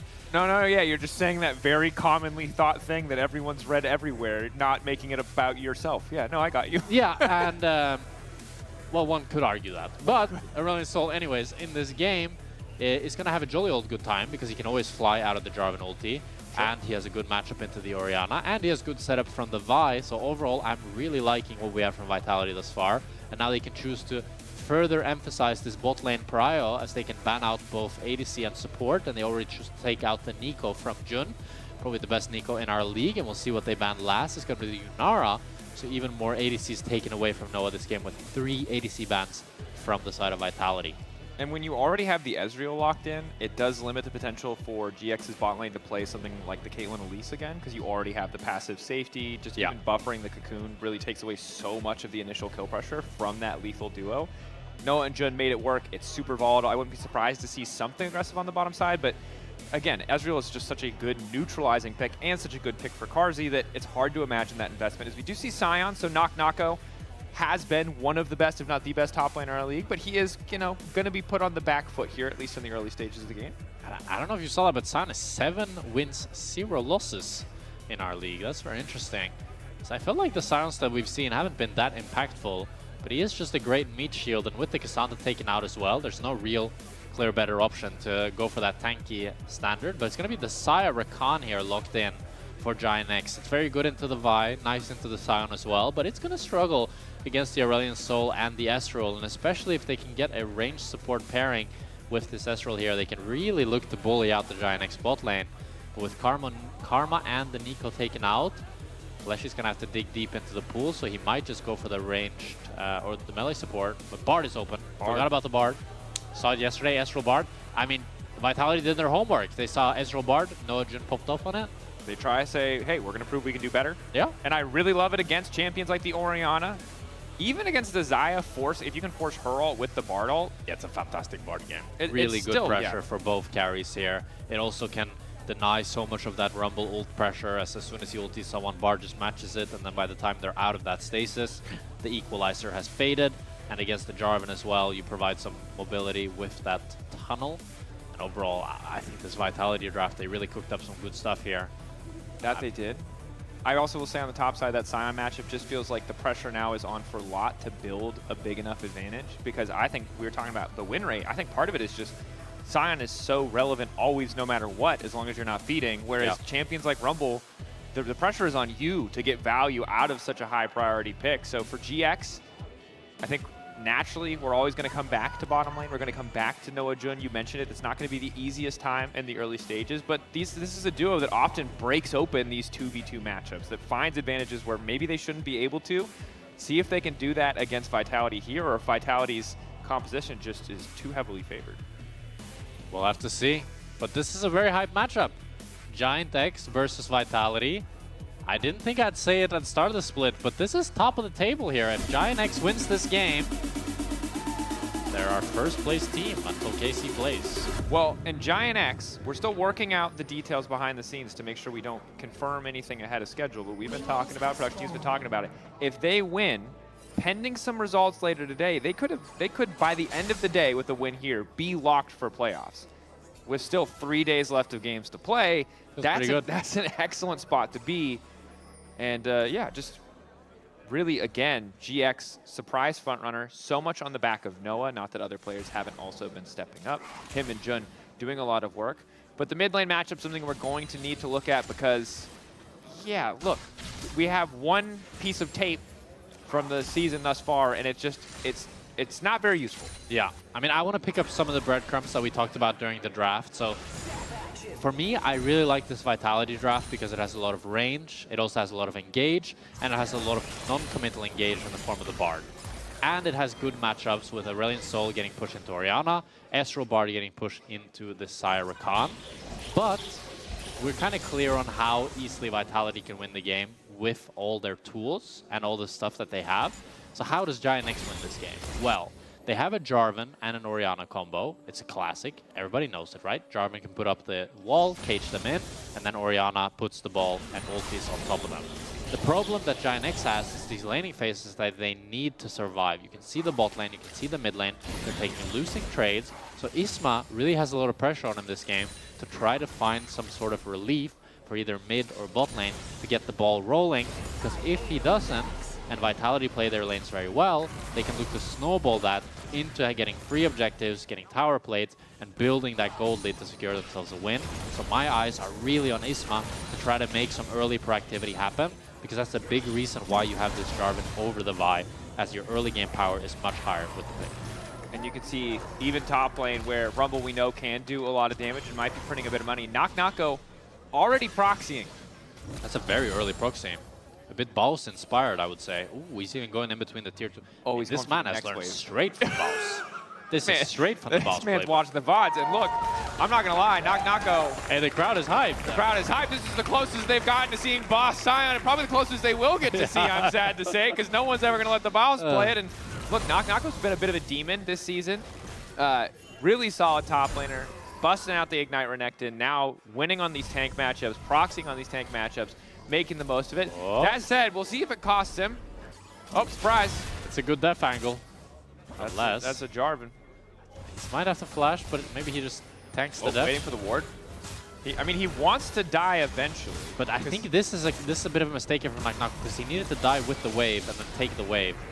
Unless he can pick up a kill here, which I don't think he can. No, he's going to get slowed and then the little flagging drag if he needs to. I mean, this is the risk when you run, when you do this proxy strat. He didn't even end up getting the wave, and he didn't really get a CS lead whatsoever, so I'm gonna go ahead and say that was a bad def, but we'll see how it develops. You say that, but the crowd was really happy that they got to see some Baus Sion. The crowd was happy, so maybe that means that was a worth good it. def. I think that was a net positive. As entertainers, yeah, it was a good def. Yes. Vitality are getting a lot of dubs in the entertainer category. That's true. Of course, I think they would prefer dubs on the Rift, but always hard to tell.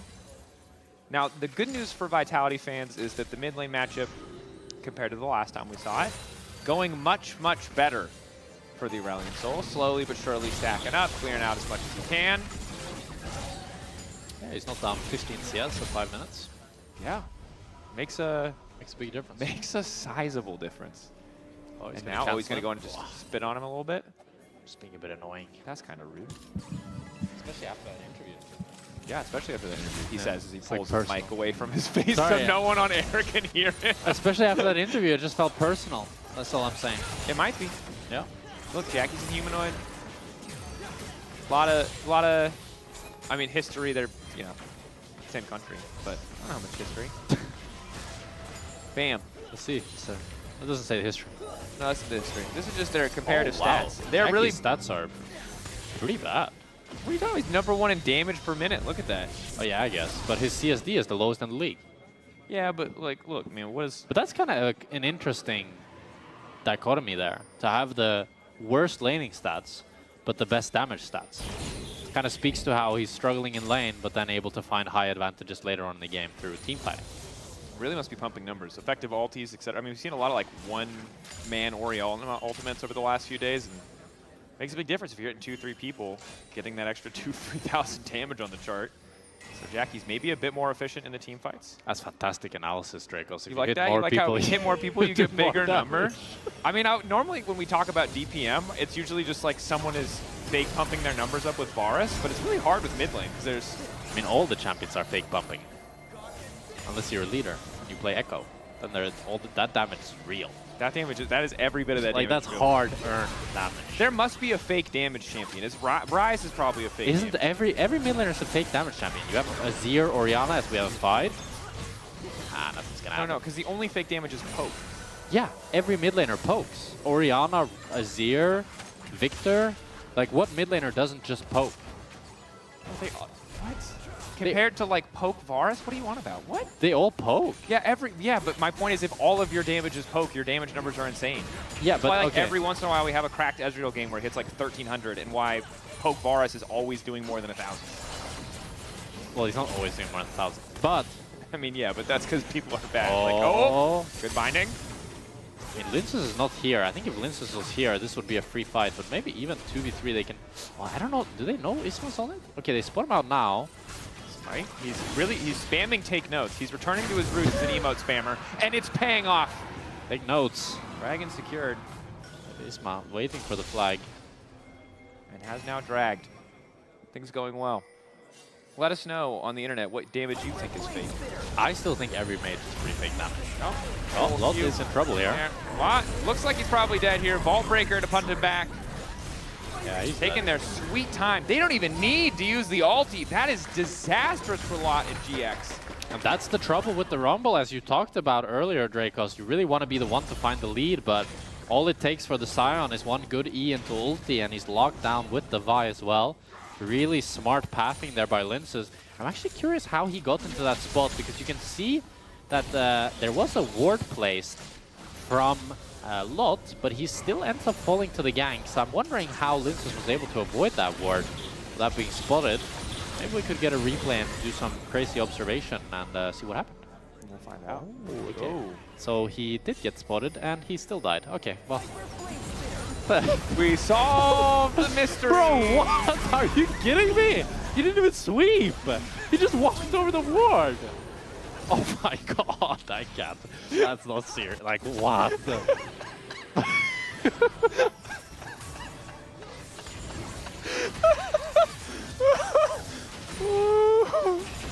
Okay. we're all going to take a deep breath. Well, thank you, observers. Say the word professionalism once or twice and just continue on. Sometimes you're just not looking. Yeah. Maybe he had like a little bit of sweat and he just looked down and then looked back up and, you know. Yep. 3 grubs for Dynex. Who's to say? I honestly, now I kind of hope GX win just so that can be an embarrassing moment instead of, yeah, ever smile 413. Yeah, he had the voice. Yeah. All right, so we've learned some masochistic tendencies from Lot. To be fair, Naknako's first step was also pretty silly, that he just proxied and then died. That's true. So maybe he just thought he'd give one back, keep it close. Yeah. You know, respectable. Maybe that was a good depth in some world. Not in this one. For the, I mean, you said for the audience. The audience probably liked that. The audience, I mean, we liked it. Yeah. I mean, yeah, in the battle of entertainment, this top lane matchup is kicked. Yeah, well, that's true. I'm entertained, I'll say that. See what else they got. Yeah, that's a good question. Humanoid bits and pieces on the build. The annoying thing about Aurelion Soul stacks, and I hate this, because I'm glad that we have a stack tracker on the overlay, but obviously there's two different metrics. There's total stacks and closeness to the empowered ultimate. Yeah. Humanoid really just trying to spit on those minions. Jackie's going to pull him, Scorpion style, get over here, and force Humanoid out of the lane. Yeah, ulti for ulti there. Humanoid missed the cannon, so that's going to feel a little bit bad. It's round This 2. time he does not have a ward. Let's see if he eating lives this Scion time. Q again. Okay, Maybe the ward was the problem. Maybe the ward was, yeah. No, I get it. Lot is a vibes-based gamer. See, now he respects, because he's like, oh, I don't have vision. I don't know where he is. So then he just ultis the way. Huh. That's crazy. Yeah. Some people don't want to believe like the evidence and what's in front of them. They just want to go off their gut. And that appears to be the kind of guy that Lot is. His gut was telling him Vi was there. He trusts his gut. His eyes telling him Vi is there. Doesn't trust him. Must be wrong. Could be a trick. Trick of the light. The bot lane, which we really hyped up. Not much happening here. Nothing is happening here. But that's good for Noah and Jun. Like, it's really Carsey and Fleshy that wants to find a lead with this Ezreal Bard. And the fact that Noah and Jun are... They're not literally equal CS, because he's down like 10, 7, 6. Yeah. But they're functionally exactly the same CS. Yeah, very close. So that's a really good starting point for Noah and Jun here, as they're going to be able to get closer. Noah's actually going for the Storm Racer this game, which is what we've seen a few times now from the Xayah. Ooh, that's Humanoid's in trouble. Locked up, flashback, trying to get away from the Cataclysm, goes golden for a second. Fleshy gonna hope to hit the double stun, but misses the timing! Oh, Fleshy, no, Fleshy. But here comes Knocko. I don't know if they have enough damage to finish this, but they have more than enough to finish. Jackie's follow-up knockup is there. Isma now trying to make his way out. Knocko's just gonna keep on going. Q forward for Linces. Decimating Smash doesn't hit. This is my region, baby. We keep on fighting. Naku comes from the top side with the Scion ultimate and makes a good play happen as he salvages Humanoid Steph and ends up picking up Jackie's as well. Gets some plates in the mid lane. So now Carsey and Fleshy are looking for a potential dive onto Noah here. Let's see it. Ooh, nice sidestep from Noah. They do force the Ghost at him, but they're not going to get much else. Holds on to the ulti, very important. Valentis starting the Drake. Overall, yeah, bit of a rough one. Fleshy not hitting the Q was difficult. I also think Humanoid taking the time to push Q at all might have just killed him. There's a chance he could have escaped. We'd have to check the replay, but obviously slows himself down. I think it's diabolical to blame Humanoid. Oh, I mean, I'm not going to. Let's just check. Let's just check the replay. We have the replay. I'm just going to say, like, if my Bam. Bard fails to stun off his own ult, way too early. Slows himself, gets hit by a Q. No, I'm just saying it's really close. Okay, he did slow himself, but he would still die to the Jarvan Q. Okay. But Fleshy gets the Q at least onto the Jackies after. But yeah, hopefully next time Fleshy lands the Q on his own. That's fair, it's tough. I think the adrenaline, this is what I'll say. There's been a segment like 5 years ago we always reference back to when Azael's like, this is how you Q after Bard ult. Someone please link it. But you remember Medic said that the Sonius is always a bit random? Yes, but the animation isn't, and that's what's important. Yeah, I don't even know if that's it's the true. empowered Humanoid ulti. is now caught, or an ulti just flies away. Pretty slow. This time we'll be able to escape as Knock goes slowly getting burnt. Isma is here. Forcing the flash Cataclysm, that's the ulti combo. Knocko gonna get burned down. Oh, he was TPing. Oh, he died. But he TP'd. Shield. Oh, wait, but before, when you TP'd, you got the shield as you started the TP. So that's what he was trying, to survive with the shield. But now, or at least I think that's what he was trying. Well, I don't know.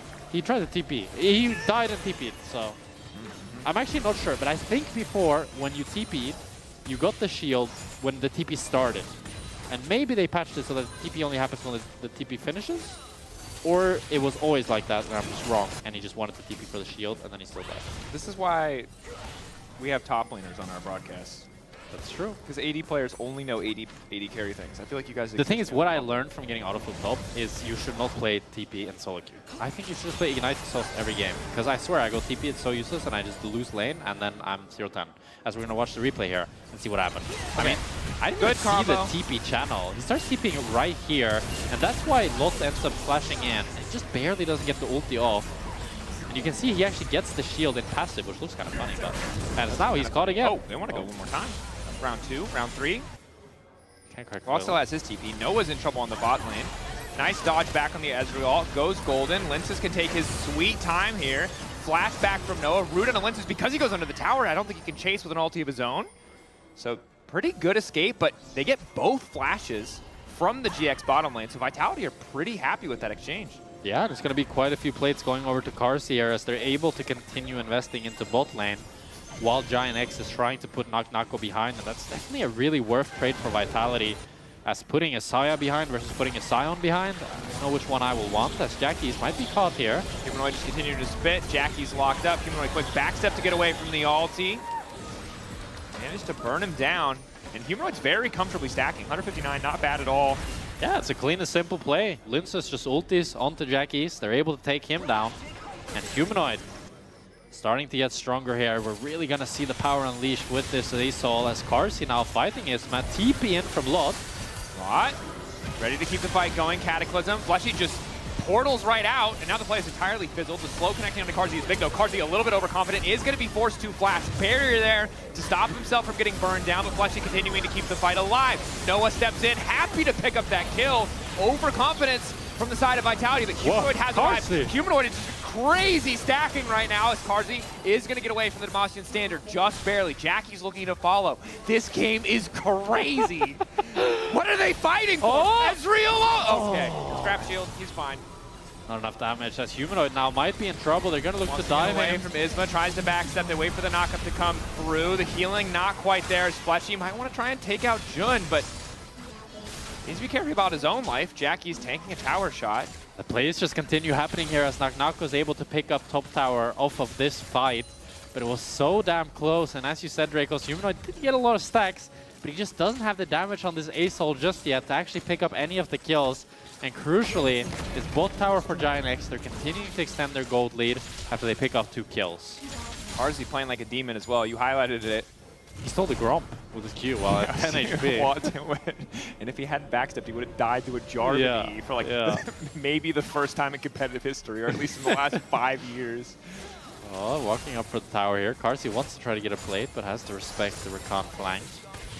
As now Herald is the next objective on the board. And GX are, in terms of gold, very firmly in control. But this has been such a messy game that I don't feel super confident making any definitive statements other than GX are ahead in gold. I think Humanoid stacking does matter in the long term, but he just, as you highlighted, has so little damage. I think Vitality's arch nemesis is definitely a statement, so you're probably good not making any. They like it when we're just wishy-washy? Yeah. They're all right. Like, well, both teams could win this game. There's a chance. That's true, thank you. I'm glad that you're matching my analysis with your analysis. Yeah. We're really delivering. Both teams here are getting a lot of gold. True. Humanoid has the sky's descent, slowing Jun. I mean, good awareness. Yeah. Drop the E as he retreats. Still getting burned. Instantly flashes. That's a very high value ultimate from Lot. Yeah. Gets the Humanoid flash now, crucially going to be down. And this is the duality of Humanoid, which we've talked about a lot, right? Which is getting caught on side. Yeah, he's either Zoeing on side and shifters don't know how to respond, or he's doing this on side and GX respond very well and punish him. In this case, it doesn't cost him his life, but losing the flash is pretty big. I feel like there's a good way to flame shifters around that. Because Humanoid got to split push against them the whole game unpunished, when he's the most famous for always dying on side when he gets punished. That's true. I mean, he was also, I think, when Humanoid's having a really good game, has historically also been very successful. That's true. Pushing. That's true. And also against Casey, it's not like every time in the history of Humanoid that he has been split pushing, it's because the enemy team hasn't just been walking up and taking a free kill. Okay, also against Casey at 0 death. So Humanoid now on the lot. Chasing him down, looking for a bit of vengeance. Slows him, turns him golden. Fleshy is here. Redemption on the follow-up Q! No, it's because he's Zanya's. Oh, waited for the Zanyas. Now the tower's gone. Q through, but Lot's getting a lot of damage back. He's going to mount up, drive the Herald through. Lot is getting way too much done here. They will finally kill him. And Fleshy steals the kill. Nah, bro. Like, that makes me angry, actually. It's fine. He's no, bored. He has it's obviously a free kill. The whole team is not there.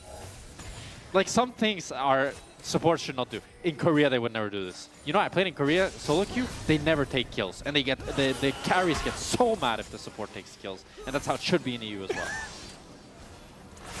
All right. All right. Take a breath. Like, we could all agree that was a free kill. Yeah, it was a free kill. And then Flesh throws the key. But have you ever played Dead Man's Plate Bard and walked around and just autoed someone for like 400 damage? Well, that's not what he's playing anyways. He's going back. Yeah, but now he has money. Okay. That's the thing. You're too privileged in your 80 carry role. You don't understand that people build these items because they're broke. If they had 80 carry money, they'd get to build more fun stuff. Oh. Nice stun, but Jun's still going to be safe. Knocknako here has a huge blast if he wants to go a bit crazy. Big blast cone in. I mean, it would be too crazy. I think it would be very bad. Because Jackie's is just waiting to punish. Yeah, good that he didn't do that. Would have been funny though. But again, entertainment value. Yeah, it would have been very good content if he did that. Okay. And I gotta say, a game that started with a very content-focused top lane, yeah, Lot has been getting a lot of value out of the Rumble. Not as much funny content since the first death, but been some good ultis, some good equalizers. Really good equalizers. Yeah. Which you would think after 15 years or whatever we've had of Rumble existing would be more consistent, but it is in pro play, in team fights. It is a big skill to be able to equalize in a way that's consistently valuable for your team. Yeah. No, for sure. It's probably one of the hardest ultis in the game to get like perfect. Agreed. Humanoid very close to a second item. Second item there for Jackie's, but it's a bit more defensive. Both sides trading blows. I don't know if that went live, Jack, but no, don't put it back on the table. You'll knock it over. Okay, again. my bad. It's fine. You're the comedic relief queen, Jack. Well. And again, what's insane about this game is, yes, it is messy, but this is also GX fighting for top spot in the league, and Vitality fighting to tie them up. My region. My region. We'll see if Giant X can secure that first spot. Not empowered all, gonna fly over. Only really gonna connect onto Isma. Jun with the double taunt onto the major carries. No one now looking for a bit of fall. Fletchy gets some space. The black hole gonna divide the team as Lot is finally active in the fight. Jackie's buys a couple seconds by going golden, but he goes down. Humanoid grabbing the kill. And will Vitality look to force Nash here? It's 2 members down from Giant X. Humanoid and Carsey has a lot of damage, but there's still the equalizer on the Rumble. Giant X want to look to contest this. Resistance is getting shredded. Lot laying down the equalizer, trapping them now in the pit. 7K, this Nash is not going down fast. Noah and Jun want to get involved. Not sure if he can get there. Lock gonna drop down. Linz is flashing out of the pit. Feathers flying from Noah, hoping to get another kill back. Jun tries to keep the fight alive. Humanoid flashing over. Noah just kills him. Baron, 2K. Can they get it? Can they make it out? Linz is desperate to get 700 HP. They cannot kill Linz. They take the Baron, but Noah's still alive for an extra second. He's just fast enough to get out of the decimating smash. He takes another one with him. And Noah's the hero that Giant X needed so desperately, but it's just not enough. As we watch the start of this fight, after Vitality secured the Nasher here, it starts off with a great engage from Linces. They absolutely one-shot Isma, and then Fleshy ults Humanoid and Carsey to keep them safe. Tries to go for a crazy flash Q, doesn't really do anything. And then they kill Jackie's, and then they get onto the Nasher here, as we see a little pit. Isma's taking the Drake, but then Lot, huge ultimate, forces them out of pit. We're not watching the Nasher. Okay, we're fighting on the Drake. Knock was forcing Isma away. Isma. Not sure if he wants to go over the wall. Instead, he's just going to flash, try to make his way out. Oh, Fleshy. That looks cool. Excellent ult. Isma forced the Cataclysm back in. Jackie's not in a great position to do anything else, so quick kill. A portal to escape. Crucially, though, he does secure the Drake. So some will say that's a good def, and I will agree with them because I kind of like that. The only thing, though, is that he's going to be dead for 30 seconds now. And with Vitality having that Baron Nashor, they can look to play really aggressive. As now Lot is caught at the top line. Linces does have ulti. Trying to sprint his way out to safety. Knock-Knocko ready to follow. Lot goes golden, buys an extra second here, but he just doesn't do any damage to Knock-Knocko. Nice flash. Oh, ball breaker there. Flash. He manages to escape. Meanwhile, in the mid lane, Jun also escaping. Carsey sniping. Jun, no! He ran in a straight line! Yep. Dashed in a straight line, actually. Dashed in a straight line, yes. Good snipe from Carsey. A lot of plays going back and forth here, and now with Jun going down. This game is so messy. Yeah, I don't know what's going on. It's a banger, but no one can chill. There's not a single person who can just take a breath and calm down. I think Noah is kind of chill. Noah's the one trying to keep the boat steady as the world is falling apart around him. I mean, a minute left on the Baron. They've got pressure in 2 points. They're looking to make it a third. Nako continuing his onslaught onto Lot. Nako is there, Linces to follow. Perfect CC. Vitality making it look very easy, as they're going to get that tier 2 after picking up the kill on Lot. It's Nako that finds the angle to go onto him with that Scion. And just showing that strength of the Scion, why it's 7-0 in our league. So easy to execute, it's so tanky. You can tower dive and just tank up so much damage. Yeah, just the sheer quantity of HP you have. I mean, yeah, you're giving the enemy more Leandry's damage, but not in a significant enough margin to balance out your effective health with all this MR. It's just insane that a moment ago, like 10 minutes ago maybe, around the 1.5 item point, we were watching Lot do so much work killing Nako, and now he just tickles him. Yeah. That's Sion. That's Sion. Looking a little broken. Oh, Humanoid flying onto Noah here. Flo is there. Forcing the ulti with the Bard ulti. This is one of the interactions we talked about. Very easy to get that cooldown before a fight starts. Now we have the cease and desist from Linces available. Noah has to play really, really safe. Noah looking to base there. Crucial if he has that Isma. Infinity Edge. Flushy's about to spot him. Oh. Isma. Turns back. Quick portal out. Flushy's just showing why the Bard is such a frustrating champ to play against. Very interesting Endless Hunger on Estro this game from Carsey. I don't think we've seen that in the LEC, and in general, I've barely seen this item in solo queue. It's a bit of tenacity. Oh, CC immune Scion. Jackie's tried to ulti Nako there. Ends up trading ulti for ulti, and that's going to be tier 2 going over for Vitality as they're continuing to increase this gold lead. As Isma wants to have a piece of the pie. Knock up there. Isma taking a lot of damage. Aurelian's a really hard follow-up is there from Linces. Humanoid spitting. I never thought he would die there. Wow. So that's another kill going over for Vitality. This gold lead is 5k now. The game might have slipped out of Giant grasp. They're just walking menacingly forward. And and GX are just running into them and dying. The wave's going to get cleared here. Humanoid lingering for a moment. Will now fly out to safety. The entire team retreats. Good discipline. Just going to relent, just going to back away. 1 minute and 10 seconds until Soul will be on the board for GX, but we don't sync the recall timing. So there is a small window of opportunity here for Jun. Yeah. Mega Blast Cone, but Humanoid's still here as well. He's pretty safe. He's just going to try to annoy them and cancel their bases, but Giant X can't really get much off of this other than being annoying. Jun, a magnet for true shot barrages. He cut him some slack, huh? I mean, it's fine. It doesn't cost him that much. I mean, he dies. If he loses the game, I guess, yeah, it's a little bit more rude. And right now, a 5k gold lead Vitality, you're looking at very cozy. And again, infinite stacking of Aurelion Soul. The E, the little black hole, only going to get bigger and bigger and make it harder and harder for Noah to really step into a fight ever. Yeah. With 300 stacks on that ASOL, he's sitting mighty right now. The dragon grieves for more stacks as he dashes forward onto Noah. Bard ulti doesn't quite connect. Flashback from Humanoid. Slow comes in from the black hole, and now the ulti from Humanoid, big damage. Forcing the ulti response back from Noah, but the feathers are down. Maybe he can get some follow-up damage onto Linces. All of GX immediately retreating. Fleshy and Carsey zoning them away. Noah has to flash out of range of Nako, but Nako's got the slow, and he's going to land the decimating smash as well. Humanoid in the meantime getting burned to a crisp by Lot. Jun running, retreating. Jackie's giving it a heal. They're trying to get a bit more movement speed. The Mega Blast Cone to make it out. They're getting hurted as Carsey's on the chase. Jun dropping.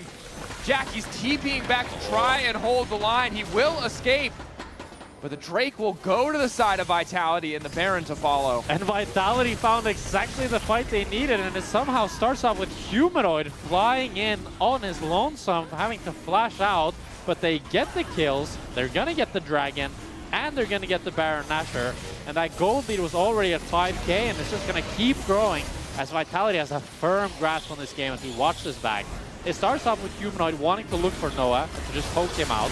He's forced to flash the Isma engage, and then Jun wants to try to flash engage himself. He doesn't find a great angle. Isma goes in as well. Neither of them are able to find the engage that they really need. And then Giant X are left running. Nako flashing forward to pick up both Noah and Jun. And then Lot is able to take Humanoid off the backside, but it's too little too late for Giant X. And even though Jack is able to TP into their base to actually hold off on any potential end attempt, it's Vitality that get all the objectives. Noah got to auto 3 times in that fight. Yeah. 2 of those 3 times were on the Scion. Yep. In isolation. It's a hard Xayah game. It is it's an impossible Xayah game. Yep. He dodges the Bardal. Random E with the Rylai's from Humanoid means he can't walk in, and then suddenly it's the Vi, and then it's the it's just unplayable. Yep. And I don't think that the rest of the team has really been able to pick up the slack. They haven't been able to find these big combo moments. But again, to be fair, we talked about this in draft. Jarvan, when you see Ezreal on the enemy team, is already just hard mode. Yep. It's a fantastic Vitality draft here. They have all the tools they need and a greater front line. Now it just comes down to this last bit of execution for them to close out this game. Sometimes famous last words for this Vitality lineup, but it really does feel pretty impossible to throw this one away. Don't say that. There's no way it could happen. Unless. I mean, really anything is possible in the LEC, for better or for worse. Good siege on the mid lane. Break open this inhib, then move top to break open a second. Yeah, with 2 inhibs and this Nashor, they still have a minute and a half left to it. They can break this top inhib. They're a little bit scared here, though. Taking it slow and steady, just waiting for the waves. Jun on the flank. Humanoid, one of the targets they can try to attack on. Nice initial combo, but they've only really hit frontline so far. Noah immediately going to ult, try to lay down a few more feathers. Knock looks like he'll fall as well. GA proc Isma going to be forced to flash out. They still lose the inhib, but they do manage to take out Linsis. Okay. I need to talk about Knock, what he just did there. Again, he TPs. This time the teleport gets cancelled, so he gets the shield. I like the tech.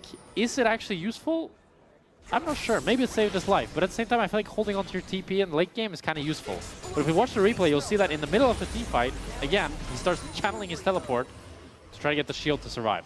We'll see it now. In anticipation of the CC hitting, which will cancel it, which will give you the TP shield. I really like that tech. It starts off with Orianna getting a great ultimate onto Knock and Linsis, and the Linsis immediately ends up going down. And now you'll see that Knock channels the TP, then he gets cancelled by Noah, and then he gets the shield, so he's fine. I mean, it's an interesting tech. Still not sure, like, yeah. It's just cool to know it's an option. I wasn't sure if it got canceled if you would get the shield, but it's cool. League nerd moment. League nerd, hey, it's niche. It might matter. But that was all of the gas. I mean, that was kind of the perfect team fight. Or the best team fight you could ask for. I mean, kind of, but again, their Orianna Shockwave only hit frontline, and Jackie's has no magic penetration. That's true. But it's really hard to get onto Asol and Nestor, so. Sorry, that guy's name was wild. Wait, really? Yeah, it was lab grade something, but I'm not. Jackie's just chunked out here as far as he continuing to do a whole lot of damage, as now Vitality are on the cusp of 3 inhibs. Surely. This is the end. I mean, with 3 inhibs, minions spawning every 20 seconds, it's so hard to come back from a game like this. Messiah does have great wave clear, so you can rely on her. 400 stacks. That's a lot of stacks. I just don't think Noah will ever, he's just not going to be able to auto comfortably. Like right now he can, but once Asol's in the area, drops an E, nothing you can do. And now Vitality can just play it slow, wait for the super minions to crowd their base, and let the minions do the trick, like Oruamne said. Slow and steady, 30 seconds. If they mess up a fight, enemy team will for sure get sold. Yep. Minions are there. Carsey trying to land some poke here, trying to poke them out. If he gets one good Q, it can be enough to end the game. But all they really need to do is not let Giant X find and engage. Ulti to shut off one of the towers, maybe hoping to catch Noah. The team now beginning to back up as GX think they've isolated Knock-Knocko at the very least. Knock-Knocko with a knock-up, Jun to follow, leaving away. They do get Knock-Knocko's ultimate, traded for lots, and now it's Humanoid's ult. Doing a bit of damage, but I mean, to be fair, this for Giant X is not bad, because there's still 1 minute to Nash, and yeah, Vitality will pick up this Chemtech Dragon, but it doesn't really matter in the grand scheme of things. And now Jackie's, Lot, and Noah will have quite a bit of time to farm up until this Baron Nashor. And Knock-Knocko doesn't have, he will have TP. I was going to say, because he did the cool TP trick, he doesn't have TP, but he probably wasn't backdooring. At least not at this point. It's a very slow drag. Dragon versus Dragon. Hey. Dragon versus Dragon. Dragon versus Dragon. Hey. Lore battle. Who comes out on top? Aesol came out on top. Yeah. Come back at level 1 next game. See how it works. That's all I'm saying. Let's see if you're still talking, huh? Yeah. Talk a big game now. 411 stacks. I mean, what's interesting though is that the gold lead on the 2 carries is pretty much disappeared now after this in-app farming that no one Jackies have been able to do. And they will be able to slightly repel these minions, but the question is if they can really contest Nash, and it looks pretty impossible. And with this Baron Nashor, Vitality can just run into their base. With supers. Yeah, it should surely just end the game. There's no way they throw There's no way. No one could throw it. No. Nah, it's not What is possible. this? The LEC? Oh, good. Yeah. This is LCK. Pretty sure. Pretty sure. Yeah. I don't know. Based on some of the entertainment plays earlier, yeah, it could be. It could be. Here we are, another Baron power play. Less immediate money than it used to be. It used to just be a free 1,500. Now you got to work for your Baron power play. But as you highlighted, the gold being funneled in does mean we finally see a Lightning Jewel from Jackies. So a little bit of Magic Pen. Yeah. Slowly he'll be whittling down that Scion. Very slowly though.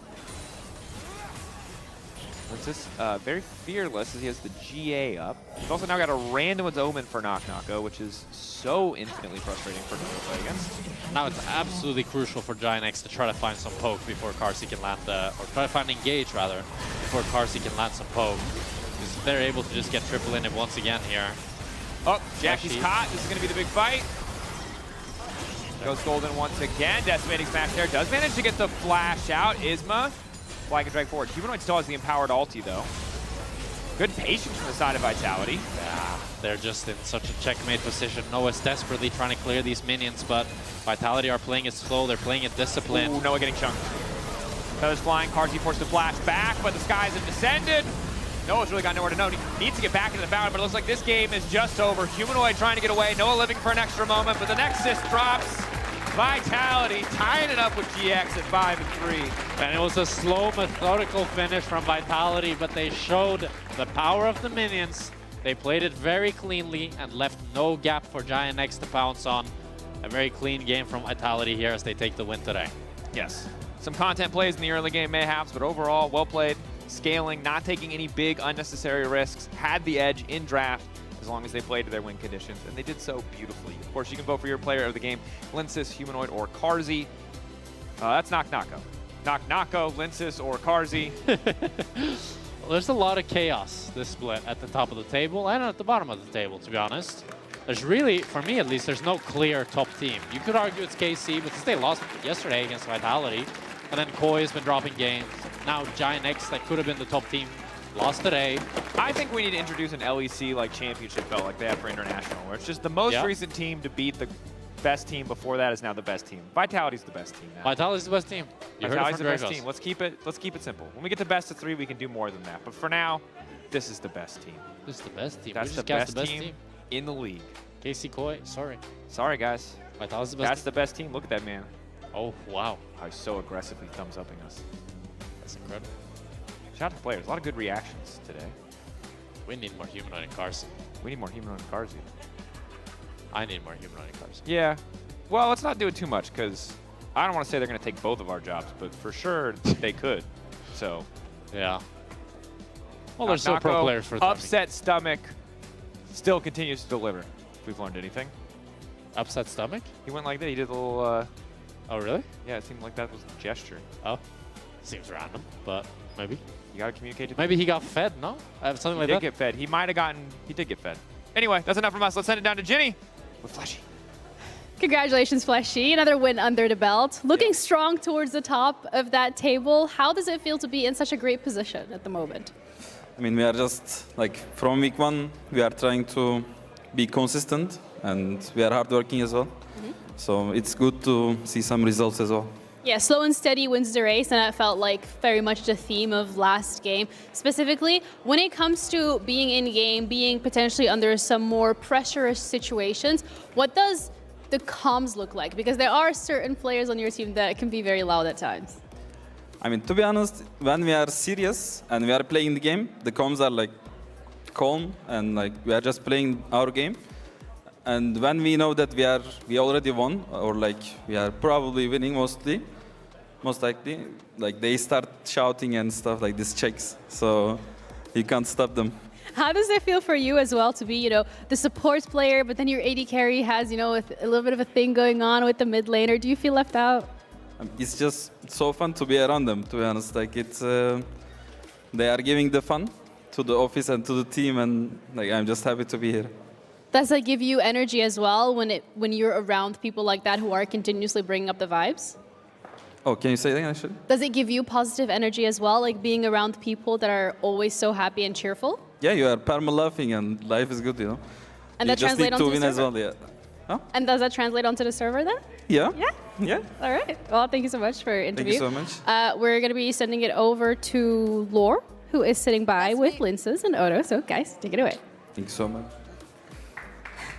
That's us. We're here with Linces. And Jojo, look at him. And Jojo. we change the cameras all the time. It's hard on the players. Linces, thank you so much for joining us. Hello. Life is good when you win. Life is good when the game is stable, right?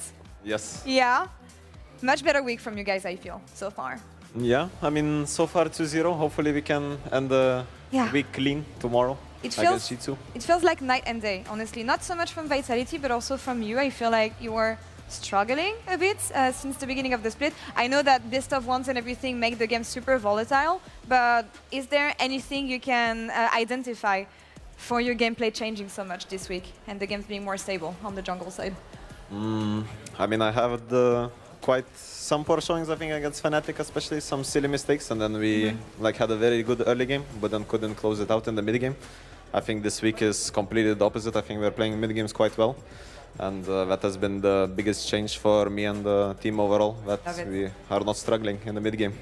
Did anything change in terms of comms? Because like they're very chaotic, right? Karzi and Humanoid. But I also feel like you guys are playing a lot slower compared to before, because the ins that were happening the previous weeks was also because you guys were trying to play so fast, while right now the games are just so much slower and controlled for you.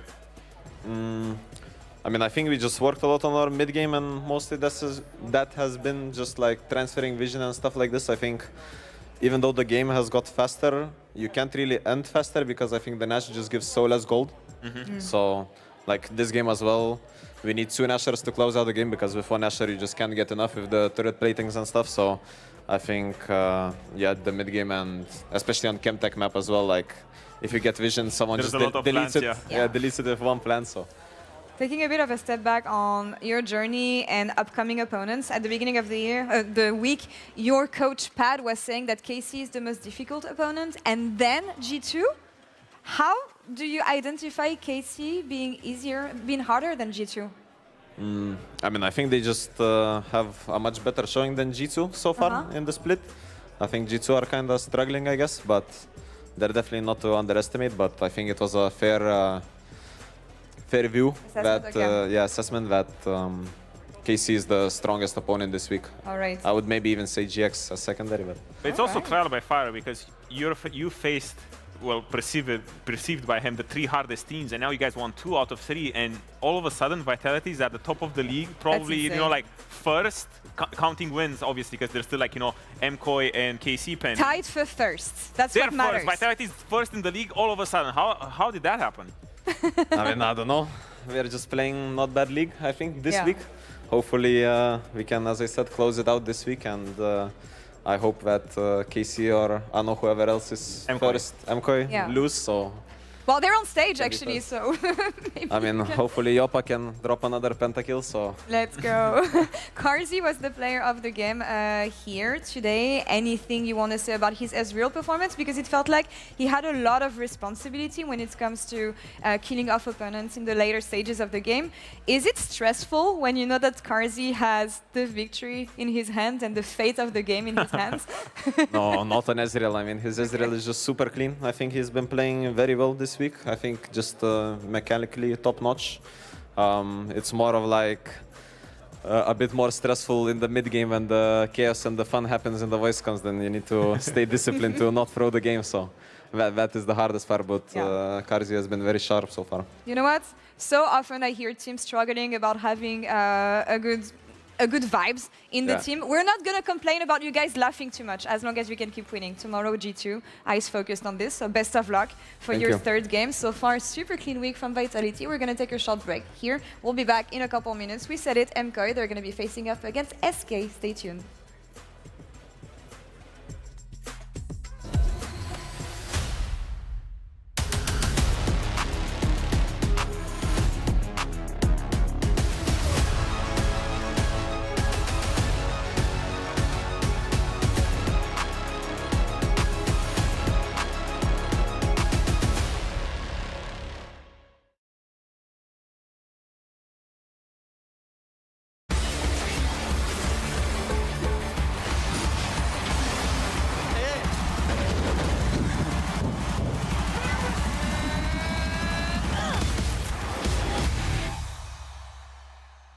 I'm the best AD LEC like this. I'm the best AD in LEC. Starting champ select. Oh my god, we have a champ select. Okay, Oh my god, thank you, thank you. Nobody speak, nobody speak. Good luck, guys. Let them speak. Thank you.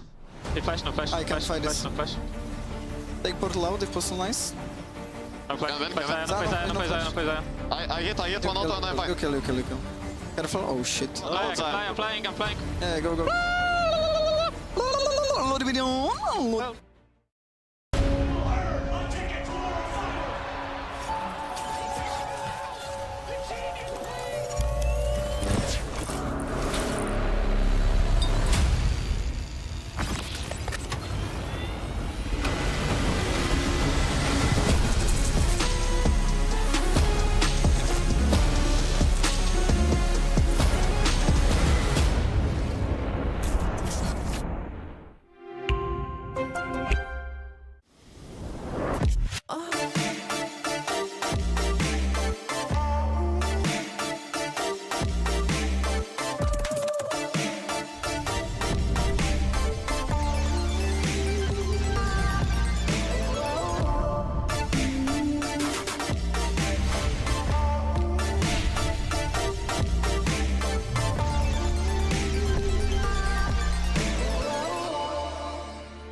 LEC's a bit of a mess right now, and what I mean by that is the fact that we have no clue who's sitting near the top, at the top, in the middle, or at the bottom. Right now, it's only KC Blue that are firmly 1 and 7, which is a dangerous position, but everyone else, like SK and MKOI behind us, up for grabs. Yeah, I mean, usually at this stage, we're kind of like, yeah, you know, 4 or 5 wins, probably going to get you in there, and then we're just like, I don't know.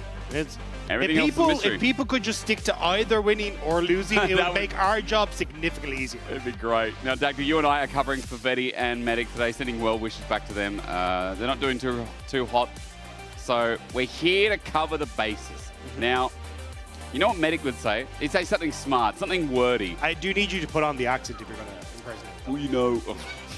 What? He's got like he's got the over. What am I trying to say? I don't know. I can't do accents, okay?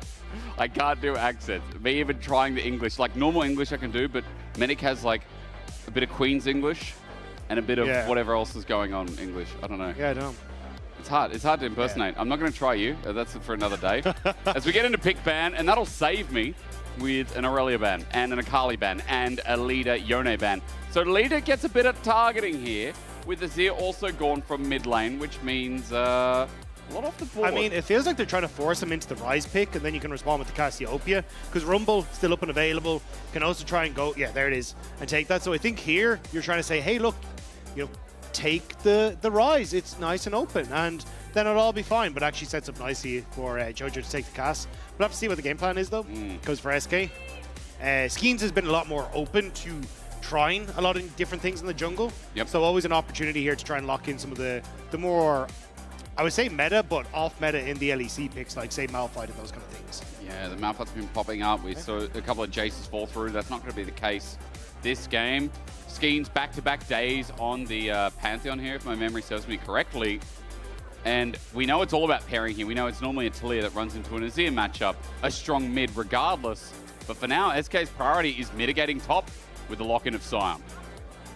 So not actually going to take the early bait when it comes towards a potential mid laner, which does make sense here, because you can always take the third rotation mid lane for a leader and then ban away some of the champions that can answer into him, especially if you are eyeing up the Rise. But, you know, options here for the Vi, the Talia to be taken by Jojo here if they'd like to. And also, side note, Yunara's still there. And Yunara's still looked at as probably the premier AD carry in the LEC. I feel like some teams have been going past and leaving AD carry to the wayside for a little bit longer, just because of how these drafts have been building up with like a Aphelios front to back. As you know, we had a Sivir earlier in the day that passed the precipice of CS ever made in LEC. But you were talking about the Vi. I'm going to get us back on track. This combo is simple from MKOI. Whatever they pick, the Rise or Talia, I see 3 very good picks to open up draft. Yeah, I'm curious what the answer's going to be. So, they're just going to take the Yunara, yeah. Secured the strong bot lane. They still want to hold counter pick, it looks like, for Jojo. And I mean, it makes sense, right? Leader has not looked particularly strong when it comes towards his laning phase, and Jojo is probably the strongest mid laner that we have when it comes towards laning phase. Oh, so, yeah. Trying to give him the answer, but this is what we're talking about, right? SK can take leaders now, Rise on this, ban away things like the Cassiopeia, the Orianna, make things a little bit more comfortable for leader in that mid lane. And we'll have to see what Jojo wants to try and answer with. Did hover the Galio, which can do relatively fine, like operate on side lanes. And you've already got decent dive buddies for him in the Vi. So may just be the answer unless it gets banned away here by SK. I feel like for Jojo's champion pool, historically, I don't criticize it, but again, my time lived with no, Jojo is... Yeah. Like, even he was when he was back over in the LCS, was playing like Nasus mid. And that's right. Like, whenever things were on kind of that fringe meta, he was more than happy to bring them out. So, not a guy who struggles with his champion pool at all. As I was saying, it was like, I don't remember him having a small champion pool if it went beyond, you know, 2023 when I started kind of watching him. Azir, Ari, Silas, Rise, Yone, there's some of his most played. A lot of those are now taken away, but you're right, like the list goes on and on. So maybe we get something really interesting out of the mid laner of MKOI as we go to the second ban phase. After that Rise, you're alluding to, finally gets locked in. You wanted to see comfort for leader. Orianna, Talia, they're getting rid of some of the stronger lanes. Well, I thought you'd actually ban away the Cassiopeia, because this is like one of the picks that is very strong into Rise and kind of the go-to. And I mean, no reason why Jojo can't take into this sort of situation. Also, relatively good at tank shred, which is what you want against Sion, and can prevent Pantheon from, even when he goes for the ulti, from getting the stun, because the stun is grounded, so you're not able to actually get a lot of follow-up. So I think it could work pretty well here if MKOI want to try and go for the Cassiopeia. Nifty interaction you just mentioned as well. Always facing you. He's always coming into you. That Cassiopeia ult, I'll be curious to see it in action. Let's see if MKoi lock in the snake while on the other side, SK have to pick their bot lane. They show the Caitlyn here, Dagda. They're looking for a strong lane for Yoppa and Mickey, which makes sense when Yoppa has been this superstar AD carry in the laning phase too. Yeah, I'm curious what they want to try and...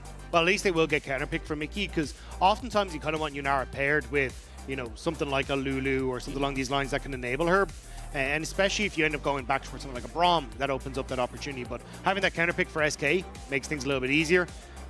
Does Jojo want to go for the Anivia? We saw this creep up, and it will be. Okay. He has Bringing not, out the Anivia. as I'm seeing in his career, I cannot see an Anivia game ever played by Jojo in his 6 years of League of Legends. I'll get production to confirm that. He's even pulled out Zed, Vayne, Smolder, Karma.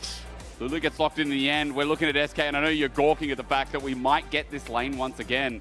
The ultimate kill lane that GX pulled off so damn well. Can SK do the same? And I mean, it was into MKoi as well, right? And it was basically this matchup. Trauma. So, exactly, kind of bringing up the past here for Okay. SK. They really want to try and play heavily around this bottom side, but on both sides, honestly, pretty spicy drafts. Like, it looks amazing to have like the AoE from the Rumble and the Nivea, the zone control that the Nivea can offer helps both her and Rumble to keep people into that ultimate, and you've got the Vi to lock people down. So I think MKoi have really cool interactions when it comes towards those AoE mages that they have, or AP damage dealers, I should say. And then for SK, I mean, all eyes on bot lane. Yep. You want to snowball, you want to control this game, and then if you can, Yoppa can pop off later with this strong front line ahead of him.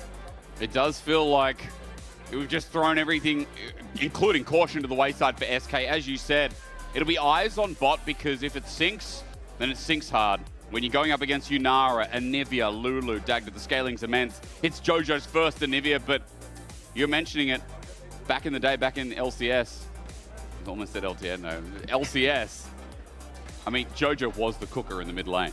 Now, I feel like SK, they're this team that's very momentum-based. I feel like watching this team, sometimes mid can go awry, but if Yoppa has a bit of a lead, they push for those fights. If Wonder has a lead, they push for those fights. It might sound generic, but my excitement behind SK is watching them in action with some of those skirmish and those fights when they feel confident enough to take them.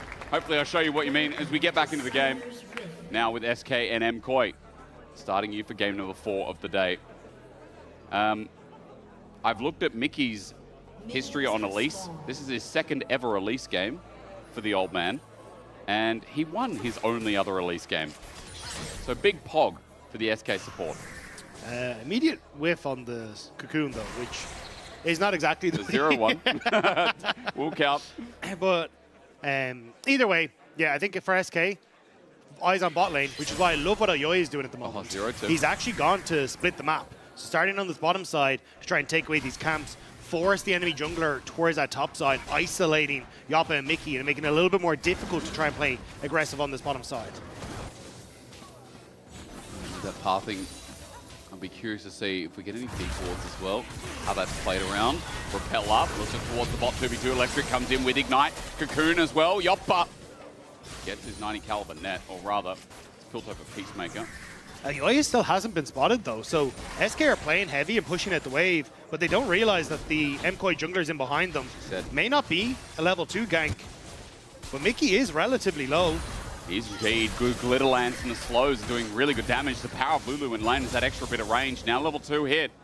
MKoi get the push back as SK is still sitting on 1. As you said, Elyoya's here. Krugs are going to be taken. And notice as well that Elyoya will be getting level 3 off the back of it.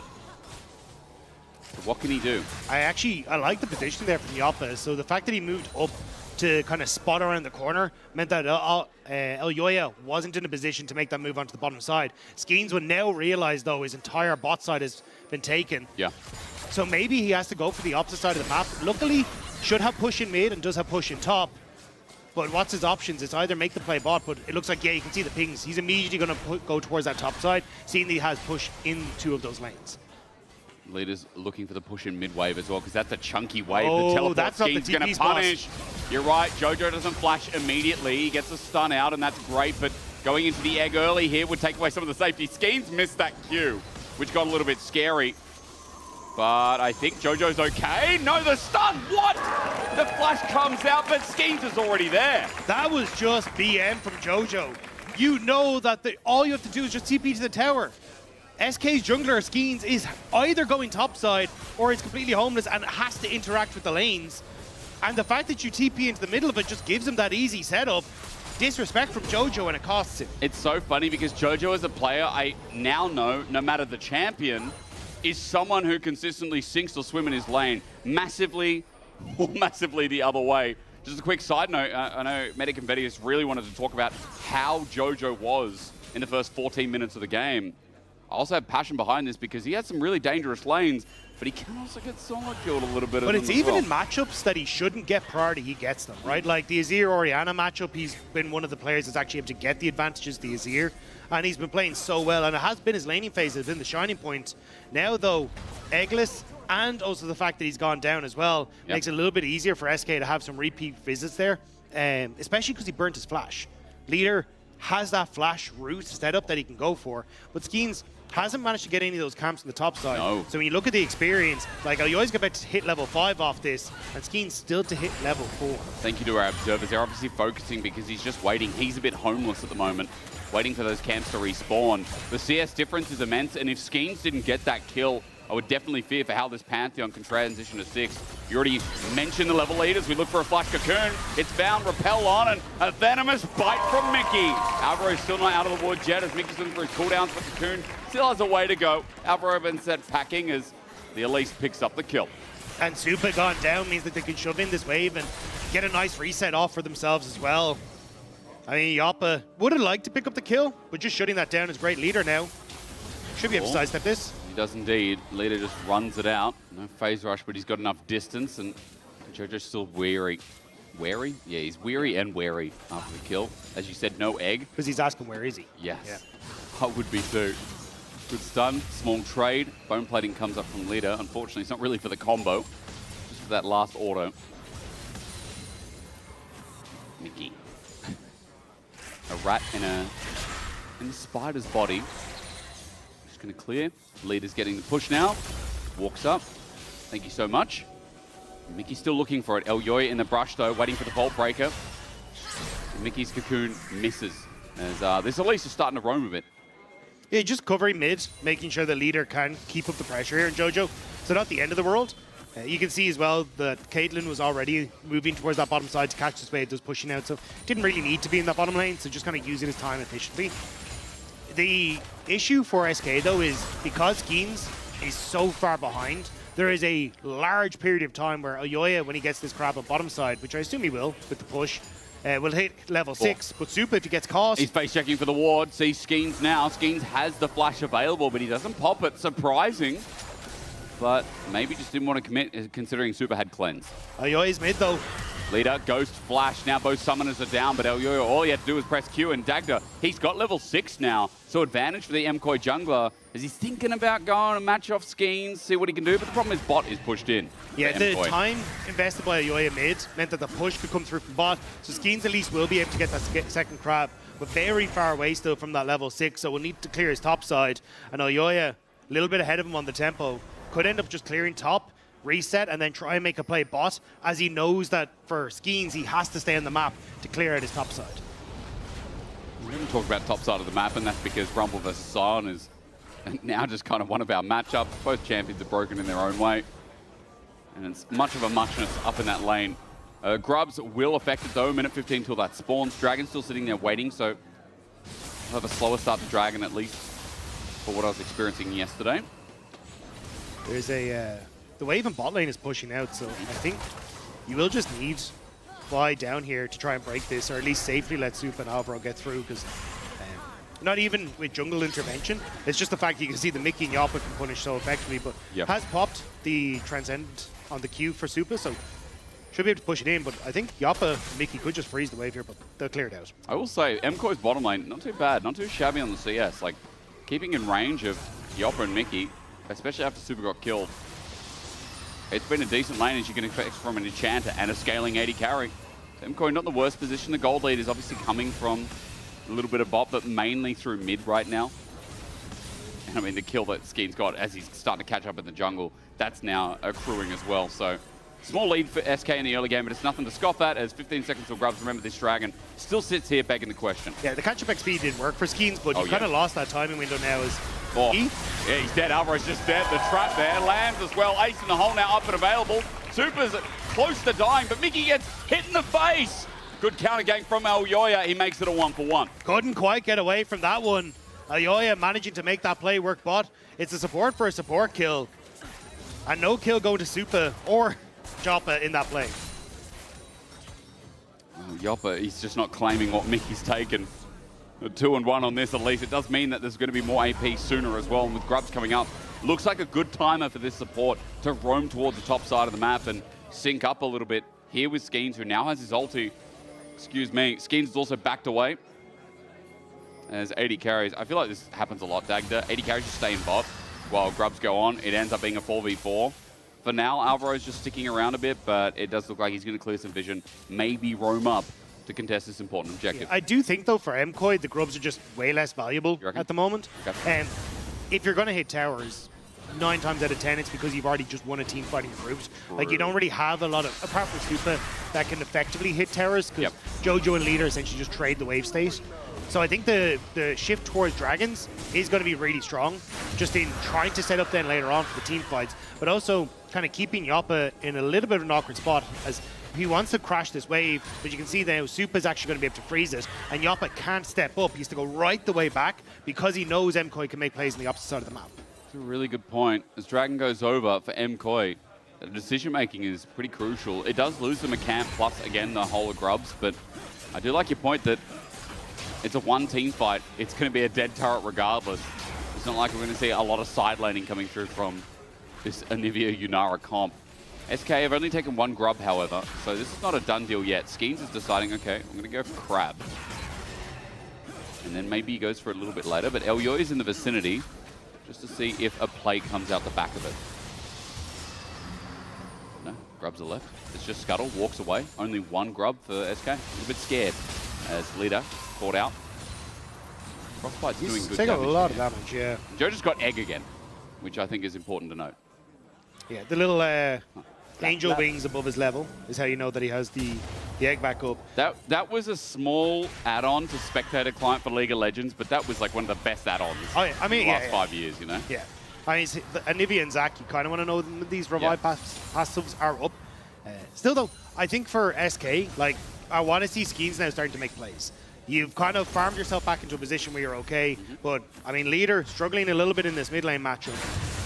You haven't really been able to have a massive impact on bot. Like, Yop and Mickey have done a decent job, but your gold lead's only 156. It's nothing major for how aggressive and how snowbally you kind of want this matchup to be. So I need Skeens to get good use out of his ultimate. But at the moment, he's kind of been just trying to farm back into a position where he can actually keep up pace.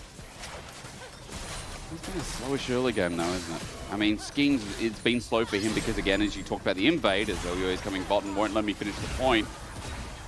Jungle's gotten even again.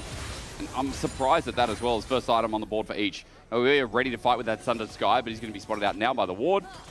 And MKOI just clear the wave and reduce themselves back. Leader's looking for the push in mid. With that, maybe a play up to the top side. As Dagda, I've realized on this shirt, I've still got the tag from when I bought it. So I'm going to rip that out. Oh, and I missed the little plastic thing. You know the little plastic thing that gets caught? Look. Oh, yeah. Oh, no. It'll be fine. No one knows. No one in the audience is allowed to bring scissors in. Otherwise, I would ask for someone to get scissors to cut this off. Oh, God.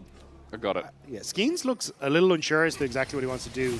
Had the push from Leader, so took a nose into the enemy jungle, but hasn't really continued up onto anything. Now, Leader steps forward, but the wall is going to prevent Skeens from getting in. What do you do? The annoying thing about Anivia is unless you have that gap close, that jungle gank like you had before, what can you do? Mickey getting a small cocoon, but fumbled out as Wonder gets a flash out of Mir when that was a nice engage with the unstoppable onslaught. Realm Warp was used. Yeah, they were hoping to get both Pantheon and Ryze in there. Wonder trying to use that ultimate just to buy that space that they need, but not able to make it happen. And Jojo now playing down towards the bottom side of the map, knowing that he's got both the jungle and support behind him. It's just this annoying wave clear. Minion's going to be cleared out by both. Skeens just face checking. Means Skeens, come on, put 2 and 2 together. Assault and Battery comes out, and with the Flash Frost down. How easy is that for a kill? Now, Mickey came to support, but once again with the slow, his rappel goes down to the Krugs. That'll get him out of dodge, but that was just a rookie error from Skeens. I mean, nice spot from Elyoya that they could make the play, and also great CC layering as well. Like, if you manage to get that Aegis Assault down, I think you're in an okay spot. As Skeens to try and flash away between the... Oh, hang on. We're doing it again, yeah. The damage from Yoppa, he's just ghosted at them, running at them, and a Vault Breaker now threatening them. An auto that's just out of range now with the 90 caliber net from Yoppa. But yeah, the CC layering was really good. You got the knock-up from the ult from Elyoya into the Q. Jojo then lands the stun, so you can't get any follow-up there. And then Alvaro uses that wall growth and layers perfectly. So Skeens just doesn't get to play the game, doesn't get to escape. And it's just a very nice pick from MKOI. And I think this is where they've actually found some really nice timing windows to move Alvaro in towards mid to protect it, like link up with Elyoya. And especially for a lane with Yoppa and Mickey, that we saw what Giant X did and how efficiently you can play with this. I think MKOI have kind of learned from their past mistakes and are actually playing pretty well in this match. It takes over the game, and when we were watching Nora and Jun on it, it was a 1K lead out of the lane. Run into mid, take mid, or actually no, in reverse, it was bot lane turret, gone. Top lane turret, gone. Then they used that pressure, used it mid, and all outers were down, I think, before the 20-minute mark. It was very quick. This is very slow in comparison from SK, so you're right, learning from their mistakes, MKOI, and especially after yesterday, especially after the surprise loss to Lost Retones, I think MKOI, I don't know, they'd be pissed off, because this was one of our best teams, if not the best team with quality of play after the first week, and through the second as well. Now you can't say the same thing. Dragon has been started though, as I bring you back to the game. Elyoya says, nah, I don't care. They've already got the first one. It's going to be a later Soul, and SK pick up the Mountain Dragon, re-roll it into a Hex deck. And we're at one apiece here in the early game, which is still a good early game for MKOI with the scaling elements. Yeah, but it's even just the matchup that we haven't touched on the top side is may not be touching it here. He just stepped forward. He decided to step forward into a Lulu and a Yunara. He gets chased on. He's now flashed away. That means mid-wave has opened up a little bit as well. Super's going to get at least one plate here. Yoppa steps back up. Arclight of Ruin does some good damage. Now Mickey has to find a way. But it also gives Rift Herald now to MKOI. Yoppa cannot take the fight with no flash, no ghost, and that health bar. So MKOI should be able to immediately set up this objective after Super collapses this wave, and you get the push on top. So little, errors coming back to bite SK here. And it's information that MKOI are playing with so well, like the information that Skeens didn't have, the information that, again, they knew that Yoppa was isolated in that moment. Super and Alvaro with a great punish. Also, the matchup I was going to talk about is topside. Oh, yeah. Like, Mirren has a nice little CS lead for himself, but also has been getting a ton of those turret plates, which is why you're seeing such a massive gold lead for himself. And the first strike, obviously helping out there. But still, Mirren in a very good spot now, even bypassing the early boot purchase, which we sometimes see like Swifties and stuff picked up in this matchup. But he's more than happy, and here's the play. All in. Finally, Jojo flashes immediately, though. He's not making the same mistake till the cocoon lands him. He's in egg form up in this topside river, but that egg is being washed out. Leader with the kill, his first of the game, and SK finally pull their trigger. And this is where SK have actually been pretty strong in their own right, has been using kind of the experience that's on the roster to make these plays on side lanes and find these timing windows. And there, Skeens and Mickey able to help out Leader in supplying him a kill. Still, though, MKOI in a very strong spot. Elyoya should be able to hold on to this, and there's a TP behind Leader. Leader just flashed. This is an easy punish, and Elyoya just waits, stands in line. There is a Realm Warp available, but that's going to be interrupted as well. Elyoya flashed a little bit further forward, I think, to get vision around that alcove. And he stops Leader in his tracks. Yeah, honestly, it's as well as you can go for Leader. Like, at least you get the flash out, but it was a big mistake, overextending in that top side, not knowing if there was vision in behind them, and a good punish from MKOI to make that play happen. Jojo sees Mickey there, Cocoon comes out, and look, Wonder ult from downtown. No egg available, Wonder explodes him. Jojo in the dirt while Yoppa decided to take a 1v2. Once again, MKOI bring in the pain with all those balls from Super. Meanwhile, mid, open up. Elyoya has dropped the Herald, and that's at least one. Another charge incoming, but he's going to use it to rotate instead, maybe find something in this top lane. Can he I don't think he can get the it from angle? Here. You can't get That's it from too here. hard, Yeah. okay. Not many people, actually, I don't think you can. But MKOI, another turret, 2 turrets for the play. There's a lot of trading going on. Oh, TP behind topside, though. You'd think he's isolated, but he's not. Wild Growth used. Mickey just stands there because he missed his combo. And you said topside, a play's being made by SK, but it fails. It withers out. and MKOI get more. MKOI are playing the map so much better. Like getting the kills, getting the turret plates, and even when you end up trading in these 1-for-1s, it's still MKOI either picking up another kill or an extra tower. And now again, Alvaro is sitting in behind them, and that's another TP investment. They're going to punish SK where they stand. Leader once again still doesn't have that summoner, and how deep he is with Wonder. As Jojo has the CC, and Alvaro will follow up with ease. A wall against the wall, and Leader will see all. MKOI running as 5, and they are just tearing apart SK in the past 5. It's just been a rotation of TPs into that top side to make play after play. At least Yoppo will get a tower in the mid lane, but MKOI, it's mid tower, pressure on the bottom side, pressure on this top side with that tower gone as well. A 2.7k gold lead. MKOI just slowly picking off SK as this game goes on. Such an important game when we're talking about this clump of a league we're in right now. It's important for all the other teams that are sitting around this 3 and 4. Like, if you're an LR, if you're a Shifters, a Heretics, right now you want to see teams like SK lose because it enhances your chances to make playoffs. For MKOI, they're not secure after yesterday. They're not secure at all at 4 and 3. I mean, with G2 and Fnatic in the mix with them, like, in this best-of-1 format, this is a win that is a must for them to see themselves in a good position towards playoffs. Now, this game's not over yet. It's a 3k gold lead. It's a dragon apiece, but MKOI are starting to move their way forward with an almost 3-item Yunara after the Fiendish Bolts. And Dagda, as you said, Mirwin's like this silent achiever who hasn't even been in fights yet. So I'm looking forward to these team fights, because I'd be scared if I was SK if I don't find a pick first. I don't think your bot lane has done what you needed it to do. Yep. And Leader also really isn't in a position. Oh, hang on. Yeah, because Skeens can come on in, make it a 2v1. This is really nice from SK. A pick onto Mirwin. Skeens commits. MKOI looking for something on the other side of the map. Couldn't quite get on to Mickey, though. Pretty sure there was another repel to keep Mickey safe in that one. So nice from SK. Finding a little bit of a timing window there where the waves weren't in position. And they can pick off Mirwin. Wonder. Shouldn't get walled off here. No, Jojo's too far away, but it is a Hextech Rift to remind everyone with the gates. Makes quick rotations with Dragon now being a thought. Yeah, Skeens doesn't spot it, but here comes the reinforcements. Oh, he's seen now, and 2, no, 3 versus 1. Jungler dead before Dragon. That was really nice from MKOI to play the patient game. Yeah, just the ability for MKOI to shift across the map so quickly and keep finding these picks is really impressive. Because you can see, like, Skeens and Leader are the ones with these massive long-range ultimates that can reposition. Yep. But it's MKOI who are just going tit for tat when it comes towards the picks. And again, they're picking up another objective off the bat. And it feels like Super and Alvaro are the ones who are really, playmaking here as well. And then often you see, like, the support and AD carry being super proactive. And a shout out to El Yoyo as well. I think he's part of the pinch, but...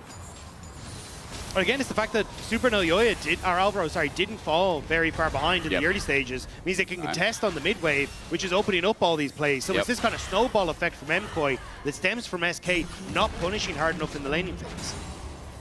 Another turret goes down. MKOI continue to hold that lead. SK are obviously looking for something in a pick here, but with Repel up, Mickey is trying to utilize Wonder, but Wonder gets walled. The Ice Wall brilliant from Jojo. The ult from Elyoya maybe less so. A 1-for-1. And Jungler for support is the trade for now, but Mirwin teleported down. Super's on the run. Realm wants to get Leader out. The flash from Wonder. He escaped while Skeens will not. The sacrificial lamb, as it were. A 2-for-1 in the long con. Skeens not able to escape. Leader and Wonder are kind of waving from the window as the train pulled out from the station.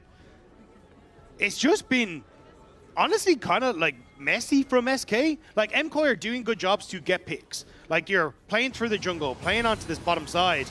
But this for Mickey, like, you're face checking and then going forward into this. Great wall from Jojo. But Alvaro is just helping out massively from the back line, keeping his team safe. And the TP advantage is still there. And look where Yoppa is. He's nowhere near this fight. So it's MKOI just collapsing quicker again. And SK playing without the rookie, who honestly had such a stellar performance yesterday. Should definitely be part of the conversation when SK are trying to make plays. I mean, again, it's not what I'm used to. Every Yoppa game I've cast so far has been, oh my god, Yoppa is the most insane AD carry in the league. Well, it's supposed to be your day off, so... Yeah, that's why. So it's Medic's fault, okay. Well, it might not be Yoppa's game, but, I mean, I guess the false information that went around in the past, as I got to pause because MKoi are trying to pinch off Leader, who's now just cleared the wave. He gets his phase rush. Great damage. Jojo flashes away. He's matched by Schemes, who ulted in into Egnivia form with the wall in the way, but that wall won't stop a decimating smash. SK, they come in quick, they come in hard, they get another kill. But what's up? Baron's on the other side of the map. Right now, it's a kill, nothing more. I have never seen a game where TP is used more off of cooldown in my life. Every single time that summoner spell comes up, teams are using it to get to the opposite side of the map. So I'm just going to watch where Jojo just decides to go for the next 2 minutes because I feel like he's going to TP to some side lane. I mean, he's up in 20 seconds. TP on cooldown seems to be the rule, you're right. Leader, I feel like Realm Warp on cooldown as well is kind of coming as Mickey's setting up for Baron Vision. SK move out to the Rift towards this next big objective. Oh, yeah. I think he's trying to get his red buff. I think that just expired as... Okay, starting up Baron with a Rise Pantheon. Let's begin. Miran has no TP. He was spotted on the bottom side, so SK trying to rush it. Jojo TP's to mid. Elyoya thinks he probably has more time than he does. 6k, 5k, 4k. Elyoya, big steal, needs to be incoming over the wall. No! He flushes back out. It's over to SK. Realm Warpers, one's already down in Mickey, and no escape for the rest. It's 2 with Schemes in the dirt. MKoi punishing this cheeky Baron take with Wonder kept in place. 3 for Baron.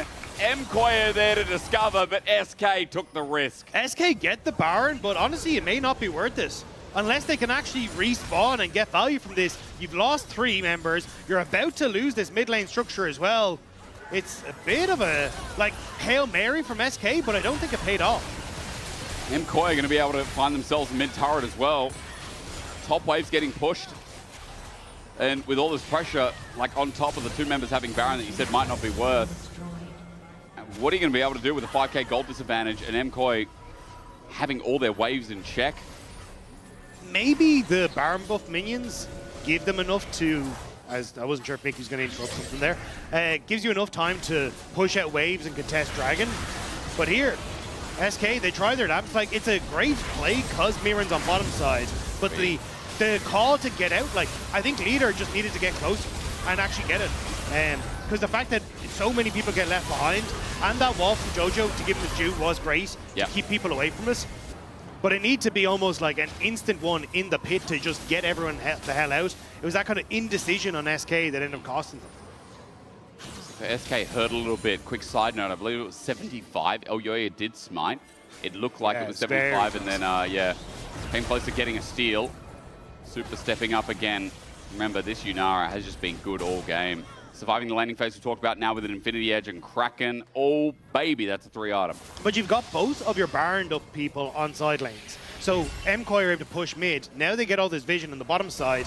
And Dragon's in 4 seconds, so you have to try and hard force this mid wave in the hope to contest this. And SK, at least Wonder, stepping forward feeling confident. But I'm feeling way less confident for SK's hopes here. All right, well, can someone cheer Dagda up? Let's find out. SK have to walk in. Wonder first to level 16 Simon. He's stunned up in front of 4. Now 5 members. He's just getting whammed on. Has to ulti out that onslaught away. And third Dragon for MKoi, as simple as that. MKoi are playing this so well. They're not giving SK a chance. The walls from Jojo have been fantastic. He did go like 0-3 to start it off, but his impact does not tell the story of what his score is. He has been so good on this Anivia. Yep. And MKoi now 1 Dragon away from a Hextech Soul. With this composition, it is not going to be fun. And I think a lot of people see SK taking Dragon here as Schemes is going to ulti in onto Mirwin, but he's too far away. With Baron, they're trying to alleviate the pressure by getting that wave pushed in, but meanwhile, Wonder, who flashed away before, is a bit of a sitting duck. Gets stunned up again. Super's from behind. The turret's in the way, but it won't matter for too long as Super's damage will shred. And a 4 versus 1 for Wonder on this Scion will put him in the dirt. Turret's going to go down as well. It's an onslaught. I wish it was a base race, but I think it's going to stop there from SK. As Inner for Inhibitor turret in top. I mean, SK are still getting something, but Soul plus Gold still even at 5k. I think if SK had got the Inhibitor, I'd be like, okay, this works out pretty well. But you haven't actually now got the Inhibitor to create pressure on the side of the map. And MKoi got the Dragon still, and they're still at 5k Gold. So for MKOI, like, yes, it's not great. You lost your inhibitor turret, but I just don't really see SK having a moment to put pressure on that side of the map to actually get the inhibitor and maybe look for any way to use that advantage. Unless Wonder just goes up to top wave and ults in to try and get the inhibitor cheekily, but that's Give your life for well, Dragon and Baron are going to be. But then soon, also, so. timing is really rough because 2 minutes till the Baron. 3 minutes 20 till the Dragon, and that's all for MKOI, as you said, for this team fighting comp, for this comp that has a Yunara Lulu. How easy it is to just chase down victims when you've got this permanent slow, plus Glitter Lance, plus JoJo's Anivia, which, by the way, might be his first time. But despite him getting caught out a couple of times, how awesome his walls have been. The scoreline doesn't do him justice for how much facilitating he's done for MKOI this game. And also, again, like, Super and Alvaro have been spectacular. They played so well in the lane. They've been using this advantage, then chasing down Yoppa when he's left on his own in this mid wave as well, making things really uncomfortable for SK and really difficult to actually play on sides because you are losing that mid push. So MKOI across the board have stepped up. And again, like, Mirren has just been doing his job, like 2K gold lead for just kind of existing up against the Sion. And I feel like Elyoya and Vi again has been doing his job right. Like, Elyoya gets a lot of credit from me too, but we have such a high bar of him as a jungler that Elyoya having a good game like he is here, with his first death on Vi, by the way, because in this split, he played Vi another game, but went perfect KDAs. He actually hasn't some champions. He's performing at his, 9 out of 10, 10 out of 10. That's the thing. It feels like when MKOI hit the stride, they are the best team in LEC at the moment. What it should be it's like, just been, unfortunately for them, a bit of back and forth. I know Vedi was calling it the Mondays. A little bit unfortunate. But it's Sunday today, so we're Sunday is okay. Yesterday. Saturday we don't count. Some people would say Saturday's not really the weekend. Saturday is the Monday of the weekend. That's right. Yeah. And Sunday is like the Tuesday, isn't it? Yeah. So. There's your medic. There it is. Yeah. That sounded just like him, didn't it? Oh, Yoppa. Super steps up. Good damage from Yoppa, but Super does ult, so he transcends. That's something worth noting, but I'm already seeing the cooldown. It's not the longest thing in the world, and it should be up for this Dragon Soul in minute 20. Unless you can rush the Baron here and punish that, there's not really much, but oh, hang on. Skeens again, he's initiating. Realm Warp as well, another initiation. Leader flushes in, what a pick. Onto Super, he's got the Wild Growth of Redemption. Flies in, but Skeens now as he tries to turn around in that Arclight Beyblade, he gets kept. Skeens, low HP, almost dead meat. MKOI are making a TP play. They're not done yet. They want to try and get in behind, but it's only JoJo. Flying Can he bird, get Yoppa? okay. The wings of an angel. He stands and does nothing. All right, this Articuno is going to go back and just clear the wave. Yeah, just letting them know what's up. Baron is up, but as you said, this game, if TP's up, you have to use it. That's the rule. That is true, actually, yeah. Wonder's got it, 30 seconds tops. The fact that you're able to use that cleanse from Super and get double value from Skeens and Leader was actually kind of nice because it meant that he ended up surviving. Managed to cleanse both of the roots and the stun escape. But MKOI now, no flash and no cleanse on Super. That could be the option for SK in this next fight. We pick Mickey. Nice pick, Cocoon. Set up at Mirwen's bought a bit of time here. He's going to be Wild Growth, but still dead. Great damage as well as Wonder flies in. Walls a little bit late from JoJo. The praise maybe a little bit early. Oh, he's scaled up, and he's still going. Trying to use the range. Skeens. He's going. He's doing it. All right, Skeens with an angle. The target onto Alvaro. Interrupted. Elyoya's timing perfect. Probably saved the Lulu's life as the stun comes up again, and JoJo is just firing back with the blue buff. No mana usage really necessary as Wonder finds the ulti. Egg now found as well. It looks like Yoppa has an easy target over the wall. With a net out, it's a shutdown. SK make miracles happen. They tried to isolate Wonder, but Wonder says, you're locked in with here with me, lads. Manages to set up the kill for SK, and this might be the soul, but can the steal come through? He was close. That would have been the soul, but getting out is a different problem. Skeens and Wonder sit in the fires of hell. Mirwen brings in Damnation and Wonder as well. It's Dragon, but now Baron is available, and MKOI have all the tools to take it. But Mickey and Leader are starting to move into position, hoping to find some picks as MKOI go through here. Vision is on the Fae, like they can see where MKOI is. Oh my God. How much can they do? Unks are being cheek again. Elyoya sees him. What a lens, what a lens. Vault Breaker now as Leader tries to go for the escape, and Mickey just has to run it through. Super takes him out, and now Mickey drops. It's a double down. MKOI have the Baron, and it was worth an attempt from SK. You can see the merit, but Elyoya is just god tier. I mean, a support and a mid laner against 4 players at MKOI. I don't even know if that's called a miracle. I think that's just called a daydream, because that was never going to work out. Ambition. But SK, at least they get the dragon. They stopped the soul. Yeah. It was a difficult, hard-fought battle, but Mirwin, great ultimate here. The red carpet laid out for SK, and now with Baron, it's more of a case of, you know, how much is actually left on the map for MKOI to defend themselves with. Nice lens. Dodged the cocoon as well.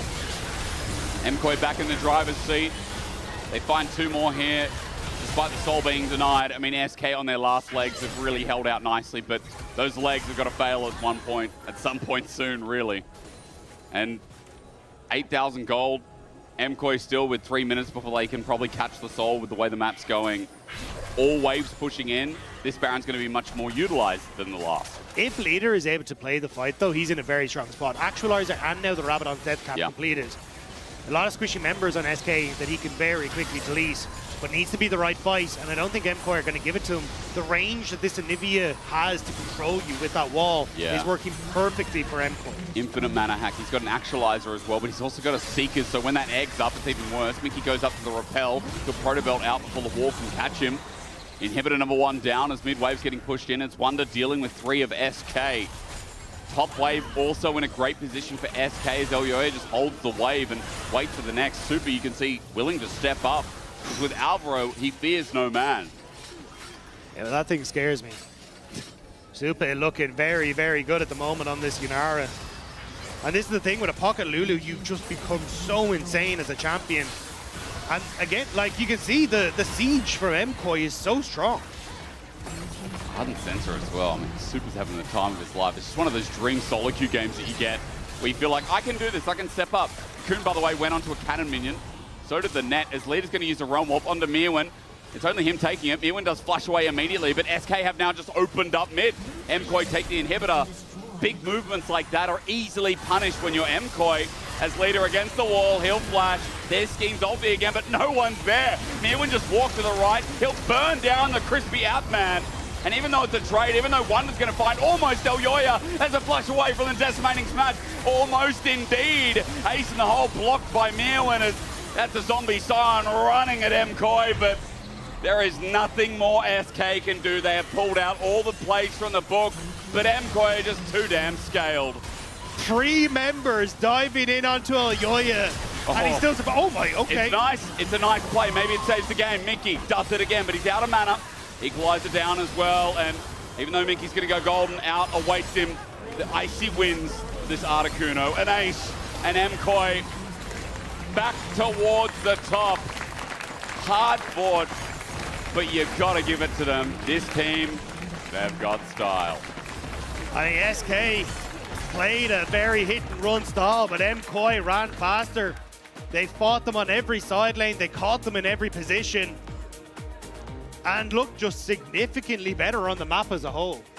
That bot lane, insane. I really think Elyoya has these world-class games.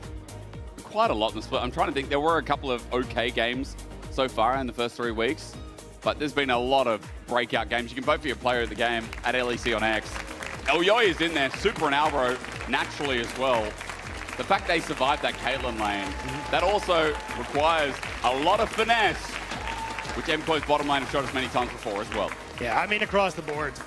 Like, early game was a bit rough for Jojo, but his Anivia was clean in the mid game. It was, yeah. The team as a whole worked incredibly well on so many of these skirmishes. And again, it's the map play to me stood out this game from MKOI. As you said, Mirwin did his job. You did do your job, Mirwin. You always do. And I think, honestly, that's all you need. You need a really consistent quality top laner who's good on Rumble, who can play anything in the meta. Mirwin is that guy as well, doesn't get enough credit. And MKOI, just how far can they go? Because we're having a discussion backstage and we're like, who is actually going to take out this split? We don't know. But more and more we get answers. I think Dagda is Ginny's standing by with the superstar on stage. That is, in fact, correct. Supa, another great performance from your side of things. So let's start off with that. This was a really good game. The laning phase maybe was a little bit more difficult because it was against Caitlyn, but you did survive that. So how have you, over the last couple of matches, or even like years, like you guys have been playing together for quite a while now, cultivated such a good synergy? I mean, the other day it went bad, this matchup. We wanted to try again. I think this time we won. We don't care about the if we die in laning phase. I think we could do better. We are still training, no? It's really, really early of the year, so I'm pretty happy. I think we are working in a correct pathing. I like that. There's still improvement, even though, you know, you guys have been together for a while. You're talking about things not going too well, or, you know, the KDA maybe being a little messed up. Let's talk about yesterday. There was a specific clip that I would like to play, if we can get that up. Give me your KDA reckless.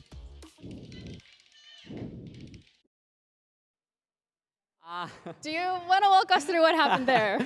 I mean, we have a lot of memes with the KDA because there is a lot of players that has high KDA. So when we face into them, we just want to take it, no? It's just a meme, it's just funny, so yeah, nothing personal. Funny. Okay, nothing personal, good to know. But in general, I mean, yesterday was a little bit of an oopsie. Today you guys are, you know, bouncing back even stronger. Tomorrow's a Monday. Not necessarily your strongest day. How are we feeling about that? And this week we changed it for Saturday, so we are chill. We are chill. Ah, okay, that was for the content. Yeah. Well, thank you so much once again. Congratulations. We're going to be heading over to a break, and then we'll be back with the next game.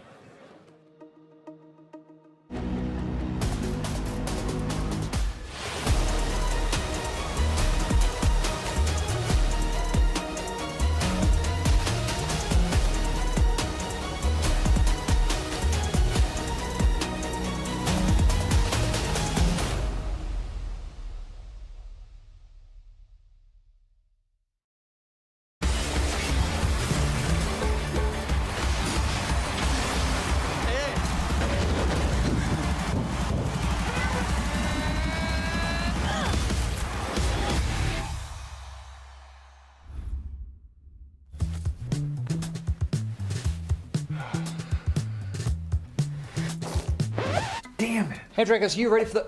Oh, that doesn't look good. Wait, I have a solution, but you have a break. I will be right back. Just wait.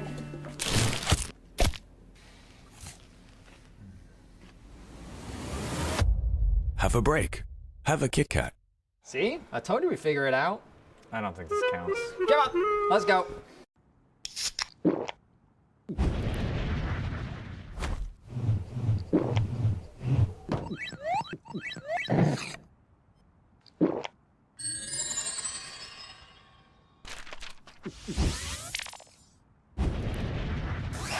Red Bull gives you wings. Hey there. Every season starts the same way. Everyone wants to win. But not everyone prepares the same way. I can't wait to show you what I have in store. And trust me, this year, everyone's leveling up.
Welcome back to LEC Versus for our next game of the day. It's going to be Fnatic taking on KC. And guys, girls at home, let me refresh your memory on why this matchup is important. The last times these teams faced off against each other was in Madrid. At the end of the line was a qualifying spot at Worlds. Fnatic won 3-1 against KC. KC on the other side, after this game, completely boomed. Fnatic boomed as well, but a bit later. They still made it to Worlds. Decided to rebuild completely after as well. And today, here we stand on the LEC stage with Vladdy sitting on the other side this time around with the black and orange jersey in what I call the biggest grudge match we're going to have today. Definitely, yeah. And it's been a great journey as well because there's so many storylines that we can tackle. We can tackle Kalist and Upset. You know, Upset was on KC before. Now Vladdy moving from KC to Fnatic. So it is actually the biggest grudge match that we're going to have on this stage. For sure, and I think just both trajectories of both rosters, that they both ended up exploding throughout the year. And just like KC, yeah, they won Winter, but it's like, if you win Winter but don't make it to Worlds, Does it really matter? It doesn't feel fail. great, that's for sure. And both of these rosters are competing for that top slot. Yeah. And today is a day that they can prove that they deserve to be among the best. And the really interesting things and history they have in common here is the fact that they both rebuild around their AD carry. You want to keep Upset as the center of the attention, and Kalist, we know he had a lot of power in rebuilding the lineup, pairing him up with Buzio. That's the matchup that I'm going to be looking for today. And it is looking very exciting. On the side of Fnatic with Upset as well, it just feels like they revamped, but in the same style. They brought more firepower with Vladdy, but they're still playing towards their bot lane so much. And on the other side, as you said, with Kalist, with Buzio coming in, we have seen mixed success from KC, but at the same time, they are ramping up. And if there's someone that is going to bring out the best in Buzio as well, it is Kalist. I mean, it's interesting the contrast as well, that Fnatic decided to go for this rookie support that we don't really know much of, while KC, they got the biggest name they could find, you know, the best Western support in Buzio. And to be honest, I've definitely been very happy with KC's bot lane, but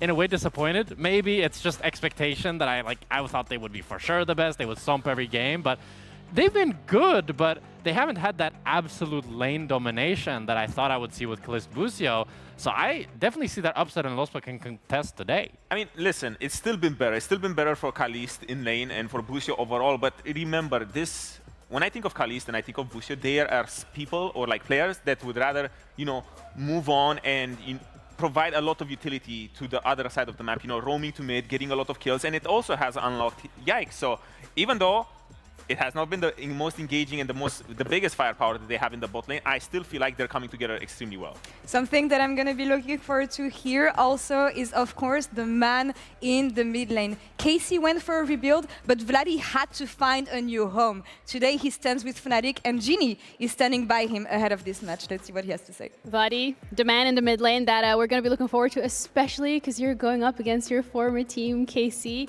How are you feeling about that? Yeah, I mean, I feel pretty confident. I played with 3 out of the 5 people there. I know how they play, and I think I'm gonna stomp them. Wow, so that's your words to them. All right, thank you so much. I'm gonna let you continue with that. From here, we're gonna be heading over to our casters. So, guys, take it away. Well, Vladdy versus his old team, what a way to start. Welcome back to the casting desk as we get into Fnatic versus KC. This should be another big one, and we say that about a lot of games, but this one definitely holds weight considering that both these teams should be near the top, especially with the rosters that you see on paper. And also just the fact that, you know, you heard it talked about on the desk, this was our playoff match in summer. Yep. And it was absolutely insane. Fnatic came out of the gates swinging with Oscar and playing fantastic into Cannon that top side. And it was Fnatic who actually were able to take them down. Now, it did prompt from KC a ton of these swaps, swapping out people like Yahoo coming in, like Buzio coming in. But even on the opposite side, Vladdy kind of being ousted and out to the opposite side. But I'm really curious, you know, are KC going to be coming back with an absolute vengeance to try and take this one? You have to question what form of Fnatic in as well. Because, you know, there's been some skepticism about that top lane, about how this team's working together. I think for Fnatic, they'd be happy that they're starting their split there, like with wins against Vitality, for example, which are a massive unknown. GX, who we thought was the top team, they started week 1 decently enough. But the next problem is yesterday, the Shifters loss has once again thrown the league into disarray. Let's see if KC versus Fnatic goes the way a lot of people are expecting. Rumble's going to be banned straight away against Emperos, and I think just a general all-round ban as Pantheon's starting to rise in priority for our jungle list. Varus still up and available, which may be a focus, but we'll have to see as we start to continue on through this. Yunara's still there, Aphelios still there as well, so there's still a lot of power picks that are left. Even Sion as well, as we've seen, very, very strong. What is the game plan here on both sides? I'm glad Rumble's gone, though. I will say I do not like Kana's Rumble, or at least I didn't like yesterday Kana's Rumble. I was going to say, in general, Kana's Rumble's pretty no, damn it's actually good. not bad. Yeah, I thought about that and I was like, no, it's just, what do you call it? Not hindsight, Harry. Oh, yeah. It's game one, Andy? No, you know what I'm saying. It was so recent. Recency bias. Oh, I got you. Yeah. There we go. Walk to it myself. No, you're right. His Rumble's actually really good. I thought about it from last year. Varus is open. It is open. Okay. Yeah. I heard you cry. That very fan excited about really that. likes Varus. Oh my god. Please lock it in just for him. Otherwise, I love it because, like, this is the question. When Varus is left open, you can kind of see the mod like, hang on. Yeah. Why? what is have you happening? What are they doing? You're really confident in Jhin? Like, is this a mistake from KC? Because Varus is undoubtedly going to be locked in. There we go. Right? Strong pick. Not a bad win-loss record. 66% in the LEC. KC obviously have a higher tier list, which seems to start with Orianna. Yeah, the Orianna, then, okay, there's the Jhin answer. So range. They're basically saying, hey, look, if you take whatever jungler you take here, we're going to try and counter it here for Yike. Comfortable with the Orianna. Very few matchups that she kind of does pretty poor into. Unless you want to try and bring out something a little funky for Vladdy, like, but I don't really see you going for things like the Oni or the Akali or anything like that. Well, I want to know what I want to go deeper into the funk. If you think something funky for Vladdy. So far, yeah, we've only got kind of the boring pick from him in this split. He's played a lot of Talia, Azir, and an Ori game in the mix there as well. This time he's going to throw the Ryze in there. So pretty standardized so far. As Ryze with Jace jungle. Now, there was a question before about how Jace jungle is kind of going in the LEC. It's not too bad. It does mean, though, which I think is why the Jace was left open, you've now got Orianna Malphite you could potentially go for. Now, obviously, we've seen the Mundo Orianna coming through from Los Ratones, right? Yeah, making it their but thing. honestly, I think you just go Malphite. Like, this has been a pretty standard counter to Jace jungle. We saw it earlier, how strong it could be. Huh. But looks like maybe the Mundo going to be it. Okay. Yeah, I guess against Varus, they're just like, oh, we can mitigate with R, but also we can run at this comp. Like, as Mundo, I don't really feel like I want to just run into all this poke, right? Varus, Jace do a lot of it. You're also just running into like Ryze queues and stuff, so I don't fully think it. Like, I just would have preferred the Malphite in this situation. It gives you great engage, it's a good matchup, good clear. I think it could have done a lot, but we'll have to see if it actually can pay off. You're all right to be skeptical on it. Engage tools being taken off by KC though. Nautilus makes a lot of sense. I feel like Alistar for Lospa is a must-go, with Bard getting taken off the board as well. But I don't even know if you need really to go for engage here for Fnatic. Like, honestly, I think taking something like a Braum could actually be fine That's a good point. for Lospa. You can just fish with the Chains of Corruption as your engage tool, and you don't, then it just nullifies a real engage, which is what Busio kind of needs in this situation for KC. Like, even if Busio goes back towards something like the Leona and these kind of things, I think the Braum still does pretty well there for you. Maybe KC are thinking, well, we could take the Braum ourselves versus Jace, Ryze, Varus.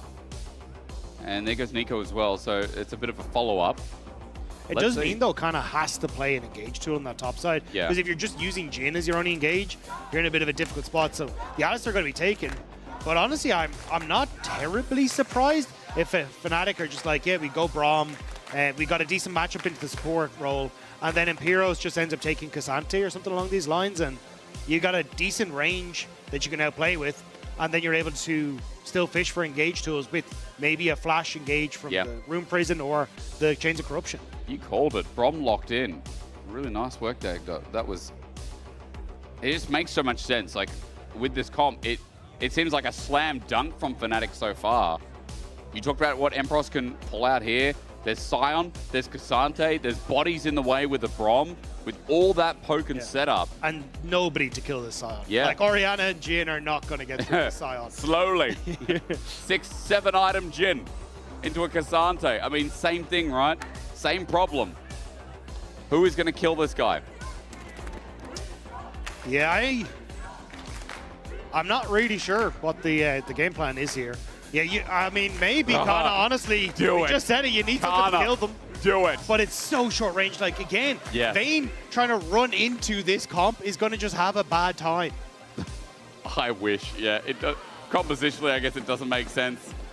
Nah, a range matchup that I guess is sort of an 80 carry. Has some conditional setup as well with the Orianna that you talked about with the Mundo combo. So there are tools to get the fight started for KC that has a bit of range Dagda, but the stopping power of Fnatic is obviously concern number one. Yeah, and like, obviously, Mundo has the passive. He can get rid of one thing, Yeah, right? yeah. But when you've got to walk through Brom slows and Chains of Corruptions and even knockbacks from the Jace, this Mundo just struggles. You're going to be heavily reliant on flash engages from Kana and specifically Busio. The only way I really see this going well for KC is them getting heavy control in the early stages. Absolutely running away with it. I mean, they have to set up on objectives where they can actually fish for picks or come in from creative angles. But if Fnatic can just play it slow, play for poke and be patient, it just feels like a very easy way to close out this game. Yeah, they need to be super 5-head with this. I couldn't agree more. It feels like for Fnatic, this is a very high-level composition, but if they pull this off, then they're going to look like absolute geniuses. Maybe with what KC drafted, it becomes a little bit easier to play, but regardless, very interesting drafts to run us into KC versus Fnatic. A matchup that is going to decide a 5th win for Fnatic or a 6th for KC. KC to propel themselves up to the top of the standings. We're saying right now this could be our best team. Prove it. Fnatic are a beast not to be undermined, underestimated, questioned. Definitely not forgotten with their new roster. Welcome back to the LEC Versus. Fnatic fans are surprisingly today louder than the KC fans. The KC fans didn't get tickets today, I guess. Yeah, outnumbered. A small portion of them. But the Fnatic fans, they got the tickets. So I don't know what happened. But guys, if you want to get your tickets for LEC, you got to buy it a bit earlier. Still, I'm just very surprised that KC didn't end up taking the Malphite. Like, kind of to come back to the point again, if I'm now teams, I'm kind of like, oh, well, KC don't feel comfortable in this. And it's something that has been a discussion for Yike as well, is how comfortable is he? Because we see the Vi an awful lot of times. And when he is the engage tool, it hasn't been the best of times for KC, or even for G2 back when Yike was on that squad either. So if it's the Malphite and that kind of being that main engage is an issue for Yike, suddenly Jace becomes a significantly stronger pick against these teams. Bot lane going okay for now. Losper just got a small trade-off. Kallis gets 4-shot naturally, and Lucio does what an Alistar does at level 1. They're going to back off for now. But things are going to be pretty stable the first couple of levels. Mid is the most volatile. As quick side note that KC got level 2 first, so Fnatic pay respect. Jungle path is important though. 3 camp clear here for Razork on the bot side, while Yike is full clearing from top to bottom for now. So opposite sides of the rift.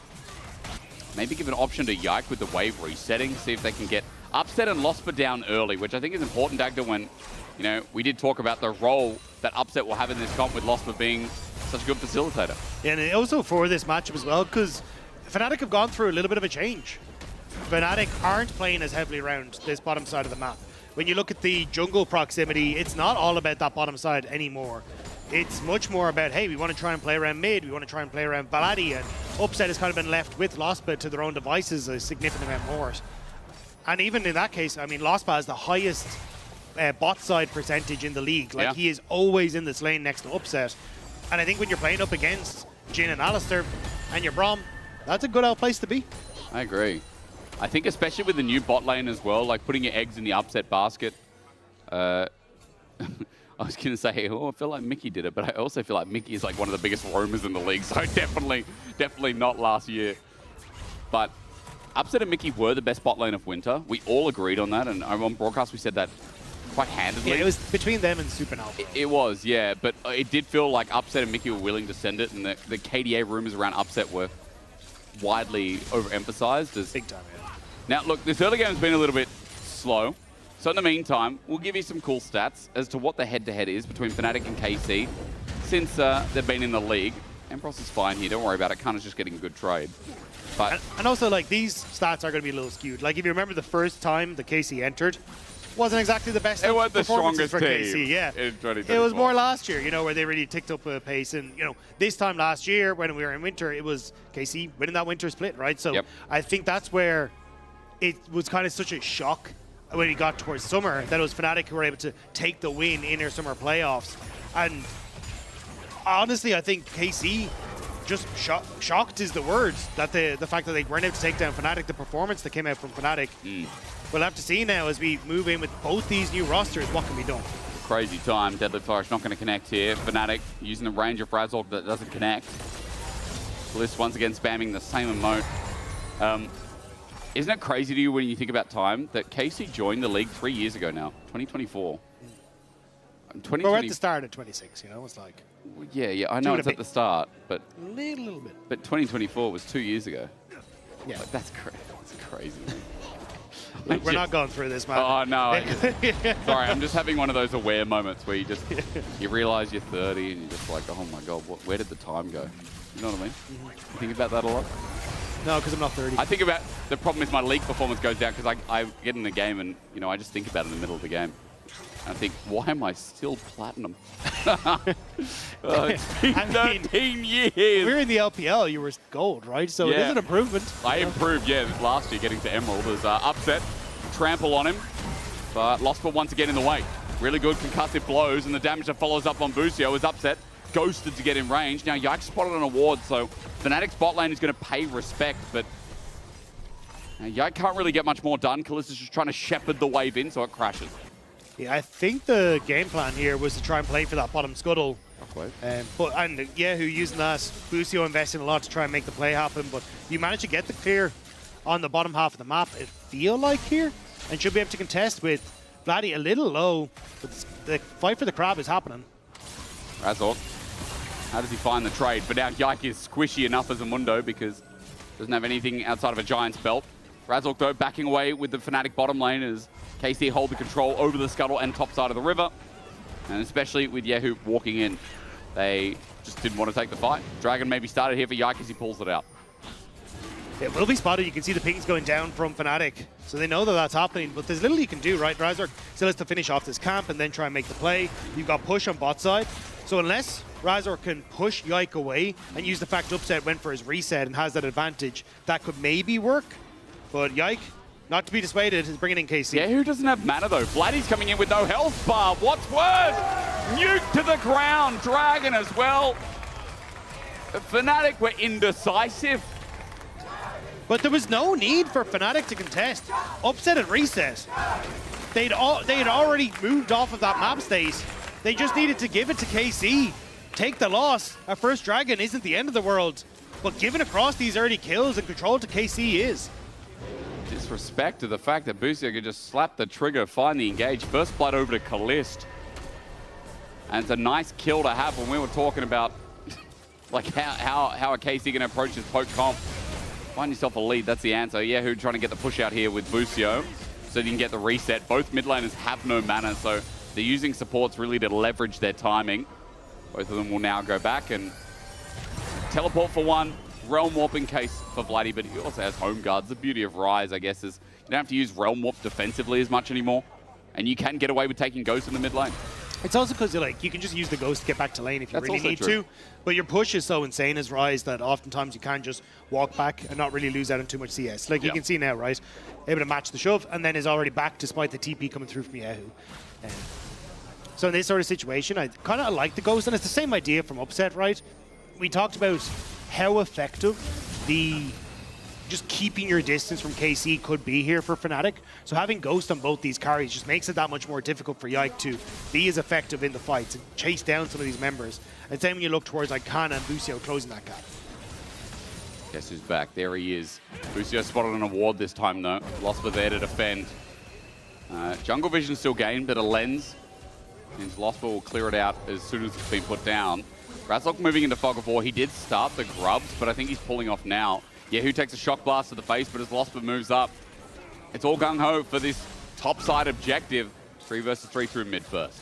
Yeah, KC just using the stronger lanes again to keep themselves in place. Kana pushing in on that top side. Imperials is trying to move down just to get a ward to spot it if KC are actually going to start the objective. But Fnatic aren't really in positions to get that poke off in the manner that they'd want to. And Kalist stepping up. Hang on, Upset thinking about Kalist, but Kalist has Cleanse. Nicely taken into the Varus. Means ulti's not going to be thrown out. Upset instead wanted a bit of damage, which is sidestepped by this Jhin.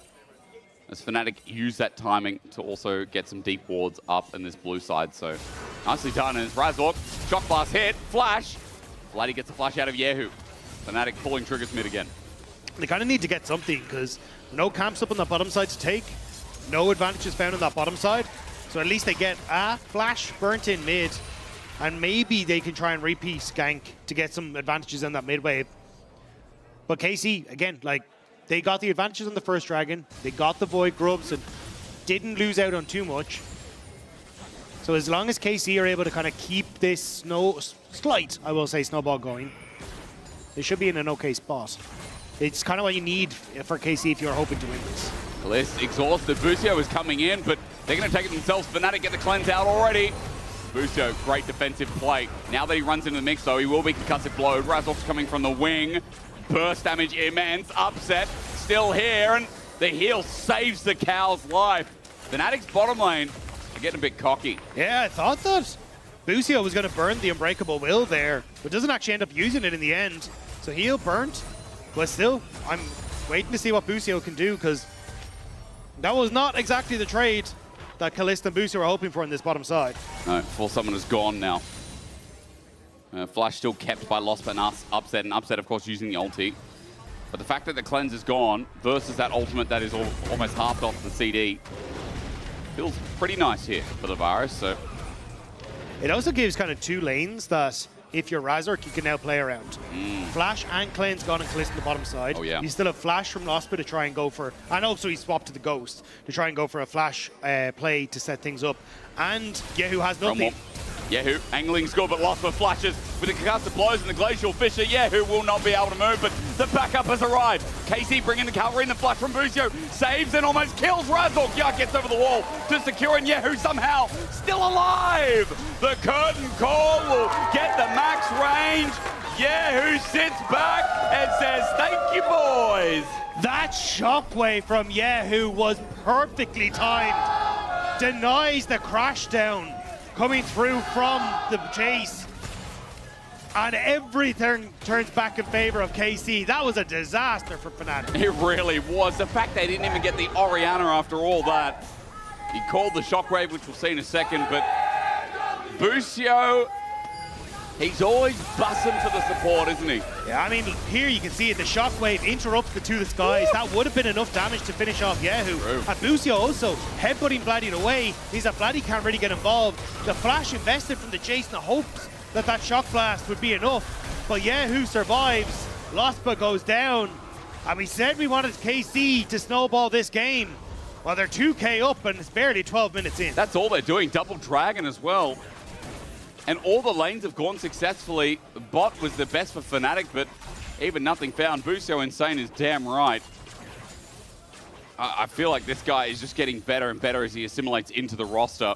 KC looking class right now as this game is snowballing in a way that's going to put this Mundo on the map. Kana's just going to take the safe path over the wall. He might be cut off here, though, but you can see Vladdy was moving up without a Realm Warp.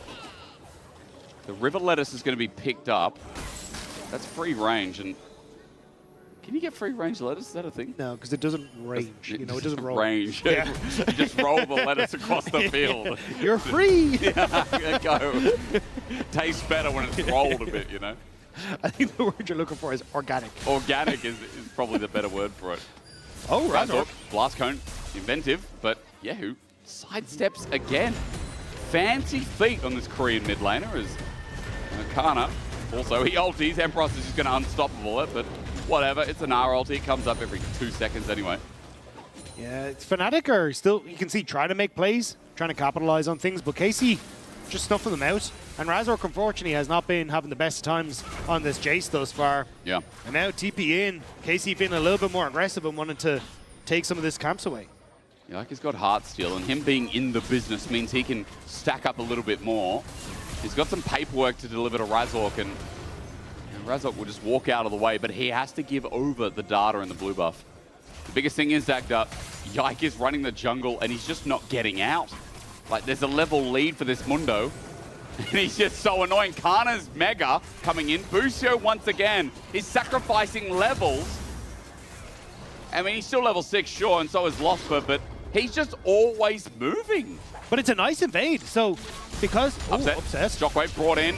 Yahoo, nice setup. Busio threatens and gets the flash out of Upset. And that was just sheer aura. Busio didn't have flash.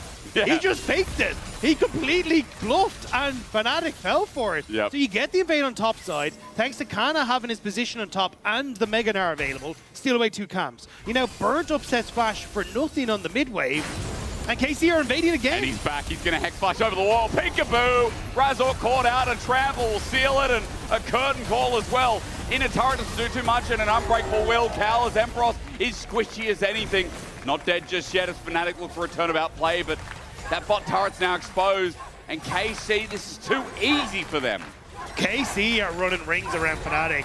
I was concerned about whether KC could snowball this game, but they have done everything right thus far. And Fnatic, they just have to go home and lick their wounds. Like, how do you play on the map when it's your jungler and support are you scrambling to try and salvage any play everywhere? And even Kana, look at top against Vlad. He gets the ulti, but nothing more than that. But Kana's just fine. He's found a lead the whole game over to Emperos's Cassante. And now he's in a lane against Vladdy, who also found himself behind and in need of scaling against Yahoo in the lane. Yahoo got so much attention from Razork sweeping through the lane, and he's still up in CS. For 15 minutes and there was objective bounties. Oh dear. It is really not going well. Game could be cooked. Let's see. Yeah, just whacked away. The problem is there's a Trinity Force on Gnar. Black Cleaver might come next. And Kana is going to shred that Cassante before he has the ability to build this Iceborne. I mean, he's probably going to have it now, right? Iceborne or... There you go. Yeah, okay. And so we sit there for the purple combat item. My brain's just not working as a card, so it's meant to. Don't worry, I'll find it, guy. It's protein. Yeah, the Jack Show protein shake. Yeah. Yep. So that's coming up soon. But the point is, I mean, this Gnar is just going to destroy in the 1v1. Anything positive you can say about KC? Now's the time. Well, I think they might get the bot lane turret for Fnatic, but they might lose Losper. Losper could just be dead. Glacial Fish are in the way. Boomerang Blade is going to turn into a Mega Gnar soon. Kana, he has his flash available. If Fnatic stick around, Busio might find the players who look towards top. There's a Shockwave in the picture-in-picture, and there's mid turret going down as well. Top is now exposed with the Cassandra. They can't stay in lane. Charge into the fake turret where the turret just was. Kalista unfortunately misses the mark, but Herald, no, he can't get a charge. He failed the charge, so it's just going to die. Almost another plate taken. Fnatic go for the cross map. Losper gets caught so that they give up on the cross map, and then KC take 2 towers for the Rift Tower play. Like, this is really going poorly for Fnatic. And now we're showing the disappointed Fnatic fans. And the LR pause watchers. I don't know, waiters. Yeah, the people in waiting. Because don't forget, last game of the day is coming up, and it's G2 versus LR. So, that's something. I mean, that is going to be a banger. Oh my god. Like, the fact LR are on this 3-win streak, and I mean, G2 looking a little shaky. I mean, I thought this would be a banger because Fnatic are expect the unexpected, and KC are unexpectedly expected. Yeah, well, I mean, if you're a Fnatic fan, you're just putting your hands in between the door and banging it closed, right? That's what it feels like right now. Oh my god, that hurt. Because KC are just getting to do what they want on the map. Yep. And, I mean, Oda put it very well earlier on, where from this position, KC just kind of have to like, they can just AFK. Like, you just clear waves, wait for objectives to come up. You've got massive advantages across the board. Like, 1.5k gold lead on both your jungler and your mid laner. Just play for the fight. And at this stage, Fnatic, like, their poke is pretty negligible. Yeah. And then a bit more time, and even then, I mean, it's going to be Elder by the time you're ready to go. Oh, sorry, maybe second Elder if we get there. 4 minutes till Chemtech Soul, minute 45 till Baron. And looking at Yahoo about to finish his Hextech Alternator into his Shadow Flame. But Dagda, all I see is success here. KC would be the first team to get to 6 wins. 6 wins. Yeah. We don't have any lock-ins for playoffs today just because of how the first couple of matches went. But 6 wins is pretty much like, as Rizal gets his blue buff, it's pretty much like you're in playoffs. Yeah. It's just about where you're going to be. I would say 6 is the comfort zone, you know? I mean, this is a Hysterics comfort zone rather than the official comfort zone. Yeah, no, this is not official. This is not official. Yeah. But it's like, you've got Shifters, Giant X, and Heretics left to play. Like, even if this doesn't officially lock you in, the Shifters and Heretics have not looked particularly worrisome. So in that place, I think you're in a decent spot. But it could actually end up being, with the Giant X game, maybe a bit of a cool battle for the towards that top of the table. Yeah, I mean, Giant X losing to Vitality, you know, you were talking before, you're like, we have no idea what's going on. I don't. I mean, now that Giant X are 5 and 3, it's like, well, they're sitting there with Movistar Koi and I don't know. We're always kind of a bit confused in the best of ones, like who the best team is, but this feels extraordinarily more so. Yeah, it's even just a battle for the top, because Giant X, they have KC obviously still to play, but they've got SK and then KCB as well. So that match against KC could be incredibly important, just because if you beat KC, but then they also have those 3 losses, and now you own the head-to-head. So anything's possible. Which means, but then MKOI own the head-to-head against Giant X. So, look, what we're saying is we love surprise in the LEC. That's why everyone in the audience tonight. We're big on ties. If you look under your seat, everyone in the audience, you look under your seat, you'll find absolutely nothing because we're not going to give you anything.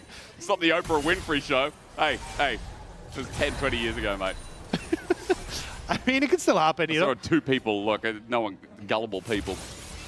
No, those 2 look. You know what? I'll put something under your seat one day. You come back in a year, I'll make an extraordinary amount of money, and maybe I'll put someone's car keys under the seat. Can we get you to sign on that? No, no. I did say someone's. I'll put someone else's. We're lulling about. It's a 6K gold lead. What more do you want? KC are just chilling. As you said, they're in full scale zone. A minute and a half until they don't have to do anything. Yeah, just play for Soul. You've already got waves in good spots. Just continue to keep up the pressure. So, yeah, the only way this could have gone worse is if it was an Ocean Soul. So I think for Fnatic, you're kind of at least counting your blessings a little bit. But Razork, actually, I might have overextended a little. No, he'll be fine. He's a Mundo. Yeah. He's chilling. He doesn't get Heartsteel stacks because they're not really fighting, but okay. That's what it is. Yeah, Realm Warp. Yahoo caught out. Fnatic get his flash. Shockwave brings him back though. Max range ulti. Losper gives the shutdown to Vladdy. That's something, and that's the first move from Fnatic in this game. Okay, a little something for Fnatic. And the kill going across to, to Vladdy. Nice as well, because I think the only way that this game can be won by Fnatic is if all these bounties are picked up by Vladdy and he can just snowball completely out of control. So it's a big if. Yeah. I get it.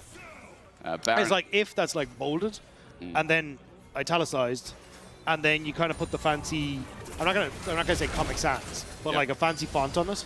Comic Sans is fancy, no? No. It's our producer Arna has changed all of his fonts to Comic Sans. Yeah, in Slack that just to some trigger people. It's really good. I saw it and I'm like, I don't care, it's just a font. How can a font trigger you? Unless it's wingdings. You remember wingdings from Word? That would trigger me. Also, side note, we're waiting for this dragon. Where'd that paperclip go? That thing was goated and we didn't even know it is. Engaged from Busio. Hang on a minute. Prisoned up. Busio gets tagged a little bit. Now, the question is, that poke, is it enough? A little bit comes in and Kalista and Yahoo as Fnatic is trying to position in. Kana now with Meganar as well. All it takes is one massive ulti as he starts to zone off, and the last fight, maybe this game, maybe the first fight of this game at the same time. Emperor's Kana fighting while a Shockwave finds 3. Kana sends him into the wall, and it's what you expected, but so easily done from KC. There's an angry Yordle to your left. There's an angrier cow to your right, which means you're not looking at the shockwave that's right in your face. KC absolutely destroy Fnatic thanks to a huge shockwave from Yahoo. And now Upset's probably dead as well. His ulti's down and Kana can just auto him to death. It's adding insult to injury, isn't it? Baron's gonna go down. Mid turret and bot in the same vein. This will quickly turn into 10,000 gold from KC from one big moment. The snow may be outside, but KC does not forget summer. They want to punish Fnatic. They want to embarrass Fnatic. And honestly, this has been so clean, so well executed. Yeah. This is our cleanest game of the split, I think. Like, we have had a bit of topsy-turvy whoopsies. There you go, the Mundo Shockwave. Yeah, same combo. Perfectly executed. Yike with the flash in. And it's just, it's over. Like, Kana was already in position. Booster was already in position. It's unplayable, yes. It's unplayable.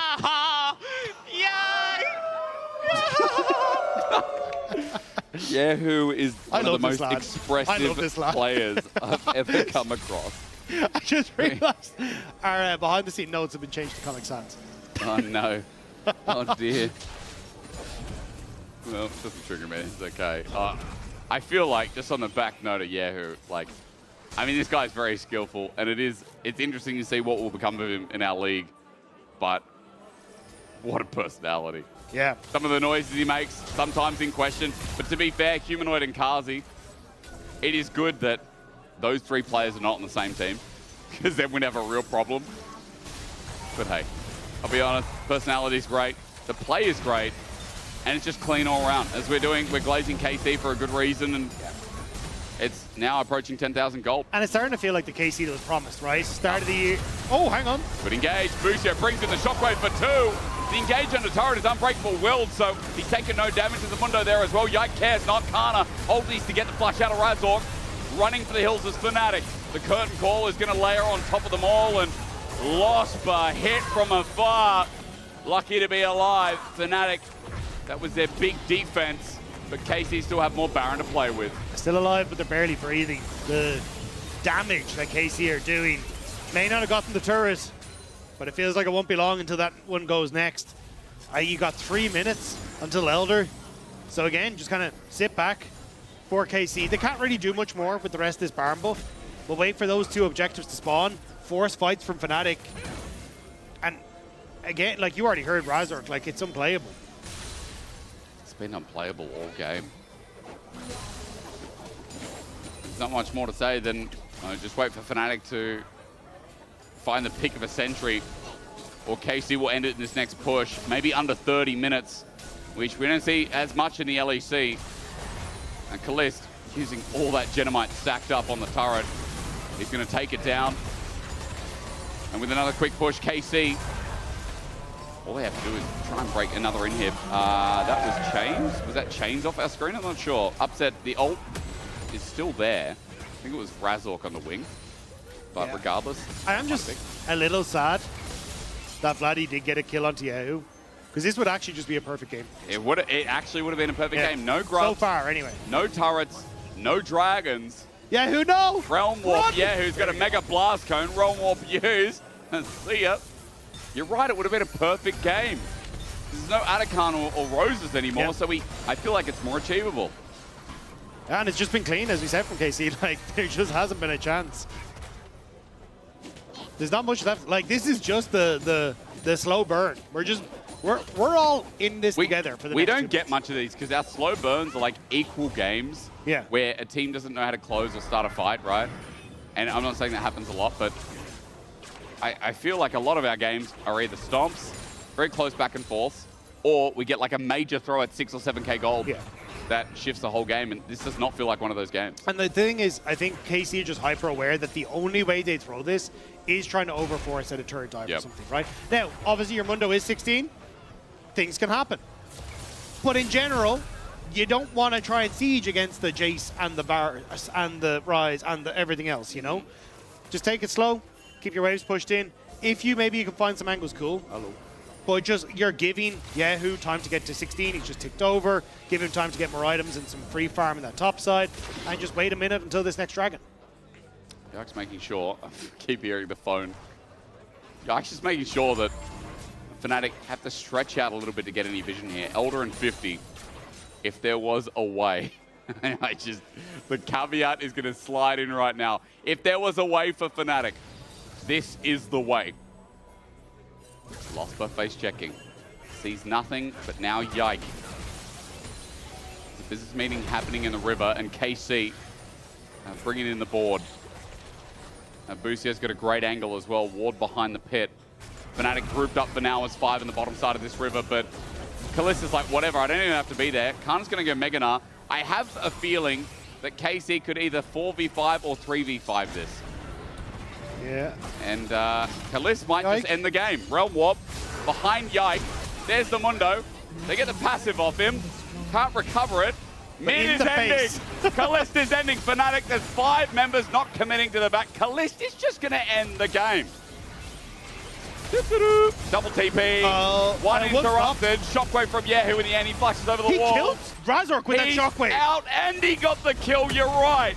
Empross gets his TP down. Here comes another one. I think KC are kind of just playing with their food. It's like they're at the butcher. They don't know what cut of meat to get. Bloody No, he's not going to one-shot. The shield comes down from Bloody, but yeah. Here comes Curtain Call. The ult from Losper doesn't even reach the chin. Elder goes down. And KC, this has to be our cleanest game of the LEC versus so far. Absolute domination. And it's not against a bottom team, it's against Fnatic. Carmine Core going to be our top team. Our top team at the end of week 3. Only time will tell for the rest of today and Monday. But a top team nevertheless, as the Nexus will fall. And Fnatic got absolutely obliterated. One death away from a perfect game. And KC standing there like it's business as usual. Just another day at the office for these lads. That was insanely well played from start to finish. That man at the back there who's the last person you can vote for, Yike, Yahoo, or, as I was talking about, Busio. It's such a clean game. Of course, you can vote for any of them, but Busio really got the game started. How he synced up with Yike, I mean, that was, once again, great play from the support. Yeah, and honestly, just non-stop, start to finish. Yeah. KC played that spectacularly. Everyone stepped up, Yike covering, going for invades, playing around Yahoo. Yahoo just deleted Razork at the end of the game. Yeah. That man just disappeared. Yeah. That's not how that's supposed to work. No. And he was the one caught of 2 people. Yahoo's having a good time. The vibe seems to be good in this team. Busio is a fantastic addition. I said it last year, and we, international community agreed. Busio was the best Western support. And now in the LEC, is he the best support of our region? I would start pointing towards yes. There's a lot of good things on this team, and Ginny's going to break down why they're so successful with Yike. I am absolutely not going to break it down at all. But Yike, however, is hopefully going to do his very best. Congratulations on this win. This was such a dominant performance from the team today. What was different? Yeah, I mean, I think today we had a very, I would say like a very simple draft, and I think a very easy game to play. The way we just played the game was very, yeah, we kind of knew how to play the game, and we just did the same strat as we do in like scrims and everything, and I had a very good Mundo game, so I'm happy I could put it out. Yeah, actually very exciting to see that one as well. When it comes to before the game started, I actually had a quick conversation with Vladdy, and he said that because he knows how 3 of the people in the team play, he's going to stomp you guys. Do you agree with that? Is it a thing? Well, this game didn't go so well for them, right? But, I mean, it was a fun game anyways. One team has to lose, right? Yes, and you guys, unfortunately, were the team that lost yesterday. So True. do you want to talk about that? Yesterday? Yeah. Yeah, I don't know. It was a hard game. They picked Jace. At least today we won against Jace, but yeah, yesterday was, yeah, the Jace was a bit annoying. So what was different about the one today? Was it just like something you guys adapted to? Well, I could play Mundo into Jace this time, which is a pretty good matchup, so yeah. Okay, well, in regards to how you guys have been performing, you're currently still very much at the top of the leaderboard, sitting in that first, but GX is creeping up. You guys are playing them next week. Are there any teams in particular that you are really surprised by their performance so far? I mean, I think it's very messy with like everyone's kind of beating everyone, and it's very weird to see all the teams right now. But I would say GX is doing pretty good right now. So yeah, it's going to be fun to play against them soon. Yeah, okay, well, thank you so much for your time. And once again, congratulations on the win. We're going to be heading over to a quick break, and then we'll be back with our final game of today, G2 against Los Ratones. 6 minutes of warm-up time. Why not 7? Because it's 6. 6, 7. I swear to God, this is the third time I hear this joke today on the stage. By who? Vitality did the same. Yeah, they are completely brain-rotted and who? Care poke now. Yes. I'm gonna ult now. Yeah.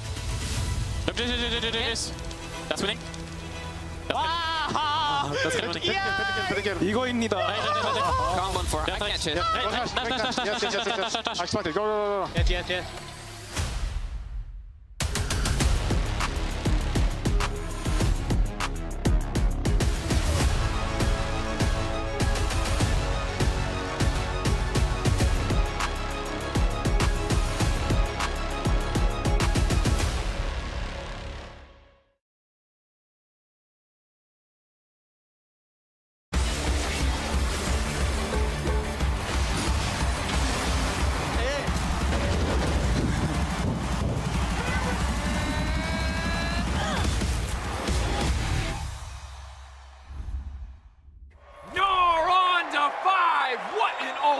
What an incredible play there from... Oh, that was incredible. You love to see it. Right, yeah, let's really What get a move!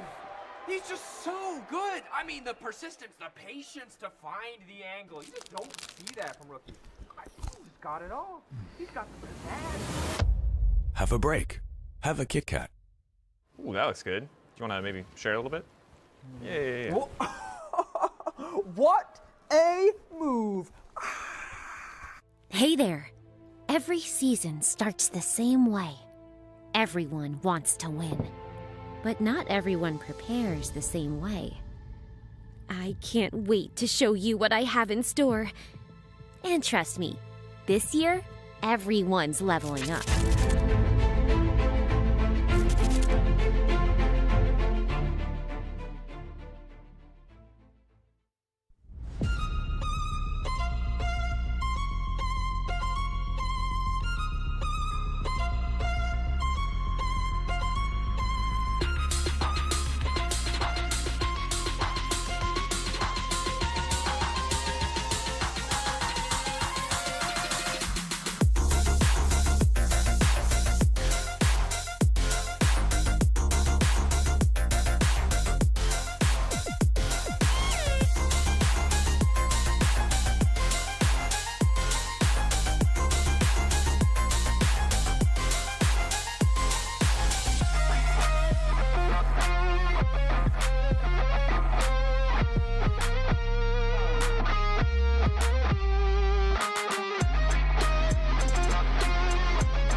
Ginny here, and I'm joined with Nemesis from Los Ratones ahead of their game against G2. Yesterday, there were some shenanigans in solo queue. You were continuously getting queued up with Hansama and Labrov. How do you feel about the G2 bot lane? Well, they're really good. They were smurfing every single game in my solo queue games with Velia. So kind of scared today. Really? You know, at one point, actually, you mentioned that you recognized that it was Labrov just by the way that he was clicking. That's such an insane detail to be able to pick out. Do you think that's going to help you in today's matchup? Maybe a little bit, but he's a really good player, so you kind of sense it immediately when you're in game and you see one movement that he does or something like that. Oh, that's really cool. Just aura coming from the G2 bot lane. Thank you so much for the time, and thank you to G2 for the free LP. Good luck with your game. Thank you. The master of witchcraft at it again, ready to take on G2. As former pro players, how much could that impact an upcoming game when you match up or against future opponents in solo queue? I mean, if they're really good in solo queue, it's definitely a bit scary, you know? Like, I mean, so the thing is, because I was there, I watched the whole time because I was watching the stream. They got them in 4 games in a row in their team. So at the same time, you are happy because they give you LP. And LP, realistically, you care about LP more than you care about winning in LEC because that's just that's how demonic solo queue is. But at the same time, he's for sure capping. This man is not scared of absolutely anything. You know, when I see him sitting there, I'm like, oh, I'm so scared of them. I'm like, man, he's going to put on a show. I mean, he's the master of rage bait and of witchcraft in League of Legends right now. But I want to talk about Los Ratones because they beat Heretics on the first game. Okay, can happen. Shifters, sure, why not? MKOI yesterday. I mean, I'm not going to say that my fellow casters, Daniel Dracos, is stupid and wrong, but he did say But he is stupid and wrong. I mean, he did say that the only way Los Ratones would make playoffs is if every other team slipped on a banana peel and got a concussion. And maybe we need a medic here to see what's happening with the teams, but suddenly Los Ratones might be making playoffs. I mean, Boss did give them a concussion yesterday, so like the banana peel was missing, but... They went from a team able to pick up from other teams' mistakes to actually being a decent team, I want to say, in the LEC. And we have been praising Nemesis a lot for this. We saw a lot of highlights from him. I kind of feel like it's a collective effort from the whole team. You coached them last year. Their ability to come back from god-awful deficits, for me, is what is surprising me the most when I look at Los Ratones. Exactly, and I really like their evolution as well, because when I was there, one of the main things that was happening in our games was the fact that no matter how behind we were, you know, rocking up to like that 3rd Drake or that 4th Drake, there would be a fighting chance, and they would be extremely creative with how they, you know, pry open the situations and find, you know, the entry point. And we've seen it as well. They went from being 10k gold down to winning games. Yesterday, they were only like 1 to 2k gold down. So for me, there's been clear evolution. And today, fighting against G2, which is arguably G2 at their weakest, it is actually a competitive game. And on top of that, there's history. There's a lot of history. Yeah, Reckless and Nemesis paired up together against G2. It's a story. If you've been watching League of Legends ages ago, we've seen this matchup before. Yeah, I mean, Caps and Nemesis, no stranger to each other. They were like our 2 best mid laners. It felt like Caps always got the better of him. But to be honest, I mean, this split, it doesn't look good when you look at it like this. Yeah. I mean, this split, this is a crazy take. Has Nemesis been playing better than Caps? I think so. I think so. Okay, so pound for pound, given the pieces that they have to work with, I do feel like, you know, Nemesis is making a lot more. But at the same time, you know, we have that graphic. But you know, one more person from today who was on G2 in 2019, and he's about to pull on the biggest long con. Oh. Bowsy. Oh. He was there. Wait, he was that the year they won MSI? Is he an MSI champion? That's Promiscue. I don't know about Bowsy. It's Promiscue. Yeah. I don't know about Bowsy. He was there in 2019, and that was when they won MSI. That counts. He's a proud MSI champion. I mean, he's the same as like Reckless winning World, so I guess he is an MSI champion. Yeah, I mean, they got a world champion, an MSI champion. What can't they do? Exactly. Actually, I didn't think of that, but that's good. We're full on the Los Ratones hype train. They just oh my God, hanging, but like MSI champ, world champ. Here we go. Do we actually believe it? Because even though G2 hasn't looked the best, a bit shaky yesterday against KCB, they still picked up the win, but Los Ratones is actually on the rise. I don't know what to expect in this matchup. I mean, after they beat MKOI, I feel like anything is possible, and we were just seeing that slowly but surely Los Ratones went from a team that looked like an ERL team to a team that can actually contend with the LEC teams. If you make a mistake, if you go to late game, I mean, Baus in these team fights, Nemesis, Crowny, they have the firepower that they need. In a league where 6 teams are now tied for first place, anything can happen. Los Ratsons G2 Esports is our last banger of the day. Casters, over to you. Last banger, but hell, is it going to be topping the league? I think it might. My name is Asterix, I'm joined by Dagda, and... I mean, look at the boss's face. How are you supposed to go against that? I don't know. That's the face of a man who's ready to take a fight. And he waved at people yesterday. Like, he was waving yesterday before the game. No wave today. Maybe that's a symbol for something. Maybe he's more locked into... Who knows? The Poppy game yesterday was out of this world. Like, the development of Baus, in a very serious note, has been on top of my mind running into this. Now, I don't know who is going to win this game, because yesterday you could have told me that MKOI would lose to LR and I would have said you're crazy. I would have told you those games that LR won that they shouldn't have, against Heretics being one of them, and against where's the other one? Shifters, of course, shouldn't have happened. Now here we stand at an almost equal scoreline, 3 and 4, 4 and 3 apiece. Let's get into pick ban. Poppy ban from Baus. I think that's a good ask, especially when in the meta, Poppy feels like she's so relevant against so many comps. Varus is gone, but his ear's still open. His ear now gone. So, Rumble. We got to see Broken Blade actually bring out the Rumble for the first time the other day. Yeah. Didn't look too shabby on it. Because I don't. But the Rise is interesting. It has been Nemesis' best champion that he's picked up so far, so it looks like trying to take that away from him. Because I look at Baus and I don't say, hey, he's just going to pick the Rumble, so we get the strongest champion away from Nemesis. And also Crowny's best champion as well, and the Caitlyn already banned. That's kind of been the focus for them in early rotations in a lot of situations, is to try and get Crowny onto that pick. So Lost Tones will at least still get that counter pick for Boss that they've been liking, but definitely kind of removing 2 core pieces from the chessboard. I'm just looking at his history in pro play. It's obviously not the greatest one, but there is no Rumble game in there, just a side note that. So, unnecessary ban, but Lost Trainers are going back to what has worked. They've got themselves the scaling jungle, they've got the Yunara for Crowny. So for LR, what is their secret to success? Well, it's not really a secret anymore, but they scale well, and they know how to close out the game. They might not have the greatest early to mid game, but they know where they thrive.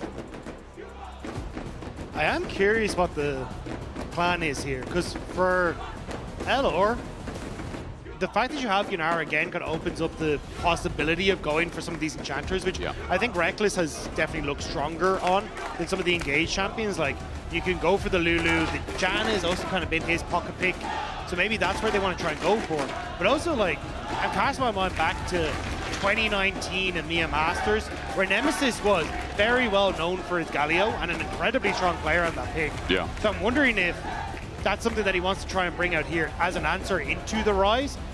Rise will get good push and can kind of move towards side lanes fast, but you can always respond afterwards. I would also give an engage to it, which then alleviates a lot of that pressure from Reckless, but we'll have to see what the game plan is. I wonder though, speaking of game plan, Dagda, if top's going to be matched now. Because running into the Aatrox, I mean, the Aatrox is a flex technically. Yeah, I think so I guess I should more step back likely and think for that's Skimon. going to be jungle, yeah? So I think it's. So used I to think you match mid lane here. Yep, okay. Guarantee yourself a good spot. Good point. You can still take your Whoa. support on the next rotation, but Nemesis, like, hey, gonna go with the Anivia. Kind of been that answer since Worlds in the mid lane. But still, I think here, G2 will more than likely try and ban away some of those support champions that, like the Lulu and these things that can enable the Yunara. And then also, you kind of just wait and see exactly what's going to happen. But is the Anivia enough to try and play engage? I think you can in this position where with low range on both, relatively low range, I'll say, on both Rise and Aphelios, the wall that we just saw from Jojo can do a lot of work in these sorts of scenarios. You're right. Continuing on the draft though, I've got a lot of questions to ask. One of them is Baus setting up for a Cassandra here with the Gnar ban? Maybe putting him on something safe. Again, But playmaking tank it's in the also fight. just been kind of like... He does play it. Not against Baus, it's just he hasn't looked good into any Gnar. Like, it hasn't been a good time. Point, yeah. Like, his champion pool doesn't really do well. Yep. So I think it's just a case of, right, let's take things easy. Honestly, I think it's a case of waiting to see what Broken Blade chooses in that top side, because you'll probably go for something that's like an easy blind pick, and then Boss can go for something like the Gragas if he wants to in response, and then just be like, cool, we've set up nicely, we've disengaged, good disengage, and can play from a lot of range. I do wonder, though, with the Jax ban, is that a Volley Bear fish? Because it feels like one of the matchups that Volley Bear, I mean... Because Gragas does well into Jax. So the fact that Jax ban says you're probably not going for that one. Sante Gone also could have indicated it. Sorry, Dag, just having these side thoughts because, again, you're right. I mean, I casted this guy through the ERLs. The other option is the Kled. You know? There it is. There you go. Boom. Nicely done. Your timing could I not don't be know if the more blind perfect. Kled is really where I wanted to see this go. I genuinely expected them to just go, cool, we'll take Lulu Boss. Not really much that you can answer for on G2 side, because you really do, like, you really want something to enable Aphelios, but also be a pseudo-engage tool. Maybe they were worried a little bit about the Nico, but there you go, the Rumble as an answer. And now, maybe the Alistair, maybe something along these lines. It is going to be the Lulu, but it means for G2, you very little engage. Yeah, and no true tank as well, right? Bruiser in the jungle. Rise as well builds up as a bit of an AP bruiser, with Rumble adding a bit of health. Relying a lot on the shields and the spacing in this comp. Maybe another go button Dagda, right? Like another engage tool, do you think? How do you round this out? If I'm LR, honestly, I think this is a position where Reckless could play Janna. You just play for the disengage. That's a good point. Good shields. You can heal up off the Rumble ult. Enables a lot of trading in that bottom side. Nami also could be it. I think like just match Enchanter for Enchanter here. Let's see. Is it going to be the famous Reckless Janna? Or is he going back to the Nami? Back to the Nami it is. And I think he didn't get much credit the other day, but like his setups with the Nami was pretty clean. Like overall, pretty decent game, and I'm talking about yesterday. LR have been this bundle of surprise. Their drafts are always interesting because of the players on the team. But is it interesting enough to secure a win against G2? The region's champions, heroes, constant rivals to many of the top teams. LR have such a big task, but if they could get the 4th win here, then you start questioning, hey, is this ERL team actually going to make playoffs? Or is G2 too much for them? Are they going to have one of their turned on modes? Because G2, Dagda, I'm wondering at the moment, like, what form are they in? The same question with the league is with G2 right now, because G2 can have games like they did only last week. I'm going to quote it for you. Or they could have a game like yesterday where you're like, what the hell was that? You know, versus Casey Blue, you're like, yeah, kind of. Or are they going to have a game like they did towards the start of the split? You really just don't know, right? Yeah, I think a huge amount of this game is going to revolve around how effectively can Han Sama get into fights. Yep. If you've got this Aphelios Lulu and they're able to do their thing, it's going to be great. But into Anivia, into Mundo, into Kled, into Nami waves, how effective can Han Sama really be? Like, I think Lost Tones have given themselves a good chance here with the draft that they have. But you just always have to be careful of Aphelios when it's got that pocket Lulu. Well, we can welcome you to Summoner's Rift, and we can welcome you to Caps versus Nemesis. Again, quick reminder, LEC Summer Finals in 2020. That was when Caps won 3-0 over Nemesis. So it has been 6 years since these guys have faced off in competitive league. And it's not just them, Dagda. Of course, there's a lot of history here. Also with G2 and Nemesis and Reckless. Remembering again, the Fnatic duo that remember being at the high peak of League of Legends in Europe as well. Not the best win rate versus the best team Europe's ever created. Yeah, unfortunately, it was the time as Fnatic started to take a dip, as G2 rose to the top, and then G2 ended up, stealing away Reckless for a period of time as well. So it has been a little bit of time, but this is their time to try and get that revenge. We already saw Crownie get his against Shifters, and how much that meant to him.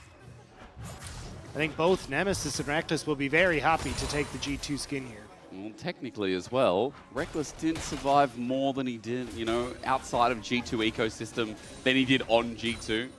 And this guy is also iconic with League of Legends. The fact that, we lost him for a year over to the LCK Challengers in T1, and then he bounced back on an ERL team, was like, hang on a minute, Reckless is in ERLs? Like a household name like that of European League? Now the fact he's back means we get to talk about all these fun storylines.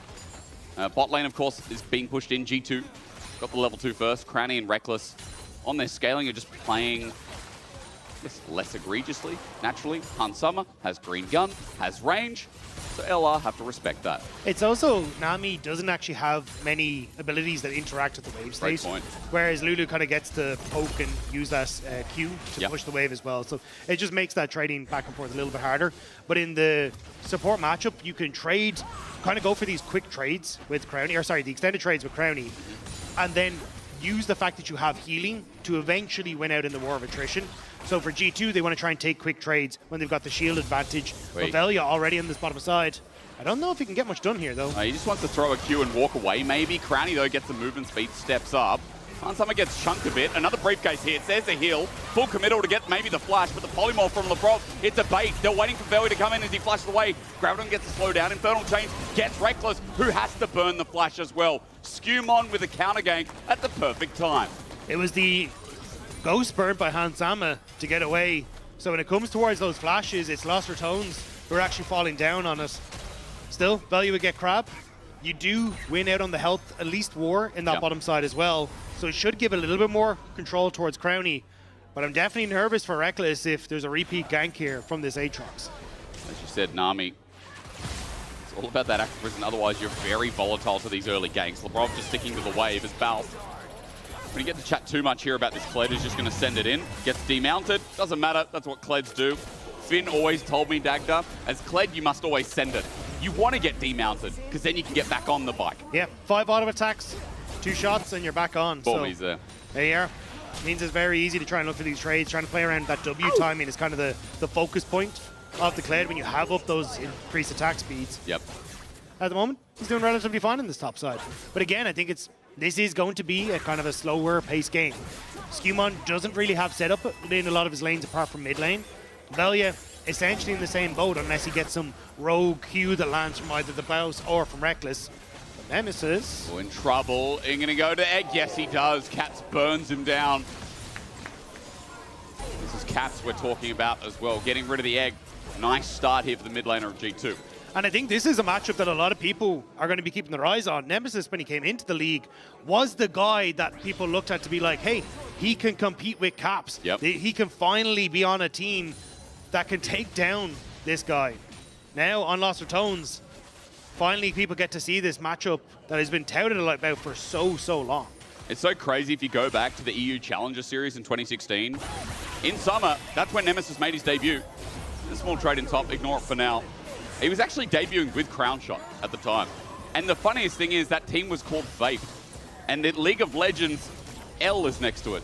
So we have L Vape. That's where he started. Mad Lions, challenger, until he gets a Fnatic in 2019, Dagda. And the rest is history, right? Made a big name for himself. We know that Fnatic roster at 2019 was very visible. But so was that EMEA Masters roster. Like, the Mad Lions roster was the favorite coming into that. A lot of that was because of guys like Crownie and Nemesis. They were the big shots coming in. Now they're trying to see if they can make it big. Yapping about the story. When the story's right in front of us, Velia gets dragged, but he dies for it. First blood over to G2. They get the flash out of Nemesis as well. He's eggless. Caps knows. He pops the Ghost in response, but the objective goes to LR. The collapse from G2 is clean. Wave advantages, and Caps been able to use that Realm Warp to close the gap. And just a little mistakes here from Lost Tones. This is kind of what we've seen from LR. These little mistakes in the early stages and a reliance on being able to bring it back in the later portion. And it can be Velia being overambitious, right? Sometimes it's to his credit, but I think yesterday as well, that invade, he gets the Grom. Oh, that's a really nice invade timer, especially when you got invaded in It was red. a dangerous one for us. But then he turns around to blue and it's maybe a step too far. It's a fantastic point when we're talking about how this team's going to progress, as Crownie has to barrier, but it is to save a bit of health there with the lower cooldown ability. And now with that control over mid and control on top, it's going to be Skewmon who managed to get the second Scuttle Crab and keep him kind of topped up over Velia. So G2 kind of continuing to keep that pressure up. And it's netting small advantages, like nothing too major. You can kind of see it's just the kill for Skewmon that's really making the difference. But this is where kind of G2 can look to slowly build up these advantages off of the fact, again, that you're just losing out on some of these small skirmishes and some of these summoner spells. With that priority mid, G2, you talk about advantage, has taken that nice little invade. Skewmon takes away Raptors from Velia as he gets a red buff. He is now level 6. So is the Demon King, but I'm talking about fake. I'm talking about Aatrox. Is he a king? What is Aatrox? Dark. He's a Darken, yeah, but what else does he do? He killed Pantheon or something, didn't he? They fought. They did fight, yeah. And then Leona didn't help him or something, right? Pantheon got no help from... Maybe? I didn't go that far. I don't know the lore well enough. Invade for Velia in response. Now, Labrov has spotted him out, but Smite is available. This should be an easy take, and Velia does take it. So there is a response of Raptors, and it is nice in these timings that LR trying to use the pressure now to get deep vision and just track a little bit about what G2's doing in this bottom side of the map. Yeah, well, you kind of had to because you've already got that steal coming through from Skewmon onto his own Raptors. So he's going for tit for tat. And on this bottom side, Crowny and Reckless, at least for the moment, are in a good spot. The Cole, very strong on Yunara, and you got the Heartbound Axe to match. So just the healing that can come through off the multi-shots means that you can go for these quick trades, trade more effectively, get more of your health bar back. I think that's where a lot of Lost Returns you can see here going to try and trade, because you just end up winning out on the extended trades. But better sustain coming through from LR. I mean, Reckless, especially when enemies in the vicinity and you get that double bounce, feels so good as an army. Especially when, you know, Doug, you can build Na'Vi full AP. I encourage anyone in solo queue to try it at home. It's like a forever build. As Crowny takes the plate. Not too greedy. Again, Nami healing we just mentioned, and Nami healing you see once more. Yeah, they're going to spot that Skewmon is on these Void Grubs, though. Skewmon still has the smite. We'll probably just take it, smite it, and then... I mean, I was going to say back away, but look at the wave states. Both solar laners for Lost Returns going back, so Velia kind of just sitting watching. We'll move back up towards his top side. But G2 have full information, like good vision control early on this top side of the map for G2. Kind of letting them know what Velia's up to. That deep control ward that Velia walked over. He didn't want to take it because, as you said, the lane priority's there, so he's scared that he takes that he gets collapsed on by Caps that has a Realm Walk that Skewmon was unaware of right now. There's good stun coming through from Nemesis with the Flash Frost as we turn our eyes back towards bottom lane. Hansama gets equalized, set up as well. Transcendence from Crowny, but Hans, the dodge comes through. Crowny flash. Wait, the outplay isn't there. Healed up again. Crowny gets ignited. Low health bars on both sides. Arclight of Ruin dodged by Hans Sama as he gets a range with the help of the turret. Calibrum in full effect with the Crescendum. Reckless dodges away from the Q as we look towards mid. Realm coming in. Skewmon, he's found out with the 1v2 burst, though. Slowed down with the ulti, and Flash Frost doesn't connect. Waiting for Caps to walk into the figure here as Velia holds his ulti for now. Not going to pop it just yet as Scuttle Crab is the fight, but Velia got the smite. Skewmon flashes over the wall. He's out. Small win for LR as Bounce decides to run on his ball, but he's a little bit late to the show. Not quite able to catch Caps in transition. Okay. But G2 willing to take that fight. Labrov had his ultimate still available, so knew that they'd, at least in the ult economy state, have that advantage. But still, every single thing has been fought for here. These junglers are so raunchy, though. Like, this invade never ends. Velia's not going to find anything there, so he's going to back off, but constantly looking for any advantage he can get. While I will note, Dagda, with that movement down from Baus, Broken Blade did get himself a plate. He got a bit more on the CS department. As you can see, he's edging out a lead here. So, along with G2 right now, a bit brewing in the top side of this map. Yeah, and it's not just the fact you lose the plate, it's that time not getting that quest completed. So G2, Broken Blade should have that advantage. Maybe find a window to try and use the level advantage that he has to punish Baus a little bit more. But with Dragon up and available, and no TP here for Baus, I think all the Broken Blade wants to do is crash this wave, pick up his items, and see if he can join his team on the bottom side. Baus demounted off the moped, and he'll be fine. He's got a minion wave to hit. Put him back on with 5 points a minion. Skewmon just gets tagged out. Seen. As you said, Dragon's there. LR got the first. Dragon stacking for this team that has an Anivia, Yunara. I felt like I've told this story today, Dagda. This is so risky, though. Nemesis is resetting in mid, and you've got that TP advantage. Velia, I don't think you can do this, lad. Well, Skewmon gets a passive first, and I think he's now realized it. Dragon's going to soft reset. Now to a full. Skewmon gets a hit, and Patience grows back up. But Velia needs to start hitting some briefcases now as G2 move their bottom lane in first. Crowny gets moved up as well with the Tidecaller's Blessing, and the fight begins. TP flanked there with the Tide Blessing. As I saw the Tsunami come through, but as Broken Blade comes in, I think the real Tsunami's landing on Velia's head. Flash over the wall match with the Wild Growth, and Broken Blade's on the chase. Really good Aqua Presence as the Arclight of Ruin does some damage, but not enough yet. LR walk away empty-handed and dead. Boss will get some time alone in that top tower. At least straight back behind Sama. Okay, he walked into this. He's got the help of Reckless. Again, that tidal wave, it helps out. And, whoa, ebb and flow, excuse me, but you know what I'm saying. There's a bit of extra damage here from Reckless, but Hans Sama going to heal up now with Severum. Hans Sama still needs to kind of play back, though. Scumon's able to get the dragon, to get the kills. And these were the small advantages we talked about. Baus had invested the ultimate to make the play mid. It failed. Didn't have the TP to match the play. And lost her tones. Ended up being punished for overextending there. And again, it's just kind of just not respecting the map state. One more. Like this, right? Nemesis looking for the plate, maybe a little bit greedy. Flash Frost gets him out of there, though. And he gets the quest along with it. Nicely done from Nemesis, and a bit of extra gold in his back pocket. Yeah, you can see here, though, it's a bit messy. Velia is in one side of the fight. Reckless throws out that ultimate, so then they can try and wrap around to help out Velia. But there's just nowhere really to go. Broken Blade throwing down that ultimate, I think to just hope he can get as much damage as possible down onto Crownie, but it doesn't really matter. They get the kill. And Lost Her Tones just needs to take it that little bit slower. No need to try and rush the plays. I mean, again, they're getting a little bit antsy. That first dragon was a breath of fresh air. As you said, it slows the game down tremendously as Crownie's looking for Labrov here. Doesn't get the slowdown, but him and Reckless chasing down, very much like Super and Alvaro earlier on. It was Super and Alvaro, wasn't it? Yeah, it was. Memory's not that bad. But in this position, you can see like Crownie and Reckless have actually been doing a decent job. And this is kind of what we're talking about is Cull very, very strong on Crownie. So you're able to use that health advantage to try and punish the lane matchup. And even with the assist, getting assist.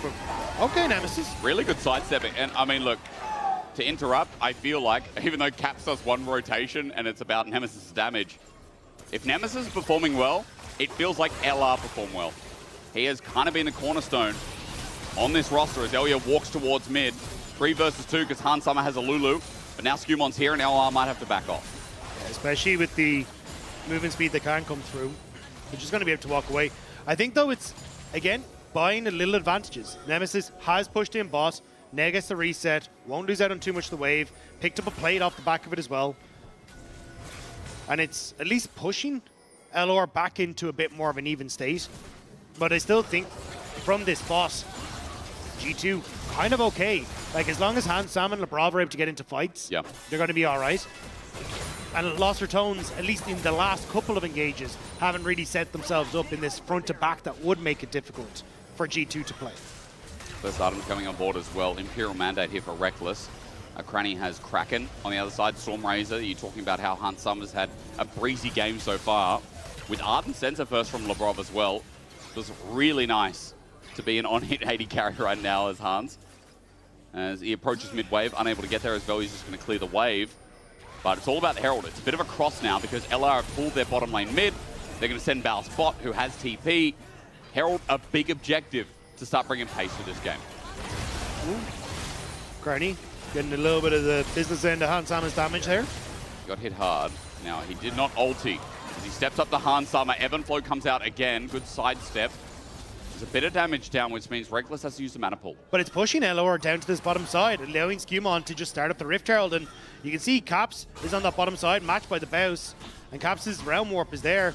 But LR just not really in a position to try and contest. They're going to try and force their way through here with Nemesis. The level 12 Anivia, Bird of Prey. But Broken Blade is sitting here with an equalizer from afar. It layers down perfectly, gets Nemesis Flash to start the play. The Herald's already gone. 4 members of G2 make it so well. Bottom lane in danger of a solo kill potential. As Velia wants to make the play happen here, but he just runs into an Aphelios and also into Broken Blade who flashes away. LR finding the back end of the play though as the tidal wave flies through, max range, gets Labrov, but how far can they go? LR get the wall up, the slowdown, and the kill in. Labrov is dead, and the first LR goes down. They get the kill, but Rift Herald's there, and Caps has the company on the way. He's still going. Baus hasn't died yet. Will this be the first? He will get dismounted shortly soon as ulti interrupts that Broken Blade in the way under turret. Wait, remount, no. Caps just does too much damage and Broken Blade seals it. And the Dragon is up and Scumon's there and there's no top laner for LR. G2 keeping up the pressure here. Nemesis, TP and boss to try and hold the tower and maybe hope for some positioning. Caps resets but has the Realm Warp to get here. The move speed, though, is really good. Broken Blade, oh, Q the wrong way, but it might not matter with the wall that kept Broken Blade slowed down with that Permy ulti as well. Lost Returner's mid laner is just playing with fire, and he's making it ice cold. There's Skewer now in trouble. LeBron as well. They're turning into a team fight. Velya's just walked on in, but Nemesis the target. Eknimi's going to come out now, but Hans Summer and half HP. Velya gets LeBron. Hans Summer gets the kill on the burn. In the meanwhile, though, is Velya running for his life with no ulti. He needs the blast cone to survive. Reckless disengages from the fight as well as, remember, G2 already came down, got the dragon. They get a little bit forward as well, while the top turret will eventually die to Baus. The Baus will get top turret. You get mid tower by Crowny as well. Gold lead for LR. So G2 over-invest a little bit in the bottom side. It's a one-for-one trade for the actual play, but it's LR who win out on the map stage. They are just a bag full of surprises. G2 initiated that with the kill onto Baus. But then I'm sure we're going to get a replay as this turret goes down. This was such a long play that LR somehow recovered after this. Yeah, I mean, Baus goes down initially with the kill from G2. And then you get the TP over from Nemesis to try and hold on to the play, which actually ends up netting Broken Blade. And this is where we're saying, hey, look, Dragon did go the way of G2. The kills actually are technically one up for G2 because it got the Baus at the start. So it's so back and forth, like, if you're looking at objectives, great, but at least LOR getting some kills is not the end of the world as well. And you can see, like, this is what I was talking about. Nemesis is able to do so much damage to Hans Sama there. Yeah. And this is where, as Hans Sama, if you can actually get into fights, maybe you're okay. But trying to bypass what LOR have can be tough in these later fights. What is it with Lebrov always just getting out? I mean, this window pick is annoying, but he just always walks out of fights. Nemesis definitely still has it. I mean, as you said, he kept so much time there, but Cranny opens up mid turret. Baus gets top turret. 1k gold lead for Lost Returners. And a lot of that is on Crown. Yeah, a lot like, of it again, is. the kills, the gold from that mid tower as well. And LOR, they want to defend. It's a pinch. It's a pincher. Aqua Preston doesn't connect. They're going for mid turret is G2. Trying to open up with the Herald getting the charge as well, but Value's being turned on. G2 Mal just found an angle as, trying to get my words together, Dagda, because right now things are tense. Mid turret is opened up, a bit more gold to G2 as LR approach, but Broken Blade. Broken Blade has the equalizer of a sentry, but he will not lay it down. G2 not ready to fight. Caps has to catch the bot wave. So it's going to be G2 backing away. They got their mid lane tower. They don't want to overextend and give LOR an opportunity here. This is kind of what we were talking about is, without Baus, it's kind of hard to start these fights off for Lost Retones. So as long as you don't go too far forward and you don't get hit by a briefcase, you're going to be able to step away, Sansam and Lebrov. Oh, yeah, just in the jungle again. An invade battle that he won, by the way. He got that smite. So even though gold is in the favor of Skumond, Velya is keeping track of those jungles, and he's keeping up to date with the CS numbers as well. Baron has just spawned on the top side of the map. We can take a breath because in a minute 45, that feels like the next fight. A very tense game, Dagda, where we've talked about scaling from both sides. I love that you reference the engage that Baus needs to make. Because on the other side, we talked about maybe the lack of engage, I guess, or the lack of anything but the Realm Warp, or Lebrov speeding up an Aatrox. It's not simple from G2 either. No, but I do think at the moment G2 have kind of been setting up the map in a better situation. Unless Lebrov face checks. And Lebrov almost catches a briefcase to the face. Reckless and Crowny not far behind. But they're going for a play on the Baus. They are. Reckless is, or not Reckless, sorry, Caps is hovering out of vision. Has that Realm Warp if he wants to, just shadowing Broken Blade. Does he know? Right now, people are screaming, play safe Baus, but G2, they're trying to look for a play in the mid lane as well. Flash, Nemesis finds a wall, finds Huntama, gets the flash throw! What a pick! What a pick!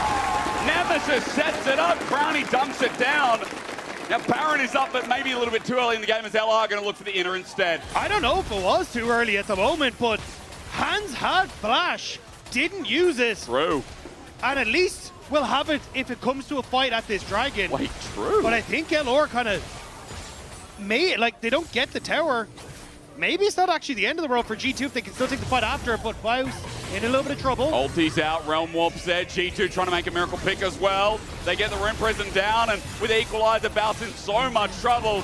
G2 still fighting back, proactive as ever. Mid turret might go down, but now top is exposed. They'll lose top tower, I think, but honestly, keeping this pressure is going to be more impactful for LR. They get the mid-tier 2. They answer for both side lane structures.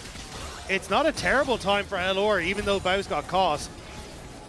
Can they catch Can they do it again? Yeah, I'm questioning that. Wow, that damage on Lebrov with the Tidecaller's blessing from Crownie. Baron is sneakily being started, but I think G2 might have to get off this, right? I mean, TP is going to be channeled. G2 a little bit low. If they get engaged on here, with what kind of engage? Maybe an army, then there's an angle for LR. Yeah, I think G2 a little uncertain as to whether they could keep mid-pressure and also with Dragon there. But now they have to reset. Looks like LR are going to do the same. So a little bit back and forth. This is still anyone's game right now. It really is. And backtracking to Han Summer not flashing, I thought it was a timer from LR punished. What a great pick I thought it was. But what a mistake from Han Summer not to flash away. Like, well, I don't know if it was, because if you take a fight here as G2 and you have the flash, right, then it actually is good, right? I think keeping that flash for an objective fight is much more important rather than the one kill. But Dragon goes down regardless. Yeah, it's now more of a case of can G2 use this timer? And I don't know if they are. LR grouped on mid. Maybe his bot side. Baus doesn't have charge. He can't follow this up. Skumon's going to get out with Blast Cone and no camps for Velia to start and take. Top wave in a good space and mid is quite neutral for now. G2 are just trying to get into their own jungle. That blue buff finally spawns. Velia looking for the smite. Secures. Another camp stolen away. Skumon slowed down as well as LR trying to position for the fight. Crownie's walking in first with Nemesis. The zone control is immense, but G2 now have the inside track on midway. Well, you've already got Baus on that top wave as well, and that tower is relatively low, so G2 turning. Equalizer not great this time. Rune Prison starts it off with the wall's fantastic. Tidal wave as well. Velia runs at cap, separated from the team. Baus' ulti not too good. He thought G2 would be further up than they currently are as they run through mid. G2 on the escape path with the Glitter Lance to slow down. LR wants the chase to enable them Baron, but G2 won't give it to them. You're dealing with the very best here. And now, again, mid lane track, G2 have the inside. Yeah, so G2 end up pulling LR out of that top side. Cubby now to try and fight. Is it a bait? But again, this is kind of what we're talking about. You don't have engage tools really on either side. So it's hoping for an overextension to make the play. Baus? The spot, Skumon. They know he's here. No ulti, but a Blast Cone. Smite comes down. Skumon's looking for blue as well. Nemesis hovers over the wall here, but there's not much he can do. Blue buff goes down as well. Velia looking for the chase, but Skumon gets over the wall. It's going to be a long con here. Han Summer's on the way as well. Realm Warp used by Caps. Skumon still not out. The wall flashed over. A mistake from G2, maybe staying too long, but is the flash going to change the game is the question. But it's the over chase by LR on the bottom side with no match on top that gives G2 another tower. That's going to let them push in, reset, get back out into the map first as well. So all said and done, yes, it's another flash burnt, and it won't be up for this next objective in 3 minutes. But LR, they don't really capitalize on it. This game had no business being this tense. Absolutely none. But I guess the draft lent itself to it. But this is what it's all about, isn't it? As you said, gold could swing either way. LR still maintaining 2,000, but as Baron is the obvious objective right now, it's just nail-biting fence-off, this dance-off, where G2 are trying to approach clear vision and make sure that LR aren't trying to sneak this Baron. Crownie is incredibly strong at the moment with 3 items completed. Finished. And looking at the build from Nemesis, very tanky. Bloodletter's Curse, Malignance, and also the Roa, giving a lot of health. That means that he can be a little bit more of a bruiser, like try and play up, fish for these walls, and still survive afterwards. But LR, they're just going to try and rush this. And TP's there as well. That's Baus coming in. Skumon's going to have to approach as well. And as that teleport finished channeling, Baus is here, ready to turn the engage. 7k, 6k. If they flip this, Skumon will take it with Skumon the has light. no flash to get in. G2 looking for it, as you said. No flash. He walks up, but it's secured.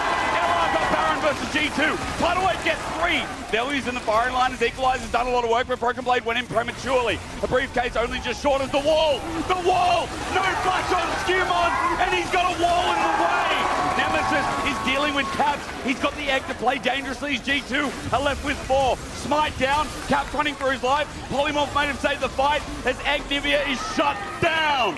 Realm Warp cutting off Velia. G2 on the chase to take away not 1, but 2 Barons.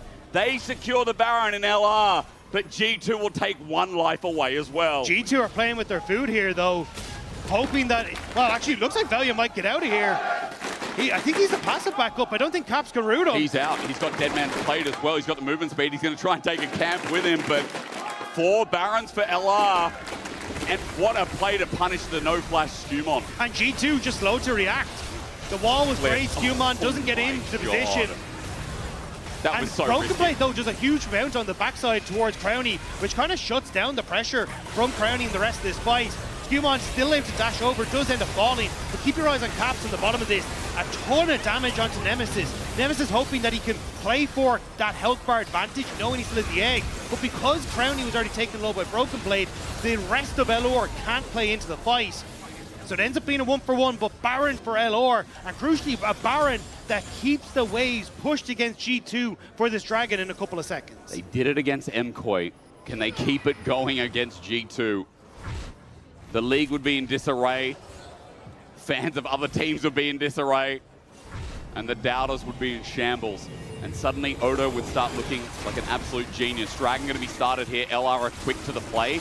No contest. Skumond is in top. But LR expected this. Nemesis already in this top side to help with the bounce. Craps has help on the way, but how quickly can it get there? Oh, what a pick set up from the Solar Landers, as you said. Skumon coming to help out, but the burst now is massive. Cap slowed down. Charge again.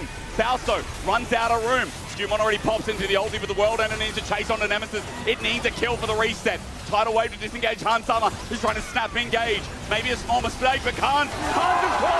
Drowny saves the day.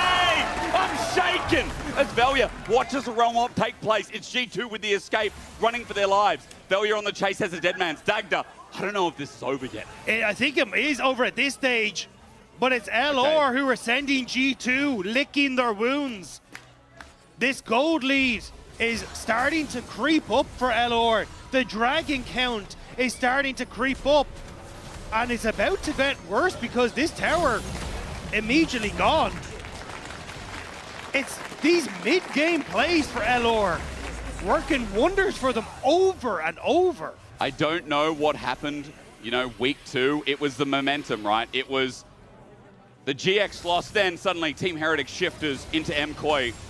It's given them momentum. This was so risky from LR though. Bounce and Nemesis don't get to kill Caps off immediately, but it's the fact that Reckless is already reset, that can get the heals, that can get that help that they need, because Skumon is about to tear through them and the rest of G2 are here faster.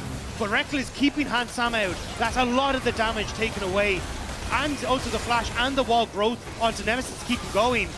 And it's just the fact that Crownie, we said already, he is huge on this Yunara. Yeah.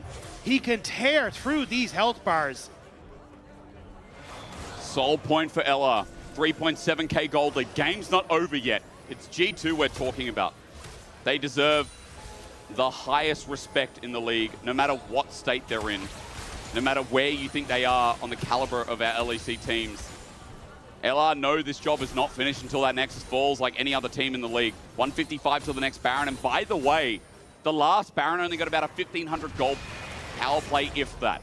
G2 just looking for the pick. They want to use Cap's Realm Warp to get in. Nemesis. Found, flash, Skumon used it well, equalizer down, Infernal Chains runs out though. A stun, a counterplay, Crownie has popped the Transcendence with a TP from Baus. G2 must run. A charge is on the way to catch them with their pants down. G2 are lined up, stands up, and here's the play! It consumes Europe again! Caps is trying to escape in a Realm Warp, and a triple over to Crownie, and the Rats are doing it again! The haters are silent! The doubters denied! Los Ratones are taking the scalp of every team in Europe! Where were you when the ERLs rose up? Everyone thought this team was out of their depth, Dagda, but look at them now. They can go look for the end. 25 seconds left. Caps has to clear the wave, but he's gonna die! He is indeed as he flushes away now. Nexus turrets laid bare. It started with Heretics, it started with Shifted. Now MKOI and G2. Do EU believe? What is happening? This team looks so doubted. They looked like they wouldn't be able to get a win, let alone make it to playoffs. Yet here they stand, atop MCOY, atop G2. And now it's just how long does that staircase go for them? Now give us a best of 3, best of 5. Because even though G2 lost, that game was nail-bitingly good. Great team fights, and LR come out on top. The battle is so well-deserved. And there is once again a plague in Europe. We are infested with rats as you vote for your player of the game, Nemesis, Crowny, or Reckless. Hot damn.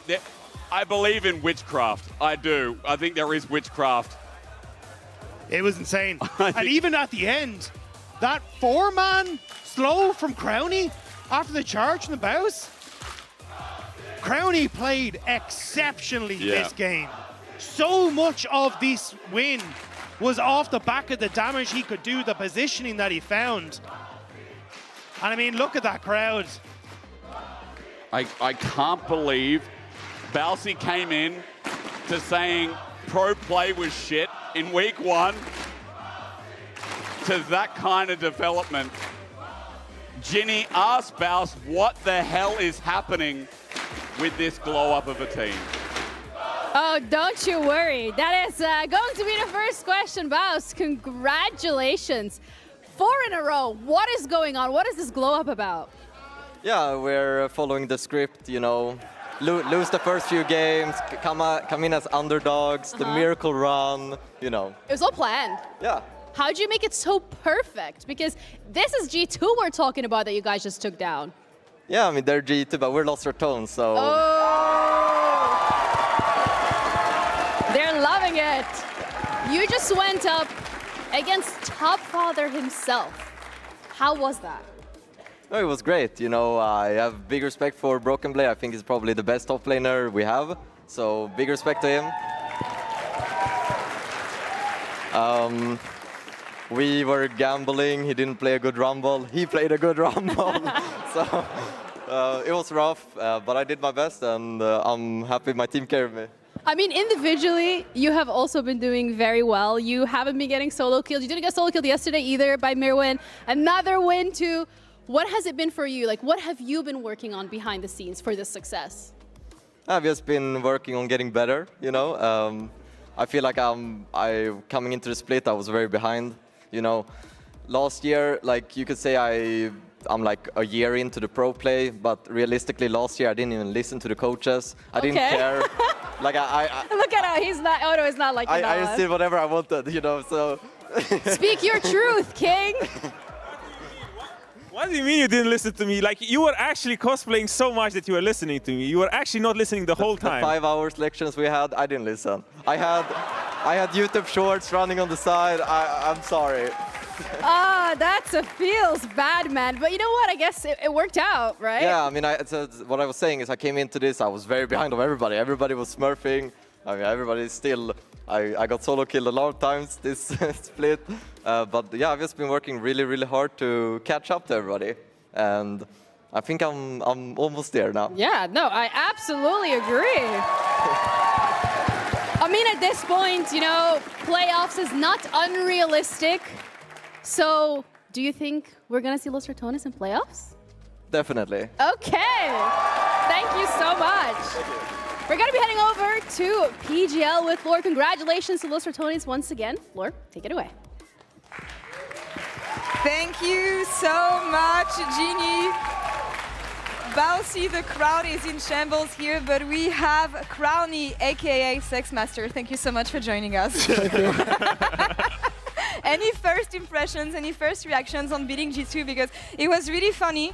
The team was running at them, and then they would see you, and everybody would disappear. That was the scariest Yunara that I've seen.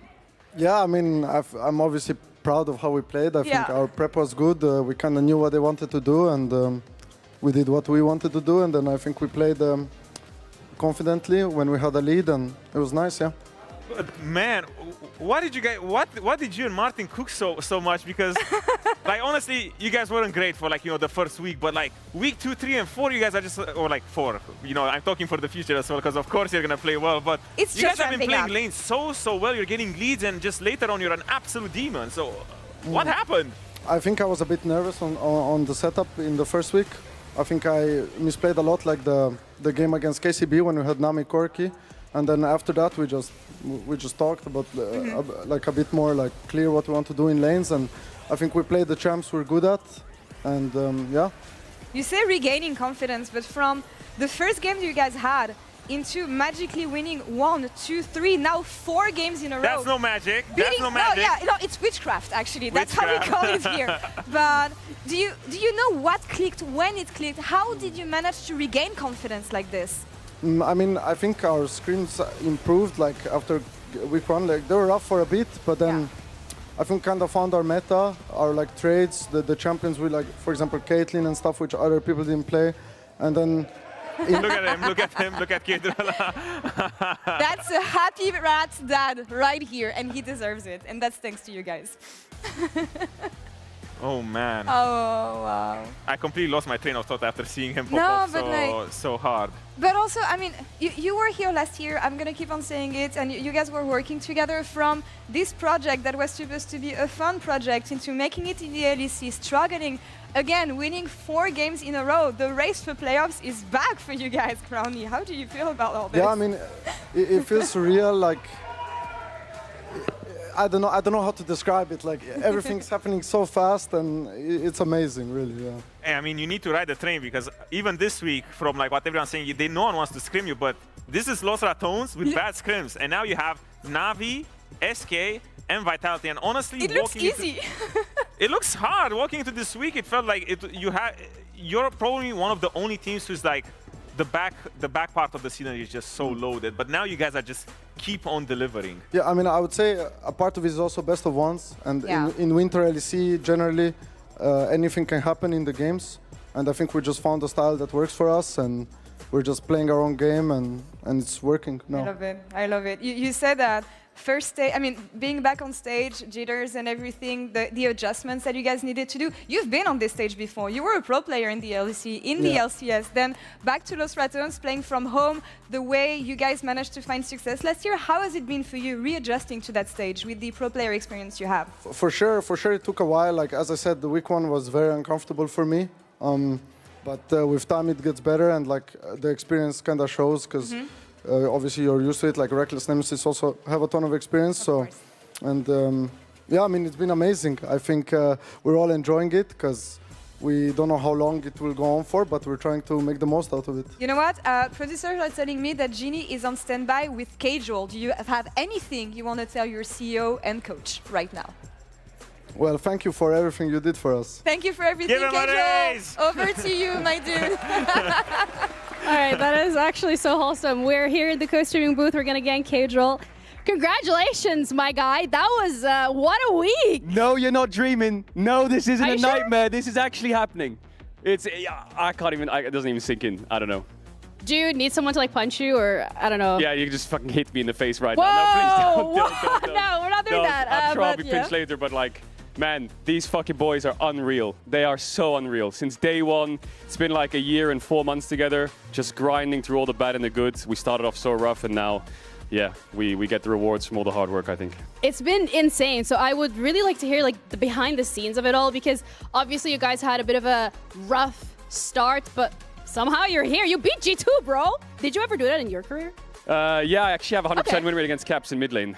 It's actually true. 1 game though. Someone 1 game. Please In jungle, it's not very good. But I mean, we were really like sad after the first week. Our scrims were okay, you know, like pretty good, and our games were pretty competitive against some of the teams that we lost against. But it was the small details that lost us the game, and so we went back into refining the most tiny details possible. Find the structure that works for us, because everyone has their own meta read, everyone has their own way, but we have our way, right? And we're trying to find what works. And yeah, I mean, I don't know, what's our score now? 4-4? 4-4, Four-game yes. win streak from a 4-game lose streak. That's Lost Ratones. insane. We're like a Kinder Surprise. You open it, you have no idea what's going to be inside. So, I mean, 4-4 does put you at 8th place. So, technically, playoffs is still 8th place. realistic. We just I mean, beat there's G2. like a tie. There's hey, a tie, you all right? bump us above G2. We just beat it. Can't be right. 8th place. So, what are your expectations for the future? Well, we got another game tomorrow. Mm-hmm.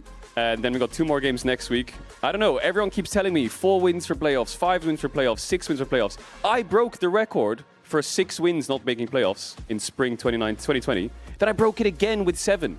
So I hope this doesn't happen again. I'm a bit of a curse, but so far so good.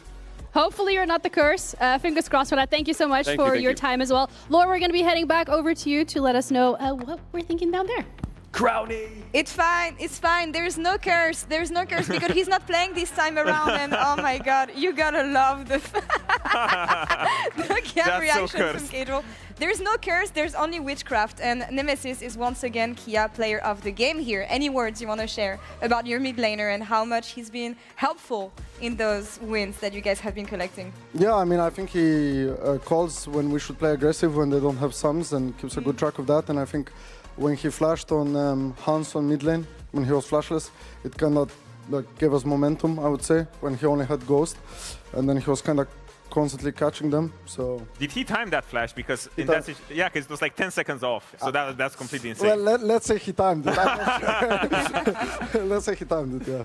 Although, closing thoughts on this the evolution of this team and what we've been witnessing so far. It's magical. It's crazy because even when I was there last year, I would see glimpses of everyone taking turns to pop off and lock in and do probably their best performances they could. But it was always staggering. It was always one by one. But now it finally feels that on the bigger stage, when you're fighting against the best teams in Europe, everyone is finally locking in, and it's no longer just so staggered. It's actually a team coming together. The magic of you, or the chaos, depending on how you see it. But so far, it is benefiting Los Ratones. Thank you so much, Thank you so much for joining us. Thank It's been you. a pleasure. Thank you to the fans as well, honestly, for the atmosphere at the studio today. We will be back tomorrow, same time, same place. 4:45 for the beginning of the games, I believe, if I'm not... Yeah, yes, thank you, John, for confirming all this. And if you want to watch more League of Legends, it's over across the Atlantic. The LCS is live right now with FlyQuest versus these guys. Stay tuned. We'll see you tomorrow. Bye-bye. Oh my God, Samdi, you heard? They're gonna interview you. Me? Yes. Yeah, Samdi? Yeah, It's time. It will okay, be banger. Someday I have bad news. They cancelled the interview. So sad, I cannot even sorry, tell guys. you. I have to peep. Can you fight? No, it's too deep. Kill Malphite. Slowly. Yeah, I think it's good. Kill Malphite first. Kasepen on flash. Kasepen on flash. Kasepen Malphite on flash. Not to say flash. Let's go. Let's go. What is this game, bro? Let's go. Oh my God. Yeah, is that it? I still have the Middle. Okay. Has flash. So sweaty. Ah, good. Give me. Penta? I can play. Come on.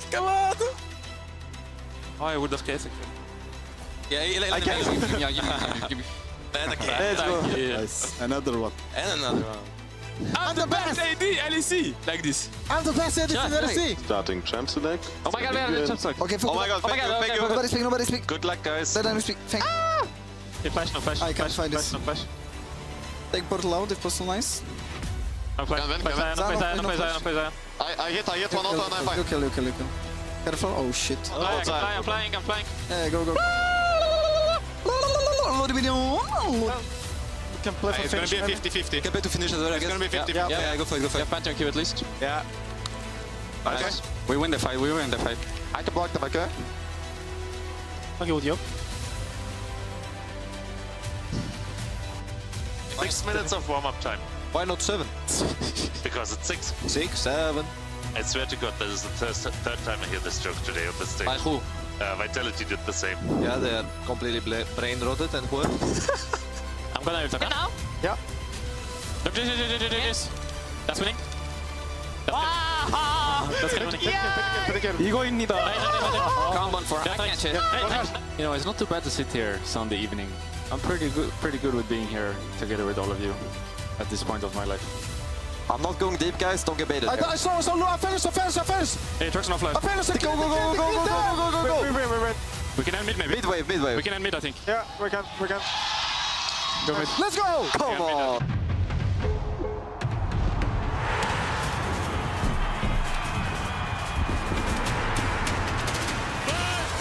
Kill of 2025!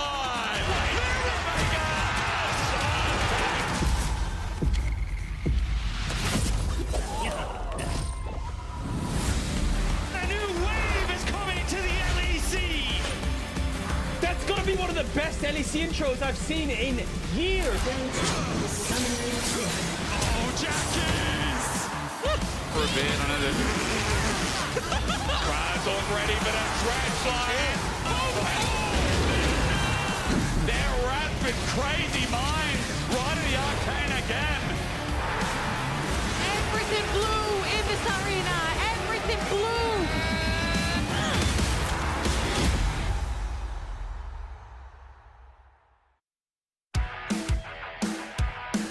Hey.